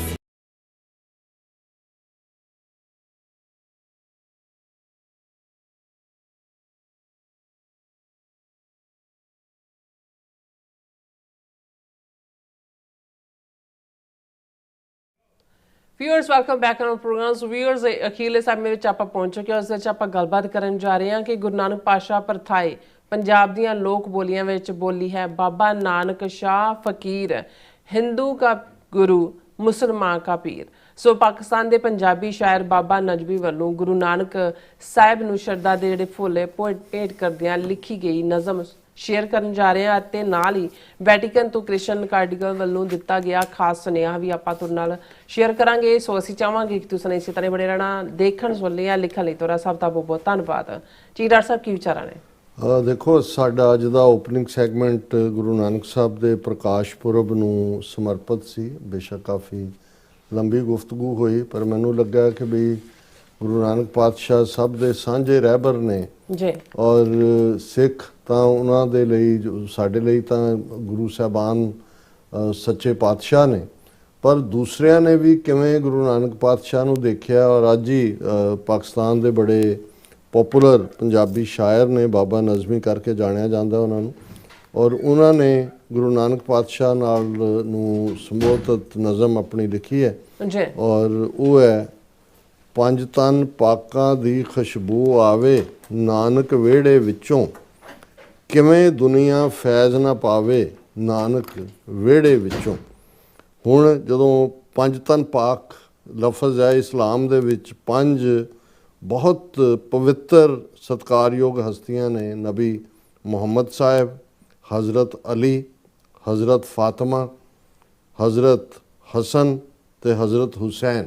Hasan Hussain ਕਈ ਵਾਰੀ ਇਕੱਠੇ ਵੀ ਕਿਹਾ ਜਾਂਦਾ ਹੈ। ਤੇ ਬਾਬਾ ਨਜ਼ਮੀ ਐਡਰੈਸ ਕਰਦੇ ਆ, ਇੱਥੋਂ ਹੀ ਸ਼ੁਰੂ ਕਰਦੇ ਨੇ ਕਿ ਇਹ ਜਿਹੜੇ ਪੰਜ ਨਬੀ ਮੁਹੰਮਦ ਔਰ ਦੂਸਰੇ ਹਸਨ ਹੁਸੈਨ, ਬੀਬੀ ਫਾਤਮਾ, ਹਜ਼ਰਤ ਅਲੀ, ਉਹਨਾਂ ਦੀ ਖੁਸ਼ਬੂ, ਪੰਜ ਤਨ ਪਾਕਾਂ ਦੀ ਖੁਸ਼ਬੂ ਆਵੇ ਨਾਨਕ ਵਿਹੜੇ ਵਿੱਚੋਂ, ਕਿਵੇਂ ਦੁਨੀਆ ਫੈਜ਼ ਨਾ ਪਾਵੇ ਨਾਨਕ ਵਿਹੜੇ ਵਿੱਚੋਂ। ਫੈਜ਼ ਹੁੰਦਾ ਵੀ ਮਿਹਰਬਾਨੀਆਂ ਹੋਣੀਆਂ, ਉਹਨਾਂ ਤੋਂ ਮੂੰਹ ਮੰਗੀਆਂ ਮੁਰਾਦਾਂ ਪੂਰੀਆਂ ਹੋਣੀਆਂ। ਉਹਨੂੰ ਇੱਕ ਇੱਕ ਬਾਣੀ ਵਿੱਚੋਂ ਸਾਨੂੰ ਫੁੱਲ ਅਮਨ ਦੇ ਲੱਭਣ, ਰੱਬ ਦਾ ਕੋਈ ਪੈਗਾਮ ਸੁਣਾਵੇ ਨਾਨਕ ਵਿਹੜੇ ਵਿੱਚੋਂ। ਜਿਵੇਂ ਬੁੱਲਾ ਫਰੀਦ ਮੁਹੰਮਦ, ਉਵੇਂ ਹੀ ਨਾਨਕ ਸਾਨੂੰ ਸੱਜਣ ਕੋਈ ਪ੍ਰਸ਼ਾਦ ਲਿਆਵੇ ਨਾਨਕ ਵਿਹੜੇ ਵਿੱਚੋਂ। ਜਿਹੜੇ ਹਨੇਰੇ ਵਿੱਚੋਂ ਕੱਢੇ ਉਹੀਓ ਸਾਡਾ ਬਾਬਾ, ਸਤ ਬਿਸਮਿਲ੍ਲਾ ਕੋਈ ਵੀ ਆਵੇ ਨਾਨਕ ਵਿਹੜੇ ਵਿੱਚੋਂ। ਦੁਨੀਆ ਦੇ ਵਿੱਚ ਵੱਡ ਮੁਹੱਬਤ ਇੱਕੋ ਅਮਲ ਚੰਗੇਰਾ, ਕਿਹੜਾ ਫੱਟ ਤੇ ਮਲਮਾ ਲਾਵੇ ਨਾਨਕ ਵਿਹੜੇ ਵਿੱਚੋਂ। ਬਾਬਾ ਫਰੀਦ ਤੇ ਭਾਈ ਮਰਦਾਨਾ ਦੋਵੇਂ ਗ੍ਰੰਥ ਦੇ ਰਲਦੀ, ਕਿਹੜਾ ਵੇਖੇ ਹੱਥ ਵਧਾਵੇ ਨਾਨਕ ਵਿਹੜੇ ਵਿੱਚੋਂ। ਪਾਉਂਦਾ ਕਿੰਜ ਧਮਾਲ ਨਾ ਜਾਵਾਂ ਨਾਨਕ ਵਿਹੜੇ ਵੱਲੇ, ਵਿੱਚ ਪੰਜਾਬੀ ਪਿਆ ਬੁਲਾਵੇ ਨਾਨਕ ਵਿਹੜੇ ਵਿੱਚੋਂ। ਉੱਠ ਹੋਏ ਬਾਬਾ ਨਜ਼ਮੀ ਨੱਚੀਏ ਬੁੱਲੇ ਸ਼ਾਹ ਦੇ ਵਾਂਗੂ, ਦਿਲ ਦੀ ਪਿਆ ਕੋਈ ਤਾਰ ਹਿਲਾਵੇ ਨਾਨਕ ਵਿਹੜੇ ਵਿੱਚੋਂ। ਬਹੁਤ ਜਿਹੜੀ ਹੈ ਉਹ ਡੂੰਘੇ ਭਾਵਾਂ ਵਾਲੀ ਹੈ। ਔਰ ਸਾਡੇ ਵੀਰ ਡਾਕਟਰ ਅਰਵਿੰਦਰ ਸਿੰਘ ਜਿਹੜੇ ਵੈਟੀਕਨ ਦੇ ਨਾਲ ਵੀ ਇਨ ਟੱਚ ਰਹਿੰਦੇ ਨੇ, ਔਰ ਉਹਨਾਂ ਨੇ ਮੈਨੂੰ ਇਹ ਫਾਰਵਰਡ ਕੀਤਾ ਹੈ। ਵੈਟੀਕਨ ਦੇ ਕਾਰਡੀਨਲ ਮਿਸਟਰ ਜਾਰਜ ਜੈਕਬ ਕੂਵਕੈਡ, ਉਹਨਾਂ ਦਾ ਆਲਮੋਸਟ 3 ਸਫ਼ੇ ਦਾ ਮੈਸੇਜ ਹੈ, ਉਹਨਾਂ ਦਾ ਲੋਗੋ ਹੈ ਵੈਟੀਕਨ ਦਾ ਉੱਪਰ, ਔਰ ਫਿਰ ਉਹਨਾਂ ਦੀ ਲੈਟਿਨ ਜ਼ਬਾਨ 'ਚ ਹੈ। ਫਿਰ ਉਹਨਾਂ ਦਾ ਹੈ Christians and Sikhs promoting fraternity together in the spirit of Nostra Aetate 8 message for Guru Nanak Prakash Diwas 2025 Vatican city.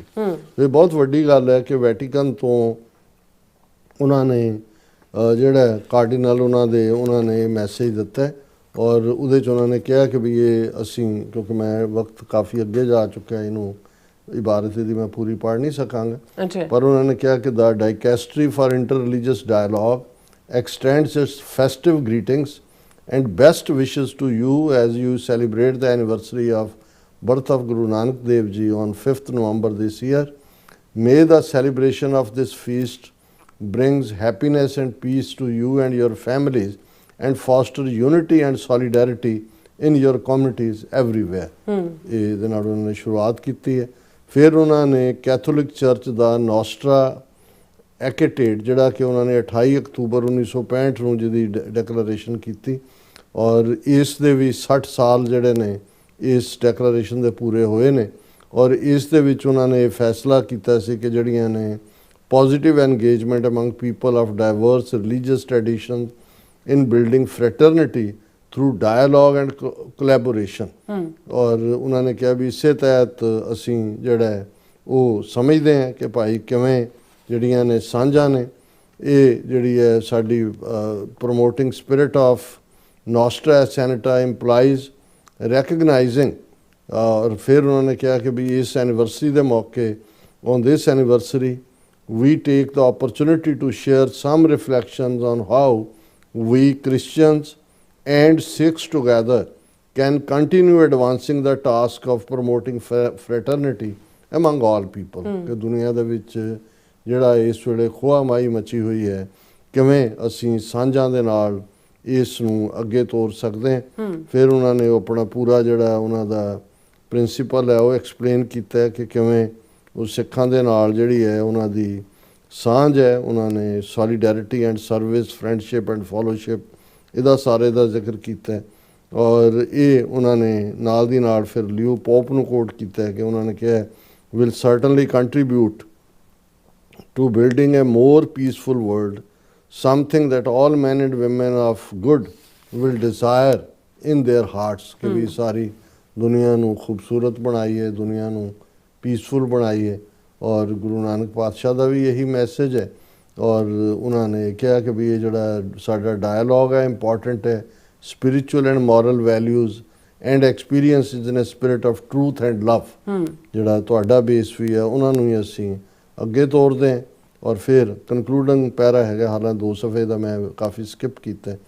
As believers grounded in our respective religious traditions ਕਿ ਆਪੋ ਆਪਣੇ ਮਜ਼ਹਬ, तुमको तुम्हारा खूब हमको हमारा खूब, and as persons united by our shared humanity, values and concerns for the common good, may we Sikhs and Christians together with people of other religions and all people of goodwill sow seeds and offer gestures of fraternity for the authentic flourishing of social justice, moral welfare, peace and freedom in ਔਰ ਥੱਲੇ ਫਿਰ ਉਹਨਾਂ ਦੇ ਕਾਰਡੀਨਲ George Jacob ਕੁਵਾਕॉर्ड ਉਹਨਾਂ ਦਾ ਹੈ। ਔਰ ਅਸੀਂ ਫਿਰ ਉਹਨਾਂ ਨੇ ਐਂਡ 'ਚ ਕਿਹਾ we wish you all a happy Guru Nanak Prakash Diwas. So ਇਹ ਆਪਣੇ ਆਪ ਦੇ ਵਿੱਚ ਮੈਂ ਸਮਝਦਾ ਵੀ ਜਦੋਂ ਜੇ ਭਾਈ ਗੁਰਦਾਸ ਜ਼ਾਹਰ ਪੀਰ ਜਗਤ ਗੁਰ ਬਾਬਾ ਕਿ ਗੁਰੂ ਸਾਹਿਬ ਜ਼ਾਰਾ ਜ਼ਹੂਰ ਪੀਰ ਨੇ, ਜਗਤ ਗੁਰੂ ਨੇ ਔਰ ਜਗਤ ਗੁਰੂ ਪ੍ਰੋਫਿਟ ਆਫ ਹਿਊਮਨ ਕਾਈਂਡ ਬਣਦਾ ਔਰ ਬਾਬਾ ਨਾਨਕ ਸਾਡੇ ਲਈ ਧੰਨ ਧੰਨ ਬਾਬਾ ਨਾਨਕ ਜਿਹਨੇ ਜਗ ਤਾਰਿਆ, ਜਿਹਨੇ ਜਗ ਤਾਰਿਆ। ਵੈਸੇ ਧੰਨ ਧੰਨ ਬਾਬਾ ਨਾਨਕ ਜਿਹੜਾ ਵਿਛੜਿਆ ਨੂੰ ਮੇਲਦਾ। ਅਸੀਂ ਜਿਹੜੇ ਟੁੱਟੇ ਹੋਏ ਹਾਂ ਰੱਬ ਨਾਲੋਂ ਸਾਨੂੰ ਮੇਲਣ ਦੇ ਲਈ ਆਏ ਔਰ ਇੱਕ ਵਾਰ ਫੇਰ ਗੁਰੂ ਨਾਨਕ ਪਾਤਸ਼ਾਹ ਦੇ ਪ੍ਰਕਾਸ਼ ਪੁਰਬ ਦੀਆਂ ਬਹੁਤ ਮੁਬਾਰਕਾਂ। ਸੋਨਾ ਆਪਾਂ ਜਿਹੜੇ ਵਿਊਅਰਸ ਬੈਠੇ ਨੇ ਉਹ ਲੈਣ ਜਾ ਰਹੇ ਹਾਂ ਖੁਸ਼ ਕੇ ਜਿਹੜੇ ਨੇ ਸਾਨੂੰ ਫਤਿਹ ਬੁਲਾਉਂਦੇ ਨੇ। ਵਾਹਿਗੁਰੂ ਜੀ ਕਾ ਖਾਲਸਾ, ਵਾਹਿਗੁਰੂ ਜੀ ਕੀ ਫਤਿਹ। ਸੋਹਨ ਮਾਲ ਜੀ ਵੀ, ਇੰਦਰਜੀਤ ਸਿੰਘ ਜੀ ਵੀ ਔਰ ਫਿਰ ਇਸੇ ਤਰ੍ਹਾਂ ਬਲਜੀਤ ਵਰੈਤ ਜੀ, ਪਾਲ ਸਿੰਘ ਜੀ ਵੀ ਔਰ ਸੁਰਿੰਦਰ ਸਿੰਘ ਜੀ ਵੀ। ਫਿਰ ਇਸੇ ਤਰ੍ਹਾਂ ਹਾਂਜੀ ਮੁਹੰਮਦ ਜਾਕੂਬ ਜੀ, ਉਹਨਾਂ ਨੇ ਕਾਫੀ ਸਾਰੇ ਮੈਸੇਜ ਨੇ ਔਰ ਸਾਨੂੰ ਉਹਨਾਂ ਨੇ ਕਿਹਾ ਕਿ ਰਾਠ ਸਾਹਿਬ ਨਿਊ ਇਲੈਕਟਡ ਜਿਹੜੇ ਮੇਅਰ ਕੀ ਮਾਂ, ਉਹ ਤਾਂ ਆਪਾਂ ਡਿਸਕਸ ਕੀਤਾ, ਤੁਸੀਂ ਸੁਣ ਹੀ ਲਿਆ। ਔਰ ਫਿਰ ਕਹਿੰਦੇ ਨੇ ਕਿ ਜਿਹੜਾ ਤੁਸੀਂ ਪ੍ਰੋਗਰਾਮ ਹੈ 7:30 ਤੋਂ ਸ਼ੁਰੂ ਕਰ ਦਿਆ ਕਰੋ ਕਿਉਂਕਿ ਬੜੀ ਇੰਤਜ਼ਾਰ ਕਰਨੀ ਪੈਂਦੀ ਹੈ। ਕਹਿੰਦੇ ਫਿਰ ਕਹਿੰਦੇ ਕਿ ਮਜ਼ਹਬ ਨਹੀਂ ਸਿੱਖਤਾ ਆਪਸ ਮੇਂ ਔਰ ਫਿਰ ਇੱਦਾਂ ਇਹਨਾਂ ਦਾ ਹੈਗਾ ਗੁਰਪ੍ਰਕਾਸ਼ ਸਿੰਘ ਨਹੀਂ ਸਿਖਾਤਾ ਆਪਸ ਮੇਂ ਵੈਰ ਰੱਖਣਾ। ਹਾਂਜੀ ਫਿਰ ਇਸੇ ਤਰ੍ਹਾਂ ਗੁਰਵਿੰਦਰ ਕੌਰ ਜੀ ਵੀ ਔਰ ਮੁਹੰਮਦ ਜਾਕੂਬ जी भी कहते अब देखना ये है कि जोरान ममदानी करता क्या है। यस्टरडे अपनी विक्ट्री स्पीच में जवाहरलाल नेहरू का नाम लिया, सो पक्का इंडियन है। और फिर इसी तरह नवाज चौधरी जी अस्सलाम वालेकुम कहते हैं सानू दौरान और खालसा जिंदाबाद कहते हैं। और फिर इसी तरह हाँ जी मैं इन्हों का पढ़ता और बिलाल जी भी जड़े ने और वो भी आए ने। और फिर इस तरह मोहम्मद जाकूब जी भी और उन्होंने काफ़ी सारे मैसेज ने आपस में भी चैटिंग कर रहे हैं। और फिर कहते हैं कि अमल से ज़िंदगी बनती है, जाने भी जहन्नम भी। हाँ जी उन्होंने क्योंकि लिखन लगे उन्होंने थोड़ा हो गया। और फिर इसी तरह हाँ जी काफ़ी सारे मैसेज ने इन्होंने क्योंकि इन्होंने काफ़ी जवाब इन्होंने मिल ही गए होंगे सैगमेंट के विचकार। और कुलदीप कौर जी भी और फिर इसी तरह घुस के कहते खालसा जिंदाबाद एनालिसिस ग्रेट प्रोग्राम। और फिर इसी तरह बलाल जी कहते डॉक्टर साहब इंडिया में बड़ी आग लगी हुई कि 14 हिंदुओं को वापस जड़ा भेज दिया है। हिंदू ननकाना साहब नहीं जा सकते, जबकि वो पाकिस्तानी थे और सिंधी हिंदू थे जो पाकिस्तान से ही गए थे। ਹਾਂ ਉਹ ਅਸੀਂ ਬਿਲਾਲ ਜੀ ਡਿਸਕਸ ਕੀਤਾ ਵੀ ਉਹਨਾਂ ਨੇ ਆਲਰੇਡੀ ਅਨਾਉਂਸ ਕੀਤੀ ਪਾਕਿਸਤਾਨੀ ਸਿਟੀਜ਼ਨਸ਼ਿਪ ਇੰਡੀਅਨ ਸਿਟੀਜ਼ਨਸ਼ਿਪ ਲਈ। ਸੋ ਜ਼ਾਹਰ ਹੈ ਸ਼ੱਕੀ ਹੋਣਗੇ ਕਿਉਂਕਿ ਇੰਨੀ ਜਲਦੀ ਸਿਟੀਜ਼ਨਸ਼ਿਪ ਉਹਨਾਂ ਨੂੰ ਦੇ ਕੇ ਉਹ ਫਿਰ ਉਹ ਪਾਕਿਸਤਾਨ ਆਉਂਦੇ ਨੇ। ਸੋ ਪਾਕਿਸਤਾਨ ਦੀ ਇੰਟੈਲੀਜੈਂਸ ਉਹਨਾਂ ਦਾ ਫਰਜ਼ ਬਣਦਾ ਵੀ ਆਪਣੇ ਮੁਲਕ ਦੀ ਉਹਨਾਂ ਨੇ ਹਿਫਾਜ਼ਤ ਕਰਨੀ ਹੈ। ਉਹਨਾਂ ਨੂੰ ਮਸ਼ਕੂਕ ਲੱਗੇ ਔਰ ਉਹਨਾਂ ਨੇ ਵਾਪਸ ਭੇਜੇ ਔਰ ਉਹਨੂੰ ਪ੍ਰਚਾਰ ਇਵੇਂ ਕਰ ਰਹੇ ਨੇ ਜਿਵੇਂ ਉਹਨਾਂ ਨੂੰ ਹਿੰਦੂ ਹੋਣ ਕਰਕੇ ਵਾਪਸ ਭੇਜਿਆ। और फिर तरह घुस के कहने के whole team so genius excellent analysis really सच्चो सच। और फिर कहने सल्यूट है डॉक्टर साहब ਤੁਹਾਨੂੰ। और फिर इसी तरह सुखजीवन बच्चू जी भी और बुद्ध एच सिंह जड़े ने कहते ने the community intelligent to asylum sorry नहीं असलाइम मैंने कहना नहीं आ रहा sorry is the one that does not have its own country and those people are in a struggle with the enemy to liberate their community. Those who have a country no need asylum sorry asylum sorry वो नहीं मैंने चढ़ रहा सी मेरी टंग ते sorry about that।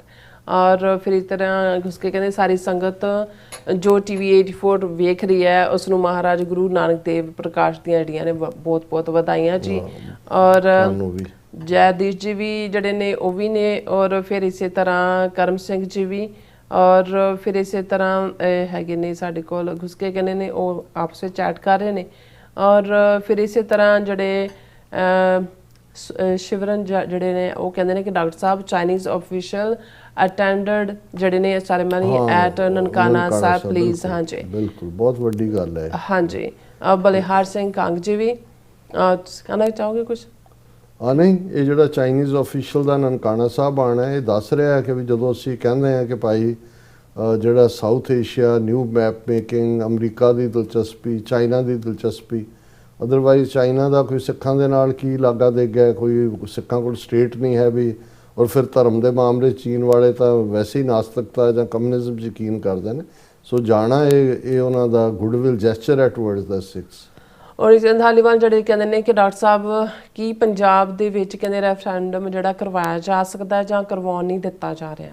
नहीं अजे तो पहला बाहर प्रोसैस मुकम्मल होए फिर ना करवाण देणगे फिर भी खालिस्तान का केस स्ट्रोंग हुंदा। इहदा मतलब मैसेज ये जाता है कि भी लोग चाहुंदे ने खालिस्तान ते होण नहीं देना चाहुंदे वो ना भी करवाण देणगे रादर वो भी तुहाडा केस बिल्ड करदा करवाणगे फिर तां सामने ही है भी नतीजा की होएगा। और गुरविंदर मान जी भी राजविंदर कौर जी भी नुपा जी भी और निर्मलजीत सिंह जी डॉक्टर साहब मैं तुहाडा कहंदे प्रोग्राम पिछले 10 सालां ਤੋਂ कहंदे ਰੈਗੂਲਰ ਦੇਖਦਾ ਤੇ ਦੇਖਦਾ ਰਵਾਂਗਾ ਦੁਬਈ ਤੋਂ ਸਾਨੂੰ ਇਹ ਦੇਖਦੇ ਨੇ। ਬਹੁਤ ਬਹੁਤ ਸ਼ੁਕਰੀਆ ਤੁਸੀਂ ਸਾਡਾ ਅਨਮੁੱਲ ਸਰਮਾਇਆ ਹੋ। ਬਿਲਕੁਲ ਔਰ ਇਹੀ ਸਾਡੇ ਲਈ ਹੌਸਲੇ ਵਾਲੀ ਗੱਲ ਵੀ ਹੁੰਦੀ ਹੈ ਵੀ ਜੋ ਕੁਝ ਅਸੀਂ ਕਰਦੇ हैं उस दा किते ना किते जिहड़ा कोई असर और उस दा कोई मुस्तबिक जिहड़ा पॉजिटिव इफेक्ट है।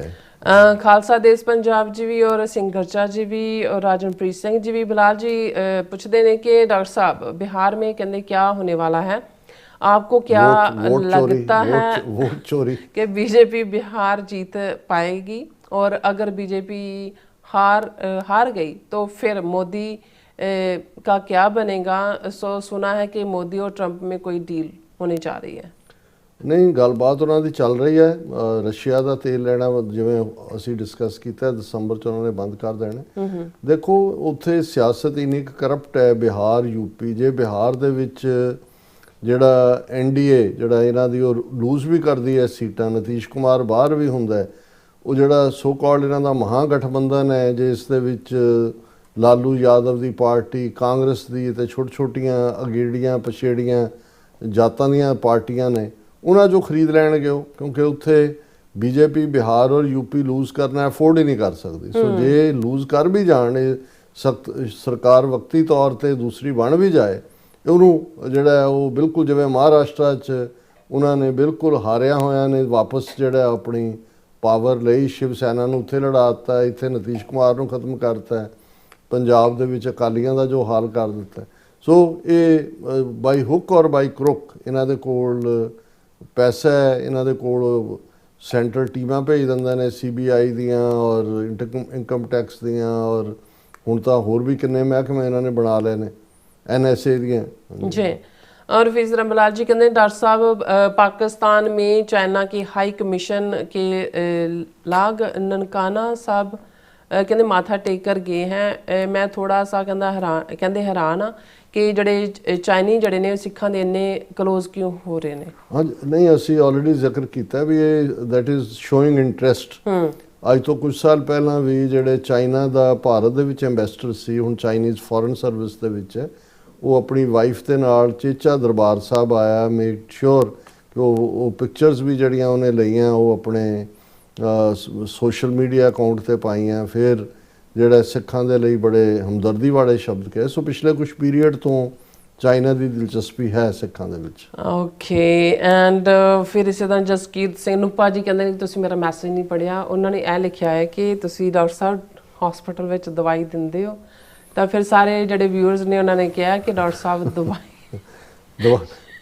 ਦਵਾਈ ਦਿੰਦੇ ਨੇ ਪਰ ਉਹਨਾਂ ਨੂੰ ਦਿੰਦੇ ਨੇ ਜਿਨ੍ਹਾਂ ਨੂੰ ਲੋੜ ਹੁੰਦੀ ਹੈ, ਹਸਪੀਟਲ 'ਚ ਤਾਂ ਨਹੀਂ ਦਿੰਦੇ ਕਹਿੰਦੇ। ਪਰ ਇਹਨਾਂ ਦੀ ਜਿਹੜੀ ਦਵਾਈ ਹੁੰਦੀ ਹੈ ਕੌੜੀ ਬੜੀ ਹੁੰਦੀ ਹੈ, ਕਹਿੰਦੇ ਅੱਜ ਵੀ ਦੇਣਗੇ। ਸੋ ਨੂਪਾ ਸਾਹਿਬ ਤੁਹਾਡਾ ਮੈਸੇਜ ਪੜ੍ਹ ਲਿਆ। ਨਹੀਂ, ਉਹਨਾਂ ਨੇ ਚਲੋ ਹੋ ਸਕਦਾ ਇਨੋਸੈਂਟਲੀ ਪੁੱਛਿਆ ਹੋਏ। ਦੇਖੋ ਅਸੀਂ ਪਿਛਲੇ ਆਲਮੋਸਟ 40 ਸਾਲ ਤੋਂ ਦਿੱਲੀ ਦੇ ਹਾਕਮਾਂ ਨੂੰ ਲੂਣ ਦਿੰਦੇ ਹਾਂ। ਹੁਣ ਤੁਸੀਂ ਪੰਜਾਬੀ ਹੋ ਤਾਂ ਤੁਸੀਂ ਲੂਣ ਦੇਣ ਦਾ ਮਤਲਬ ਸਮਝ ਸਕਦੇ ਹੋ। ਸੋ ਲੂਣ ਤੋਂ ਪਾਵਰਫੁਲ ਹੁਣ ਉਹ ਹੋਰ ਕਿਹੜੀ ਦਵਾਈ ਹੋ ਸਕਦੀ ਹੈ। ਬਿਲਕੁਲ, ਸਭ ਦਾ ਬਹੁਤ ਬਹੁਤ ਸ਼ੁਕਰੀਆ। ਸੋ ਇਸ ਤਰ੍ਹਾਂ ਆਪਣੇ ਵਿਊਅਰਸ ਕੋਲ ਨੇ ਇਜਾਜ਼ਤ। ਵਿਊਅਰਸ, ਸਾਡੇ ਪ੍ਰੋਗਰਾਮ ਦਾ ਸਮਾਂ ਇੱਥੇ ਮੁੱਕਦਾ। ਤੁਸੀਂ ਆਪਣੀ ਰਾਏ ਤੇ ਸੁਝਾਅ ਸਾਨੂੰ ਭੇਜਣਾ ਭੁੱਲਣਾ ਸਾਡੇ ਇਸ ਪਤੇ ਤੇ sos@tvd4.tv ਤੇ ਅਸੀਂ ਆਪਣਾ ਪ੍ਰੋਗਰਾਮ ਲੈ ਕੇ ਫਿਰ ਦੁਬਾਰਾ ਤੁਹਾਡੇ ਸਾਹਮਣੇ ਹੋਵਾਂਗੇ। ਤਦ ਤੱਕ ਲਈ ਮੈਨੂੰ ਤੇ ਪ੍ਰੋਫੈਸਰ ਹੋ ਗਿਆ ਦੋ ਦੇਖਦੇ ਰਹੋ TV84। ਬੁਲਾ ਦਿਓ ਫਤਿਹ। ਵਾਹਿਗੁਰੂ ਜੀ ਕਾ ਖਾਲਸਾ, ਵਾਹਿਗੁਰੂ ਜੀ ਕੀ ਫਤਿਹ। ਰੱਬ ਰਾਖਾ।